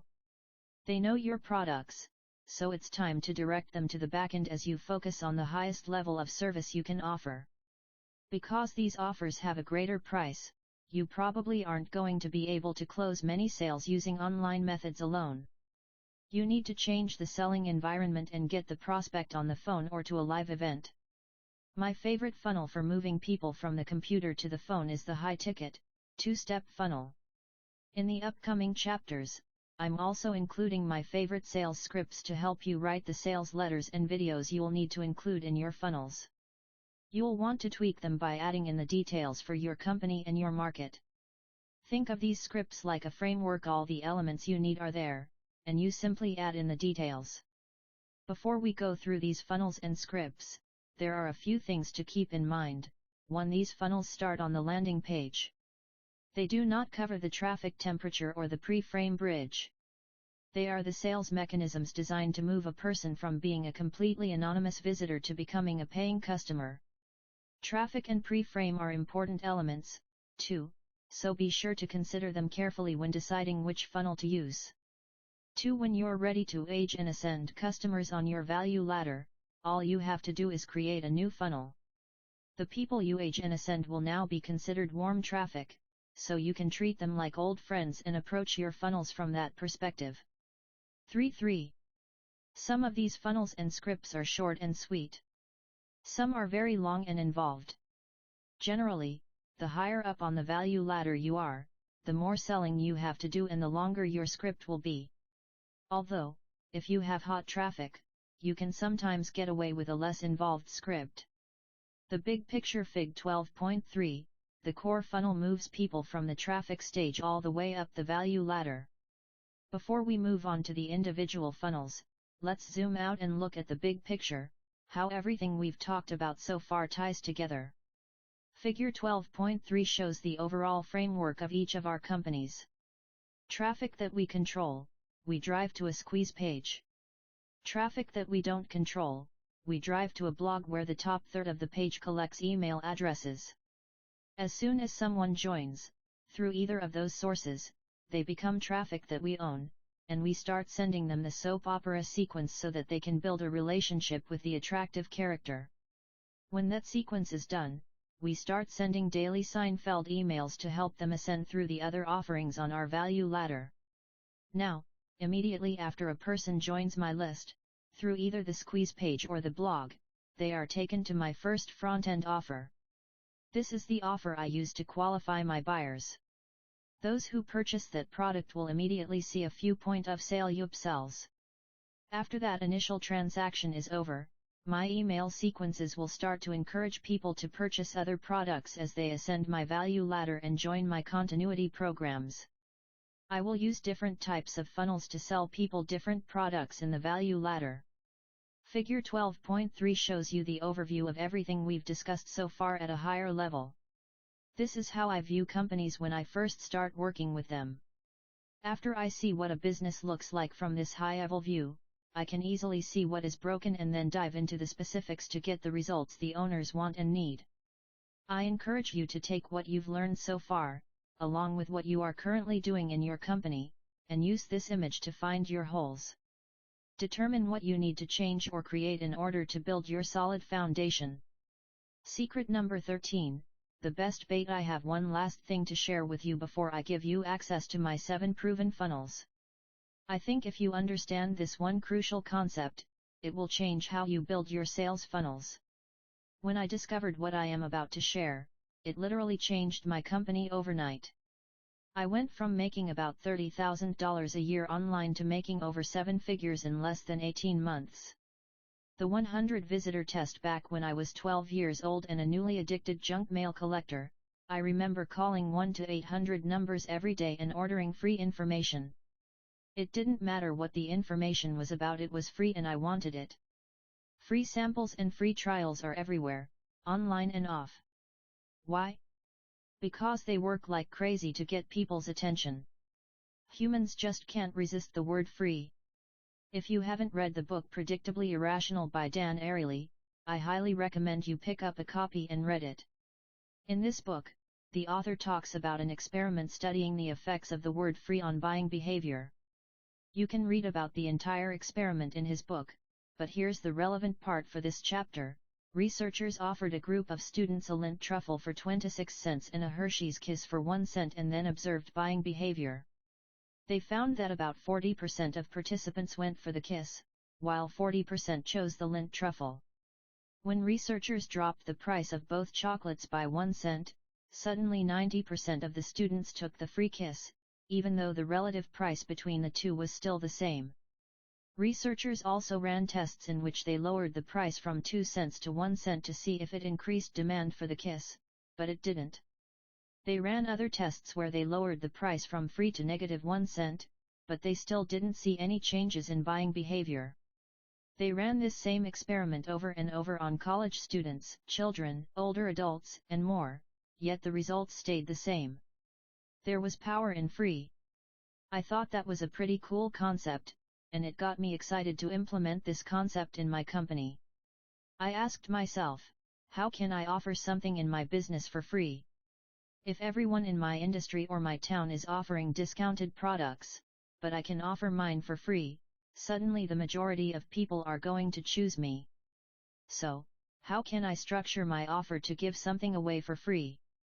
I started trying things out and testing the results to see which offers I could give away to get the biggest response. Eventually, I came up with my own experiment to test the effects of offering something for free. I call it my 100 visitor test. I ran it many times in different environments with different target audiences and products, and the results were pretty consistent in almost every test we ran. While we ran this test with hundreds of thousands of website visitors, I broke it down and simplified the findings to show what our core numbers looked like for every 100 visitors we sent through this test funnel. Here's how it worked. I sent 100 people to a website where they could purchase a product. The product was offered for $197. We paid a talented copywriter and tested different pitches until we got a high-converting page. After all the testing and tweaking, we wound up getting about 1% of cold traffic to convert and buy the product. So, for every 100 visitors, we made $197, and we got one new customer on our list. Most marketers would consider that result about average. Then we started shifting things around and experimented with offering something for free. We wanted to see how this new offer would change the metrics in our income. So, we splintered off one of the best parts of our product and put it into a form we could ship to our customers for free if they'd help cover the shipping costs. We offered to put this information on a CD, a DVD, or a book. After people signed up for the free plus shipping offer, then we'd immediately upsell them on the same $197 product we were trying to sell before. I figured I would lose money because I was making people pull out their credit cards and buy the free plus shipping offer before they even saw the $197 offer. I mean, if only 1/10 of potential customers ever even saw the $197 offer, logically I should make less money, right? Here's what happened. We sent people to the website, and on average, a whopping 8% of people purchased the free plus shipping offer. Remember, that's up from 1% on the original page. And the free plus shipping page needed almost no copy to sell, whereas on the original $197 page, we had to include really convincing text to persuade people to buy. Now, this is where the magic happens. Because the customer had already pulled a credit card out of their wallet and made a commitment towards the concept we were selling, about 25% of free plus shipping customers bought the upsell offer. That means we made $394 per 100 visitors, and we got 8 new buyers on our list. I almost doubled my money and got 7 times more customers by adding in a free plus shipping offer. Pretty cool, huh? I don't know what it is about buyer psychology, but once you get someone to say the first yes, it's so much easier to get the second yes. It's a slippery slope. You get them started by saying yes to a small thing, then they are much more likely to say yes to a larger thing later. People ask me if they can just sell, or just give away, a digital product instead of the free plus shipping offer. The answer is yes, you can, but you are missing out on some very powerful things. I like to make the free offer physical because it gives me the ability to use the word free, while also requiring the interested customer to pull out their credit card to pay for shipping and qualify as a buyer. If I decide to sell this as a digital product for a small price, then I lose the power of free. And if I just give it away free digitally, then I lose the power of qualifying the buyer when they pay the shipping costs. I also lose the ability to do a one-click upsell on the next page. Does that make sense? Over the years, this concept has continued to evolve, as you'll see in the coming chapters showing you the funnels. My team started adding multiple upsells after the initial free plus shipping offer, and we saw a huge increase in revenues. We also created sales scripts that work almost universally across most of the markets we've tested them in. You'll get to learn more about those funnels and scripts and the evolution of our process in the next section of this book. However, the biggest advancement we stumbled upon was the order form bump. Let me explain how it works. The free plus shipping order form bump. After many initial tests, we started testing our free plus shipping concept against our $37 products. What we found is so simple, yet it has been one of our biggest secrets to increasing our front-end revenue with almost no effort. We took our $37 products and tested them against a free CDA simple audio recording teaching one of the most exciting concepts from the product. We started driving traffic to both landing pages, and we found that, on average, we could get about 3 times as many customers to pay shipping for the free CD. So, we had 3 times as many customers following the free route, and that meant 3 times as many people were now seeing our upsell path. But we were missing out on getting our $47 product into the hands of our customers and losing the extra upfront revenue from this front-end product. In other words, we were getting more front-end customers, but our average cart value, how much money you average from each person who goes through your funnel, was lower, making our revenue come out about the same. Fig 13.1a, order form bumps take about 5 minutes to implement and can dramatically improve your bottom line. And that's when we discovered the order form bump. We found that by adding a small box on the order form after someone fills in their credit card information, but before they click on the submit button, worked miracles. The small box offered to add the $37 product onto the order. We wound up with an average of about 34% of our customers adding the $37 product to their order. This meant that by using a free plus shipping offer, we immediately got 3 times as many customers, and by adding the $47 order form bump offer, we were also able to get about 1 out of every 3 people to also order the more expensive front-end product. This new tactic gave us almost the exact same front-end revenue, but it brought 3 times more people through our upsell flow. This little secret has allowed us to spend more than our competitors in almost every market we've ever entered. Even if you don't use a free plus shipping offer on your front end, and I think you're crazy if you don't, adding this order form bump to every order form will dramatically increase your cart value with almost zero effort. .com Secrets Labs Fig 13.2. This is a real example of a free plus shipping offer we made on my book 108 Proven Split Test Winners. Let's look at a real-world example of the free plus shipping principles in action. On the page shown in Figure 13.2, people can get a free physical book titled 108 Proven Split Test Winners. It's one of the best products I've ever created, and I was originally going to charge $997 for it. But after fighting with myself for a few weeks, I finally decided to follow my own advice. Instead of charging the amount I thought it was worth, I resolved to get it into the hands of as many people as possible. So I made it a free plus shipping offer. I knew when I created it that anyone who got this product in their hands would be a raving Russell Brunson fan for the rest of their life and would want to ascend my value ladder. On the order form we added a bump for our conversion crusher template for just $37. Then after someone purchased the book, our first upsell was our Instant Traffic Hacks product for $197. Our second upsell was my Perfect Webinar product for $297, and our last upsell was my High Ticket Secrets program for $997. We started to drive traffic to sell my free book, and the results that came back were amazing.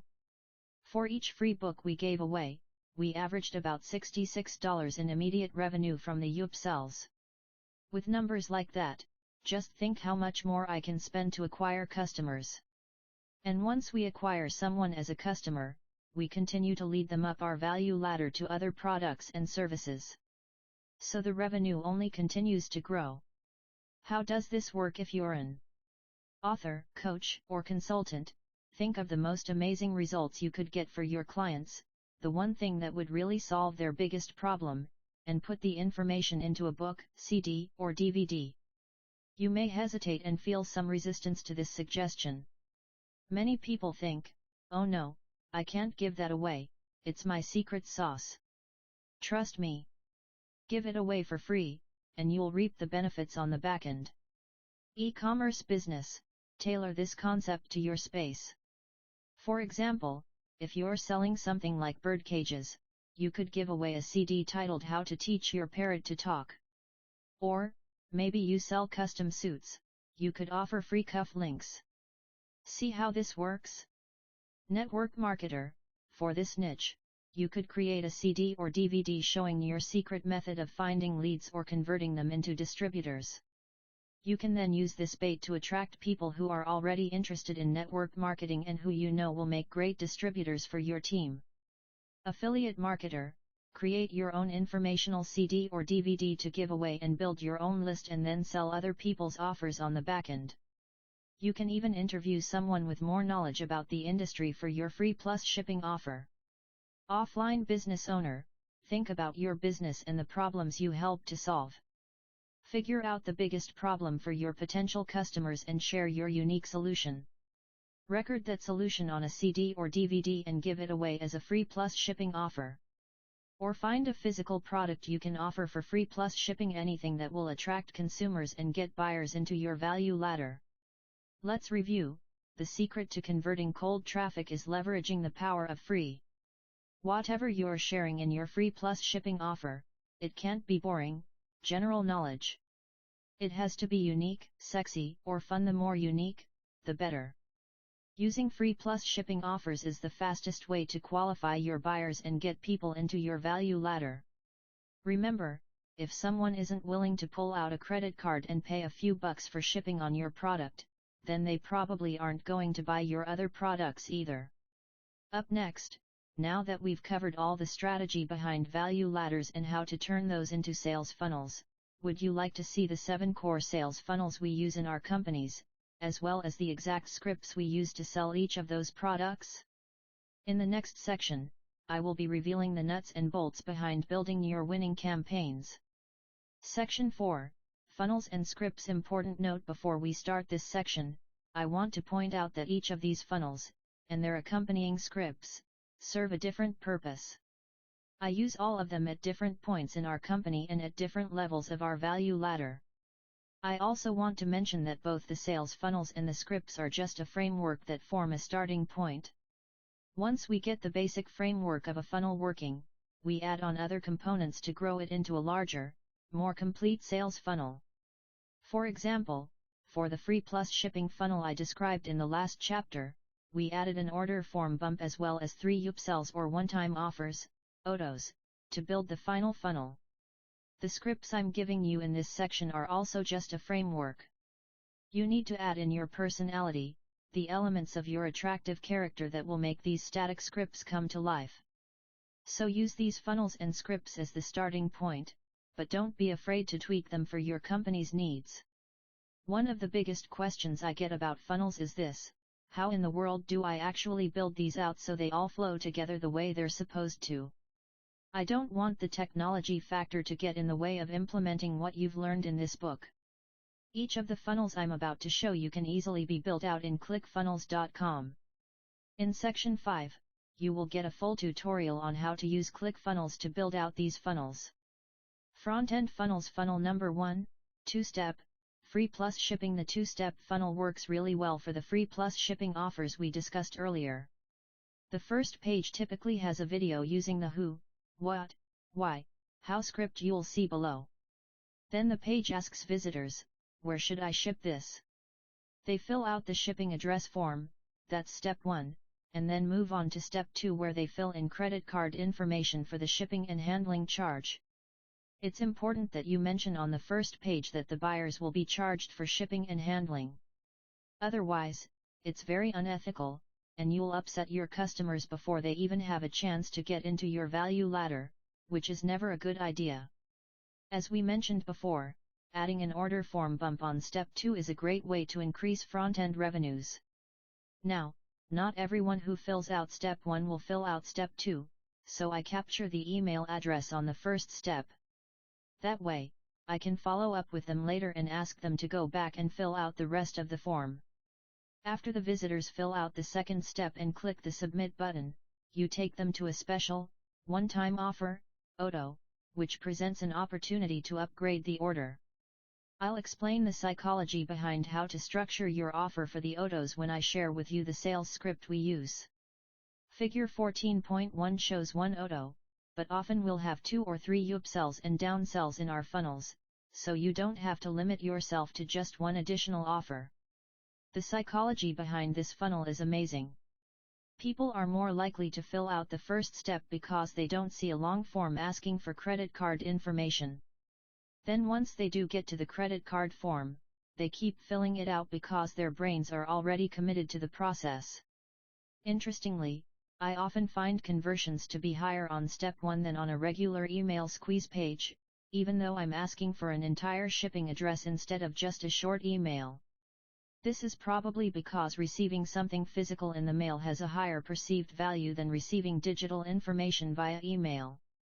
You can see a live example at www.dotcomsecretsbook.com/resources/cfdemo.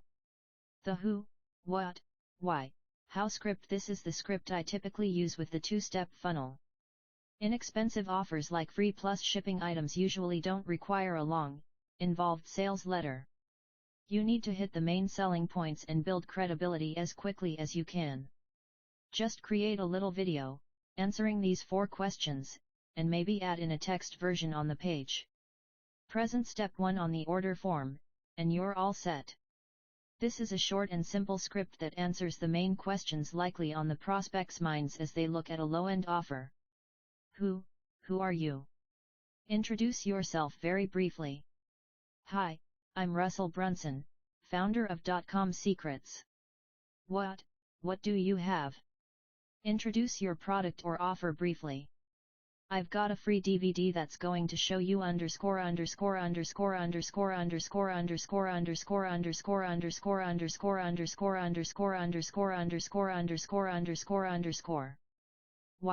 Why do they need it? Explain the benefits of the offer. If you've been struggling with then you need this DVD because it will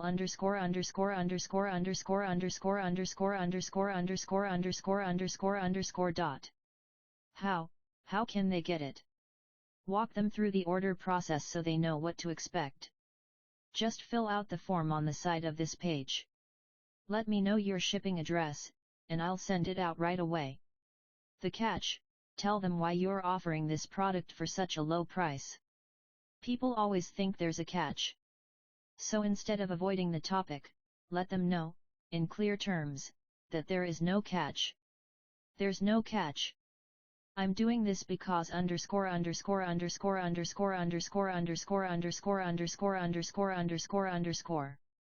All I need for you to do is to help with shipping and handling charges. Urgency: explain why they should order this product right now. I only have a very limited number of copies, so don't be left behind. This offer ends at midnight on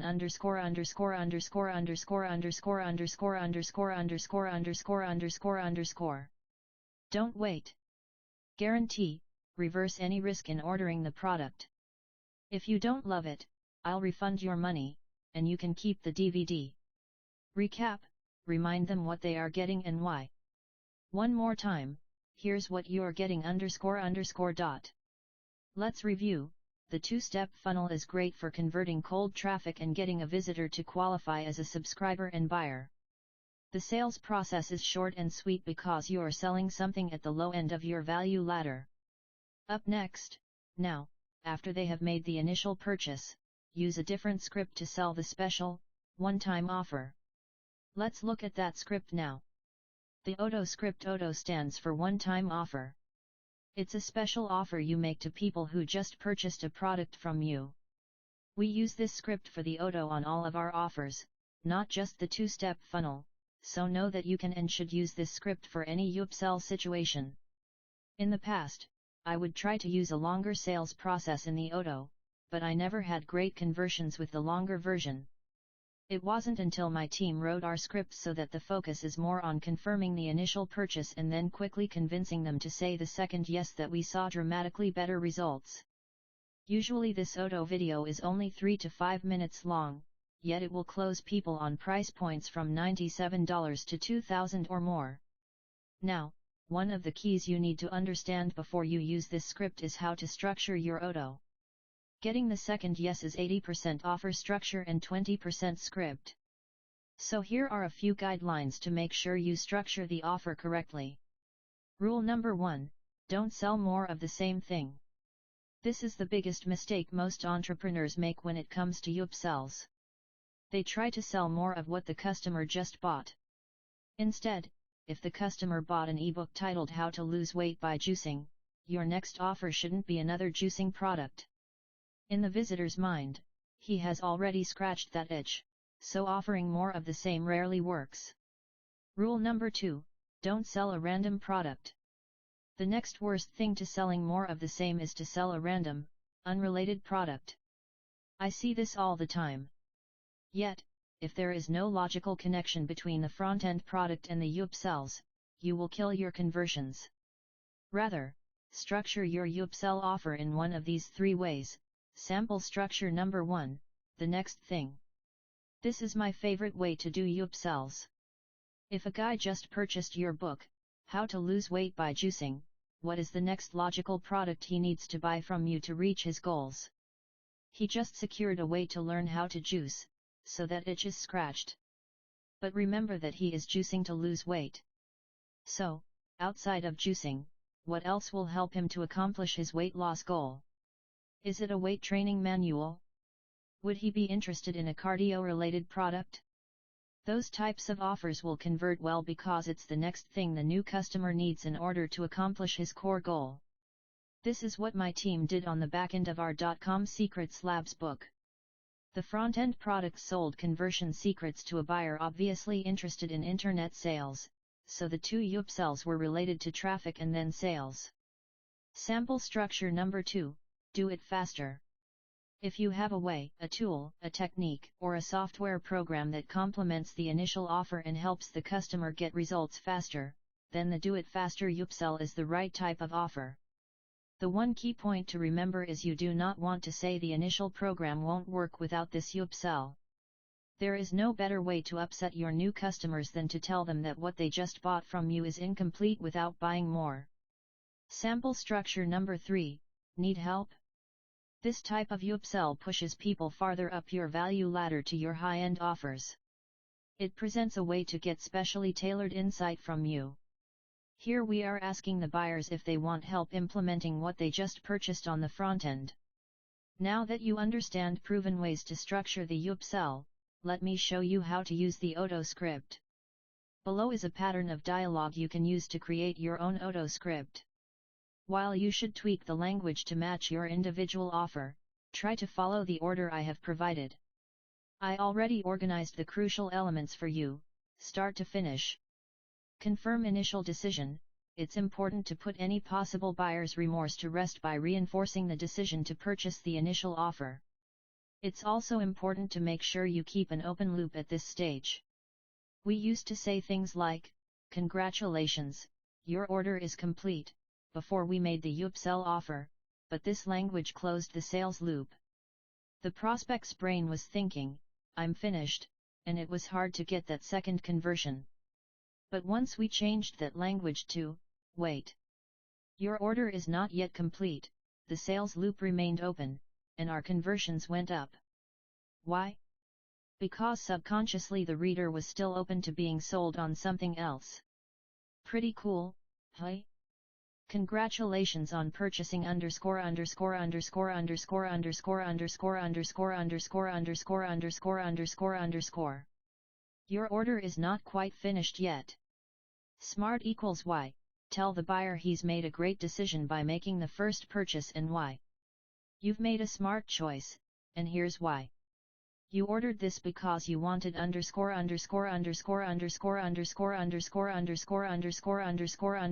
_____________________________________________________________________________________________________________________ and that's exactly what it's going to do for you. 3x 2x question, ask the buyer if he'd like to speed up his results. How would you like to get 3 times the results, twice as fast? How would you like to get underscore underscore underscore underscore underscore underscore underscore underscore underscore underscore underscore results in underscore underscore underscore underscore underscore underscore underscore underscore underscore underscore underscore time, days or weeks? Exclusive, explain why this auto is not for everyone. This offer is not for everyone. We're only making it available to you because you proved you're an action taker when you took advantage of underscore underscore underscore underscore underscore underscore underscore underscore underscore underscore underscore underscore initial offer. So I'm going to make you a special, one-time offer that's only available right here, right now. Results, fast, speed, explain that this auto will complement the original purchase by delivering better results, faster. What I'm going to share with you right now will help you to get the results, fill in the results the customer is wanting, you're wanting in half the time. The one thing, here you need to find the one thing in your product that is the key to the buyer's success. This part is often tricky because it is tempting to explain everything about the offer. But if you do that, you will kill the sale. You need to figure out the one thing that is the most valuable and will yield the best results. For example, in my auto selling my perfect webinar system, I have over 24 hours of videos. But instead of telling the buyers everything they will learn, I focus on one thing, a special close the video demonstrates called the stack. I explain what it is, how much money it has made me, my results, and what type of results the buyer can expect from this one thing. I have another product called underscore underscore underscore underscore underscore underscore underscore underscore underscore underscore underscore. I don't have time to go over everything inside of the product because we could be here for hours, but one of the strategies inside that will give you the results you are looking for fast is underscore underscore underscore underscore underscore underscore underscore underscore underscore underscore underscore. Let me explain to you what it is and how it can help you. Insert explanation. And that is just one of the things that you'll learn with this product. Future pacing, help the buyer imagine achieving goals faster and with greater ease. Can you imagine what your life will be like when you have underscore underscore underscore underscore underscore underscore underscore underscore underscore underscore underscore, the one thing? Call to action, CTA tell the buyer how to order the special offer. So click the button below right now to add underscore underscore underscore underscore underscore underscore underscore underscore underscore underscore to your order. Guarantee, reverse the risk he may be feeling with a guarantee. I guarantee underscore underscore underscore underscore underscore underscore underscore underscore underscore underscore underscore or underscore underscore underscore underscore underscore underscore underscore underscore underscore underscore underscore. Value stacking, add in valuable bonuses. Here's a trick for creating bonuses. Take the most valuable part of your product, the thing people want most, pull it out, and offer it as a free bonus. People can't resist getting the thing they want most of all for free.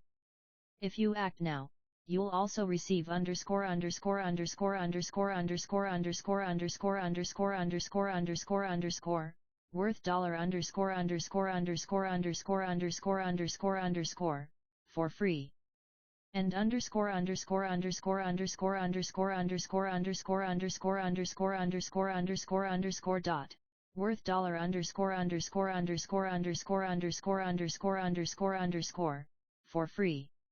And underscore underscore underscore underscore underscore underscore underscore underscore underscore underscore worth dollar underscore underscore underscore underscore underscore underscore underscore for free. Scarcity, give them a reason to order right now. Make this a truly one-time offer.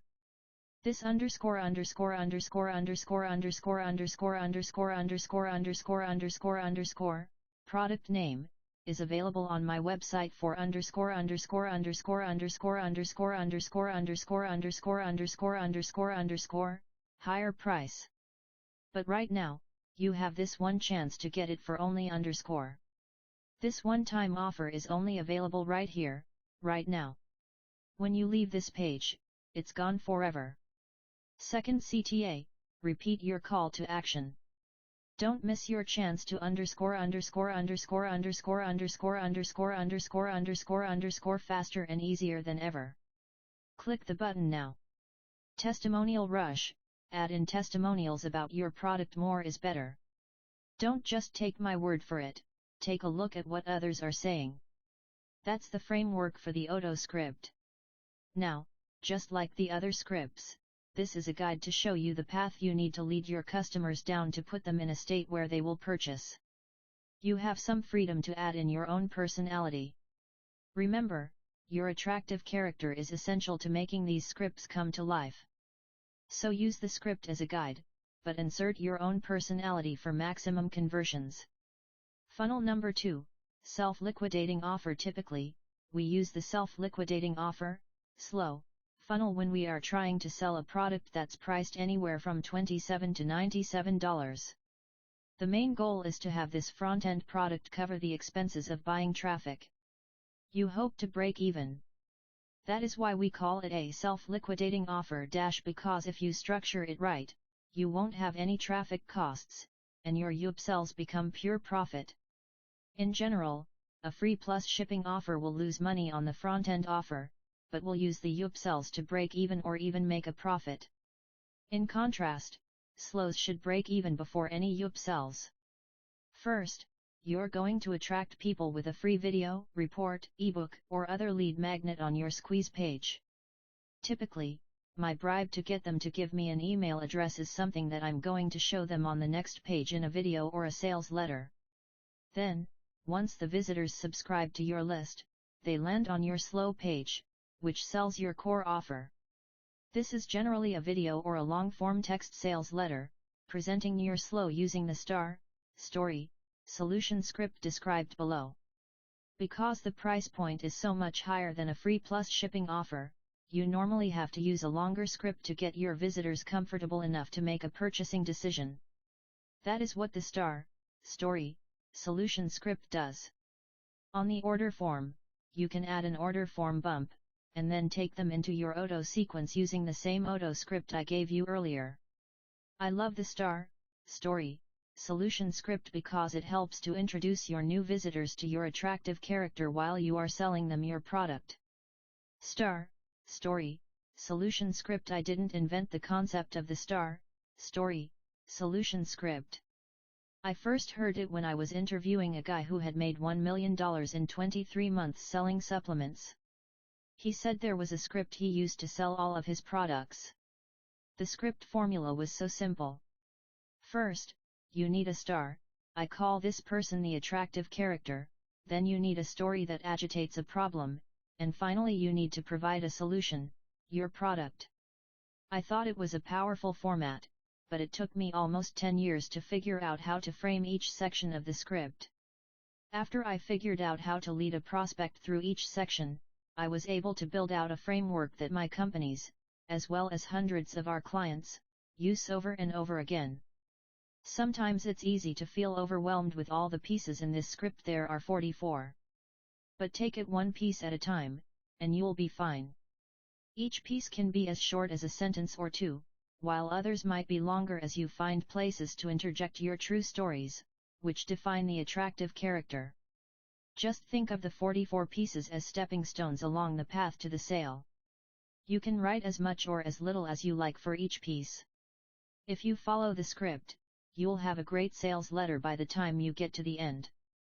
Let's go through the scripts for all three sections: star, story, and solution. Section 1, Star 1. Pattern interrupt. This is usually the first thing prospects see. It's important to grab their attention, get them out of their current environment or activity, and suck them into your sales copy. This isn't always easy to do, but using a pattern interrupt helps. Here's an example of a successful pattern interrupt we used for our pornography addiction product. It happened again, didn't it? To you, or someone you love. I know your story. Everyone's situation is different, but the results are usually the same. Often the core desire questions in step 2 can also work as my pattern interrupt. I've seen a lot of people who will start their sales videos showing a strange picture of an unusual object, and then say something like the following: "What does this strange turtle have to do with your underscore?" I'm going to show you in this video, but first. 2 core desire questions. Through a series of questions, you get prospects thinking about the things they desire most. These questions move the brain to the topic you want to discuss, which is the outcome or results they wish they could achieve.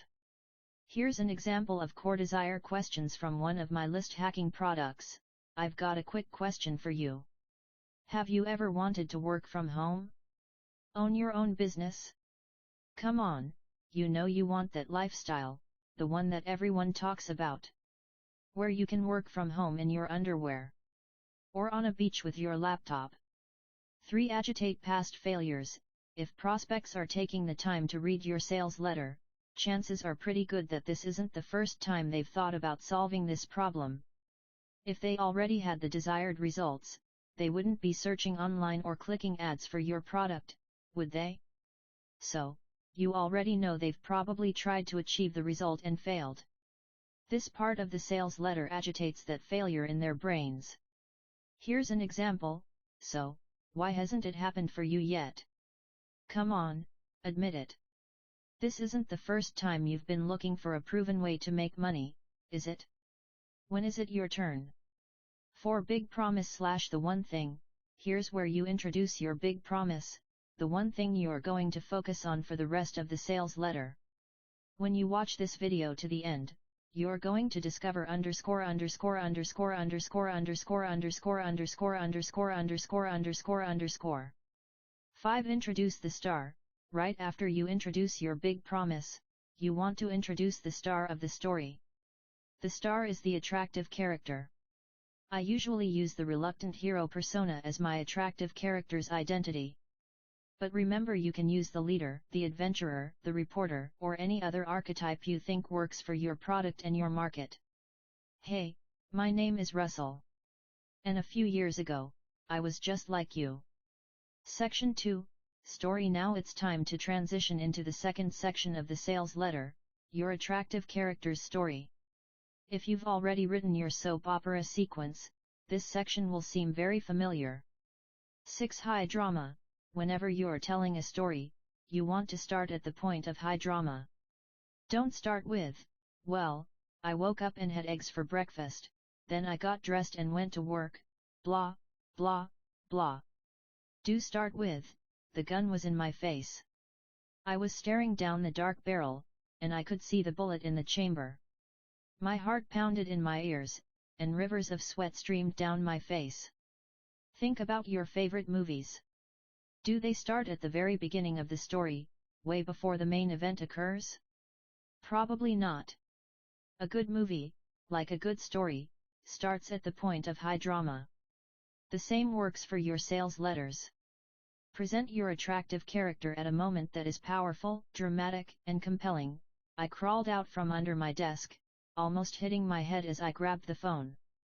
Hello," I muttered. "What the number at $number at are you doing?" responded the stranger on the other line. Confused, I asked him what he was talking about. "In the past 6 hours, we have received over 30 spam complaints from your IP address. Russell, you're a spammer, and we're shutting off your internet access." What? I was so confused. I got a lump in my stomach as I hung up the phone and realized that I now had to explain to my new wife of just 6 weeks that I'm the reason our internet is shut off. 7. Backstory wall. Next, you want to fill in the backstory that led up to the point of high drama. How did you, or your attractive character, get there? It's important that the featured character eventually hit a wall, a point where he was completely stuck. This, by the way, is where your prospects probably are right now. They have likely tried to make money online or lose weight or get whatever result you're promising, but they can't seem to get the result they want. It feels hopeless. You see, just 6 hours earlier, I had officially started my new business as an email marketer. Or so I thought. I had been trying to learn online marketing for almost a year now, and I kept hearing people talk about how the most important thing you can have is Your own email list. It made total sense to me. I did the math. If I had 10,000 people on my email list, and I was selling a $5 product, then I only had to get 1% of them to buy. In order to make $5,000. 1% of 10,000 was 1,000 people x $5 equals $5,000, it made total sense, right? And I saw others doing it. All I needed was an email list. I just had no idea how to get one. 8. Identify the problem, now reveal the problem. Let them know why your attractive character was stuck, which is also probably the reason they are currently stuck. In fact, the more closely you can relate your attractive character's problem to the reader's problems, the better. The problem I had was underscore.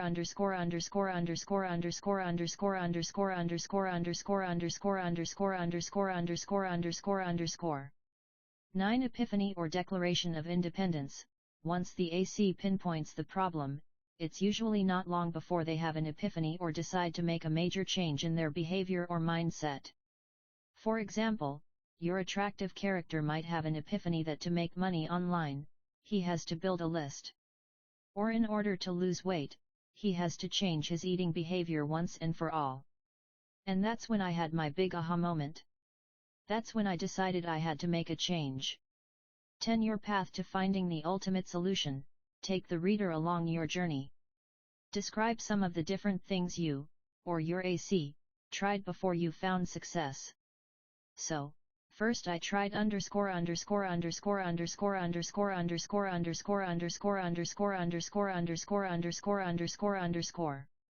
That didn't work at all. Then I tried underscore,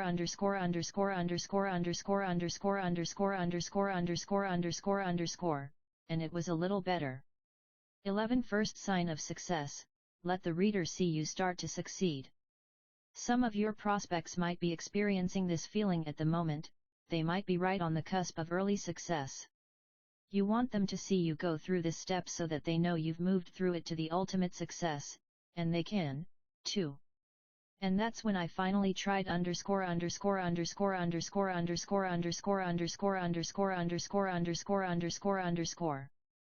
guess what? This time it worked. 12. Conspiracy, show them how you finally realized that the cards were stacked against you from the start. Your prospects are probably convinced that the cards are currently stacked against them. Because they believe it, you need to address this fear through the attractive character's story. And that's when I realized it wasn't my fault. It's because of underscore.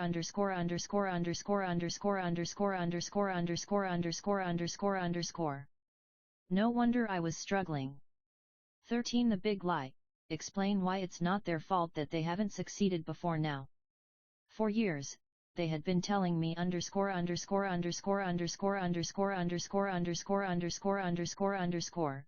when I figured out that it wasn't true, I was finally able to break out of their chains and get the results I deserved. 14. Common enemy, this is who or what is really to blame for the big lie that was holding the AC back and blocking his success. The real problem is underscore.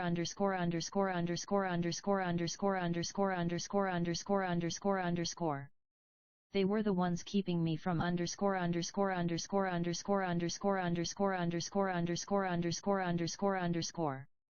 15. Rapid growth, now show them how fast the AC progressed once he realized the truth. Once I realized underscore,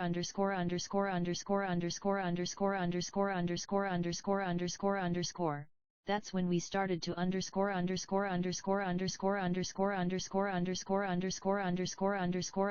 'Really fast.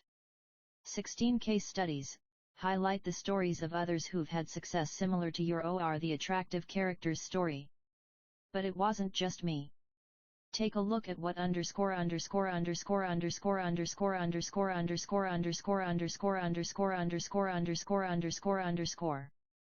done for others. 17. Hidden benefits, explain the benefits you didn't expect that have resulted from the product/discovery you are describing to the reader. I didn't realize when I started that not only does it